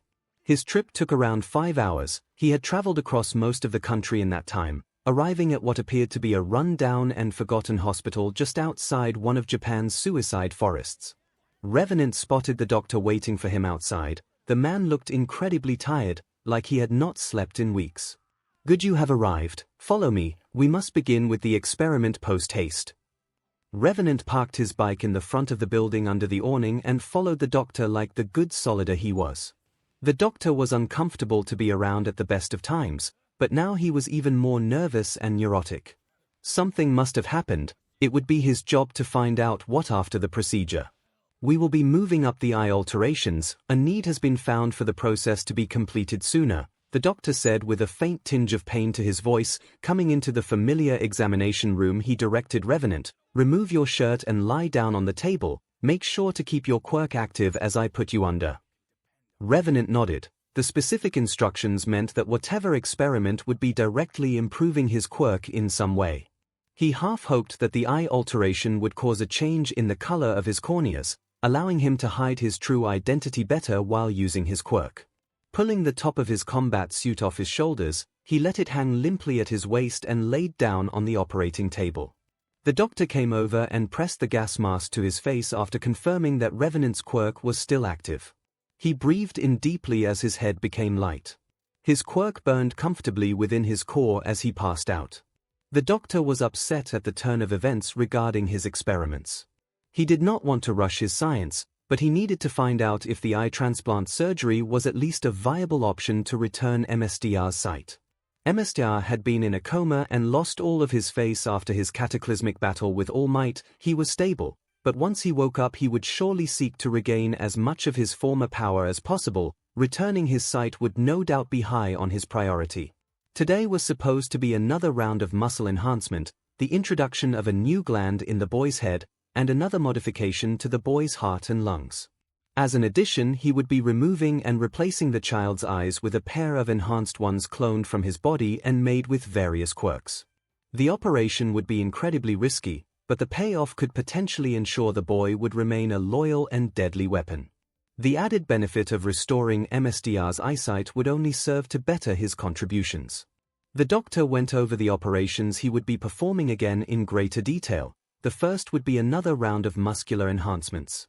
The previous round had been below expectations and provided ample data as to how to better formulate the drugs. Ideally, this batch would bring his natural strength to 2.5 times that of a normal human without any enhancements. The second was the implant of a new gland which should make the boy more susceptible to indoctrination and suggestions. Even if those aspects failed, the gland still served the purpose of enhancing his cognitive abilities, fortifying his electrical pathways, and acting as a secondary adrenal gland, producing a biosimilar which was far more potent and should push the boy to function faster and stronger in combat. The third modification to his heart and lungs would be necessary to account for the further increase in load on the body's cardiovascular system. Additionally, he would be testing a modification to the lungs which would render the boy able to resist the effects of gas-based vectors for around 1 minute before succumbing to whatever was hidden within the gas. It would make future procedures more difficult to initiate, but would make the boy far more deadly even without equipment. Finally, the eyes, incomplete though they were, they would still serve as excellent enhancements, provided the boy came back with his sight.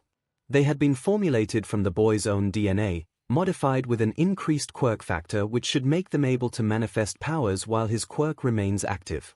The intended enhancements were improved night vision, fine detail, and resistance to dust and other irritants. Though that was mostly speculation, the tests had not been as conclusive as he would have liked them to be, but knowing 𝐵𝐻𝐷R, he would likely resist unnecessarily and refuse the operation when he awoke, instead relying upon quirks to regenerate his face.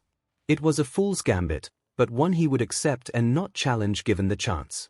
Confirming his equipment, he began to shave the boy's head, arms, and legs, cleaning with care as he went on, preparing each part of the boy's body for surgery. Lost darkness. There is no light within the world of Revenant. As he wakes from his sleep, he continues to live in the small room of darkness. It has been 3 weeks since the operation. 3 long weeks of isolation. 3 long weeks of being unable to see. 3 weeks of living exclusively within his own head. The world is black. Even if he could move, he isn't sure what he would do. After all, what do you do when everything about yourself has crumbled before you for the second time? Indeed, he does not know what to do next. His eyes have been taken as with his hopes and dreams. How sad is it that the child who would have become a hero is reduced to a madman stolen away within his head, suffering the torment of knowing that he has failed in the last action he could have achieved.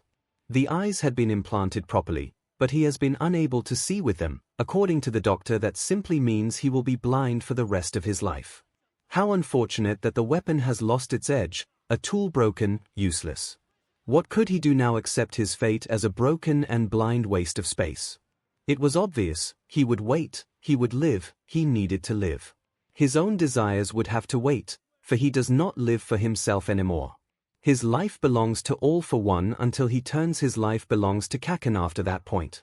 What would his big sister say about him? Would she hate him? He would not blame her if she tried to kill him, it's what he deserved. He took out a genuine good from the world.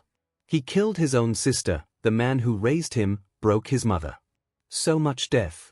Why couldn't he die again? He cannot die, it is not his right to die. He forgets so easily of his own life no longer being his. Was it ever his? Living for someone else seemed so natural, always living to meet someone else's expectations. Why did he even want to be a hero again? He'd make a much better villain. He makes a much better villain. Of course, he is blind now. How truly unfortunate this waste of space he calls himself should be forced to survive. He lets out an uneasy breath as he feels the room shift. The doctor stops by periodically to replace his 4 drips. He no longer has the longing to eat, so is fed intravenously. It is truly a waste, the doctor has said as much many times regarding his broke state. They continue to run tests and experiments on his body, no longer do they put him under, instead vivisecting his body to study and experiment. It is painful, it reminds him that despite everything he continues to live. Is he proud of himself? No, that would be stupid. What has he done to be proud of? To say that he has any pride would be to lie. To say that he has any will would be a lie. To say he knows who he is, would also be a lie. Who was he again? His head constantly hurt. The doctor had begun to play some music for him to help with headaches, but it only made them worse. He wanted the quiet to come back, it was louder with his thoughts, but they only made his heart ache, not his mind. He is a failure, he could never amount to anything. Why would he ever believe he could work on his own? The question was a lie, no one ever loved him. He was just a tool, used and abused by everyone who he met. What does he have to live for again? To be a tool for 𝐿, of course, how could he forget again? The pains of his headache were constant, especially when thinking of 𝐿. It hurt. He did not like that pain. Why did that pain make him upset? He allowed himself to be cut open, that did not matter to him, but why did pain from thinking on his MSTR hurt? He wanted to die, this pain was unbelievable. It was perfectly normal, as to be expected compared to his life. Did he have one before this table and the surgeries? He couldn't remember. He tried to think, it hurt more. Why did everything have to hurt? He didn't like this pain. He wanted someone, he couldn't remember who. She had black hair. No. Not black. Raven hair, long but tied up. It hurt to remind himself of the person. Was it a girl? Was it a boy? Why were they important again? Did they have something to do with him? His heart ached for some reason, it was a new pain for him. His heart had never hurt before, only his head. Would MSTR be upset that he had become injured somehow?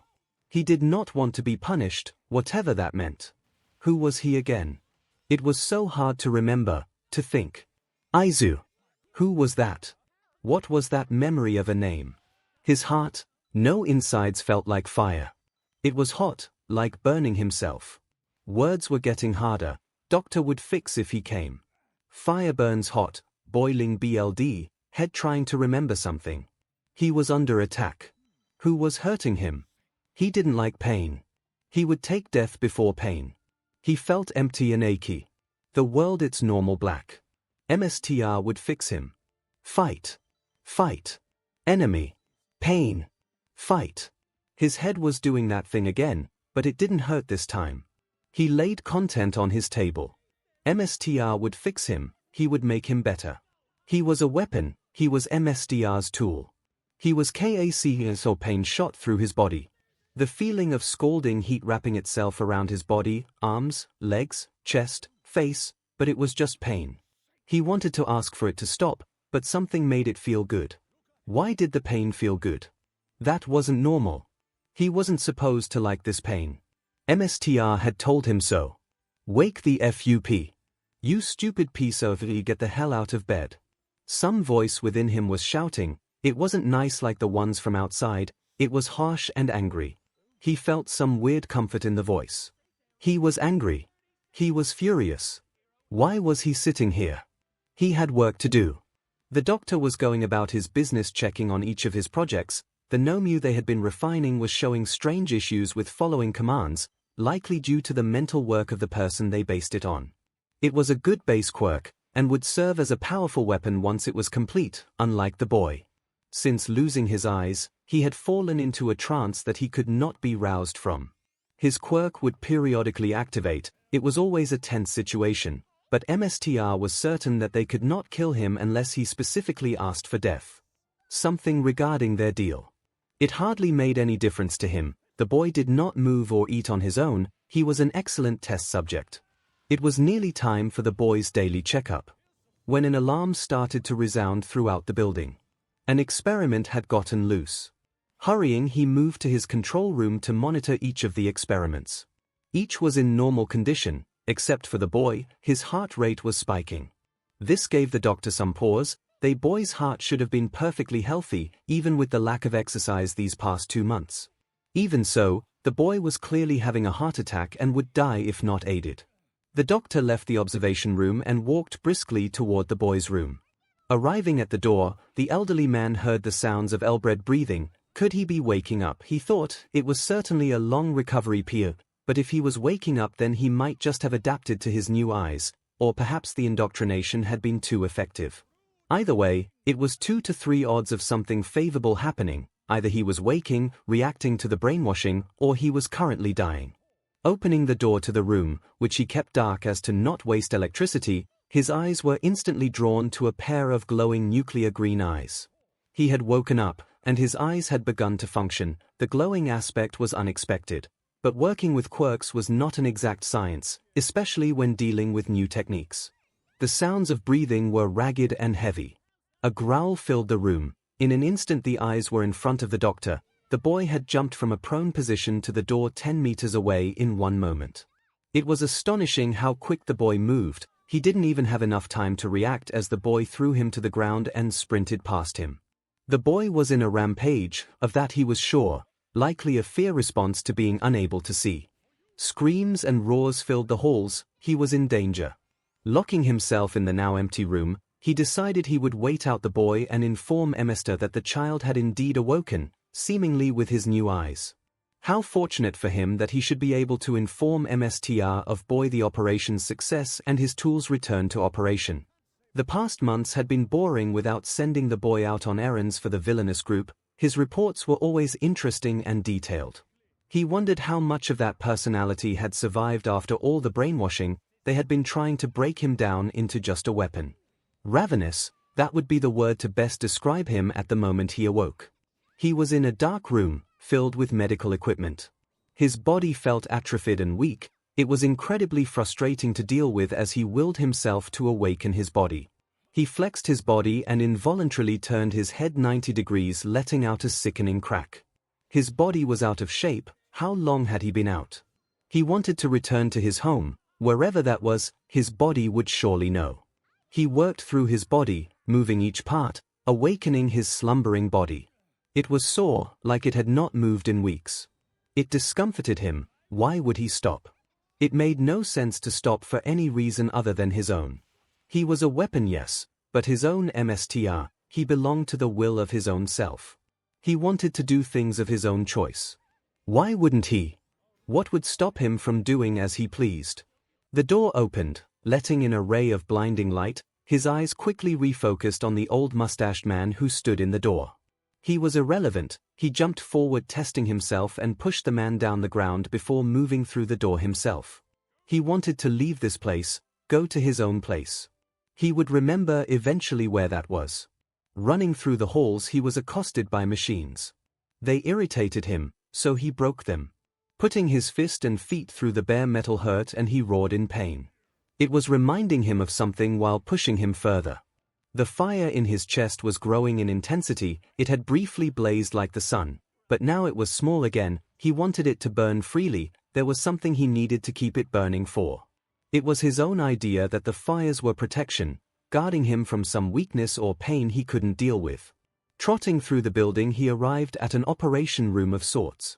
It was filled with an assortment of things, including a vaguely familiar black suit.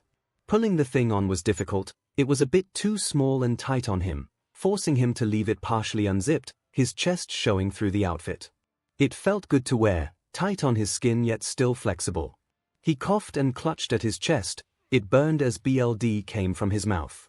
The taste reminded him of some distant memory: black flames, green eyes, a scream of terror, the taste of death. He steeled himself at the momentary flash of memory. He couldn't remember anything from before waking up apart from that raven-haired person. He wanted to find them. They would know who he was. They had to. His own lack of memory infuriated him. He wanted to find the person and remember. All he knew was that they were important to him. He let out another cough as he breathed deeply. His lungs and throat felt like they were on fire. Grunting, he continued to sprint throughout the building, the powerful fires of his ability flowing from his core freely. A quirk, that's what it was. Yes, a quirk is power. He wondered briefly what the power was called. It felt like it burned up his insides in a good way, like drinking a hot beverage. He found a window and jumped through it. He was in a heavily wooded area. There was some light snow on the ground. He couldn't remember the feeling of something so cold being a normal. He must be far from home. Wandering around the building, he spotted a motorcycle and descended upon it. A key was still in the ignition. The bike shuddered to a start and was mostly silent. Leaning himself onto and over the bike, he got a feel for the motorcycle before setting off on the cracked and damaged road that connected to this building. The roads were mostly empty. It was dark, likely early morning. The bike was fast, but felt sluggish under his care, like it weighed too much or the engine was weak. He didn't really understand how the machine worked. If he did, he could not remember how it functioned. This lack of memory issues was starting to become an issue. He hoped that it would resolve itself in short order. He drove through the hills until his gas tank showed it was getting low before heading into a nearby town to refill. The gas station was filled to the brim with people and their own cars and motorcycles. The motorcycles were audaciously designed with massive seats and ostentatious designs and bumper stickers. Pulling up, he drew the attention of every motor cycle owner in the area as he screeched to a halt at the pump. They all had large eyes for him and his bike. Chatter about the duo exploded between the bikers. He could not care less about the fools as he set about punching in a series of numbers into the pump, allowing him to pour gas freely. He didn't fully know how he did it. It was just muscle memory. Selecting the highest quality, he began to dispense the fuel into his bike's gas tank. "Hey guy, is that the VFR 190? He looked at the man who approached him. His hair was in a massive pompadour. Wearing a set of overalls, he looked like a ruffian, he decided. "Do I know you?" "No, my friends call me Aces. That's totally a VFR 190. Can I get a closer look?" The man, Aces, asked. He had no reason to send the man away. He was causing no issue at the moment. "You can look, but don't touch," he directed. "Man, it's crazy you can even ride one of these. My friend tried to ride one, said it was completely uncontrollable." "Really? It feels kinda sluggish to me. I think it's a bit underpowered." He could feel memories of the bike being his coming to the surface. This was a good sign, he decided. He could go to the person who built the bike and ask them who he was. "I'm thinking of taking back to the shop to have it modified more, but I don't have my phone. Could you give me some directions?" "You underpowered? Are you crazy? This thing is superbike fast. It's barely controllable. You gotta be fing with me," Aces retorted, disregarding his question. He frowned. His fires inside were starting to turn up in heat and fury. The feeling was comfortable. Rolling his neck back, he looked down on the man. "Shut the F up. If I say it's slow, it is slow, no question. Or maybe you're the one who is slow." He taunted. It felt nice to say those words. The others who had joined Aces made an O sound at the taunt. "The F you say to me, you little SHT?" Aces roared back, pulling a knife from his belt. He noticed the knife and began to prepare himself to beat down the man. He was getting in his way. Turning his back, he returned the gas hose to the pump. "Look at me when I'm talking to you, shithead." "I will not. You are not worth the trouble anymore. Leave," he commanded the man. He was getting fed up with the man's very presence.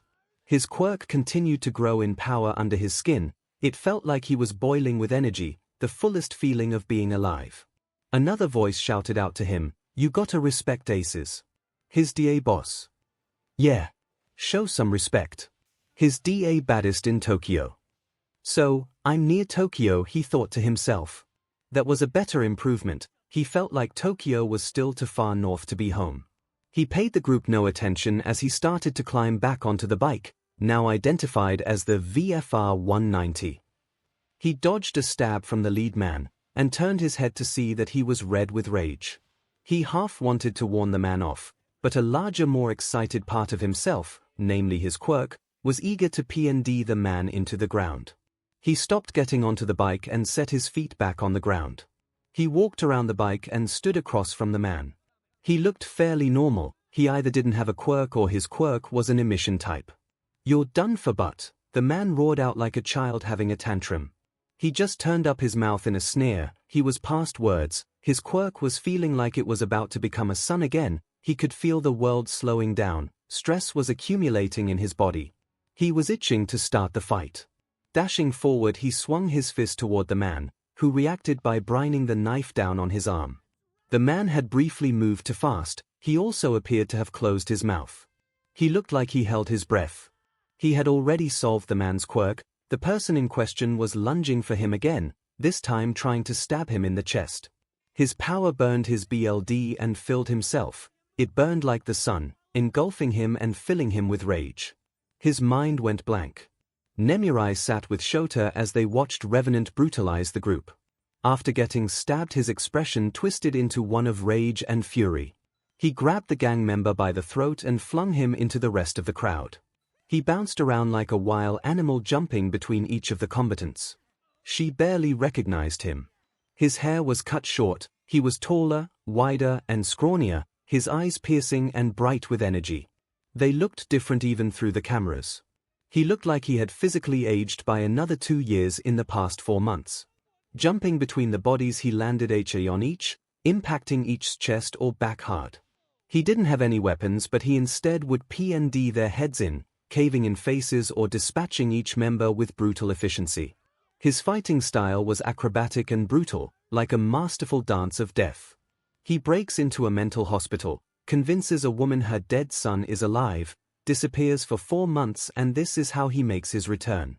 No mask, hair short, getting into a fight with a couple of gang members over a bike. Shota commented, they had been examining the footage for the past hour. His sudden appearance didn't match any of his previous actions. Over the months they had found numerous cases of him refueling his motorcycle. Over the year of his being active, he normally didn't interact or chatted normally. His actions are no in line with previous cases. From what I know, he is experimented on by whoever his boss is. Could this be a result? She offered. She wanted it to be true. For her kid to have simply been mentally damaged by her experiment gone wrong. He was certainly experimented on. His growth is outside of what should be possible for anyone. He's supposed to be under the age of 13, right? He seemed young, but given what he deals with, we don't actually know his age. My suspicious has him around 12 years old. She couldn't really tell his age, but she couldn't imagine someone younger than 11 operating as an assassin, quirk removing his morals and ethic BDM end. You're the one who's seen him in action. Does it look like he could be on those drags you mentioned in that report from the Dead Arms rescue? He certainly does seem to be as feral and vicious as he was then, but he stated the meds would set him off for only 3 minutes. While I don't doubt whoever is providing him with the drag couldn't produce a more potent, long-lasting version, he said it would make him go mindless. Before he started to fight, he was not mindless. He seemed fairly normal, if a bit more direct in his actions. Audio is grainy, but he doesn't attempt to joke.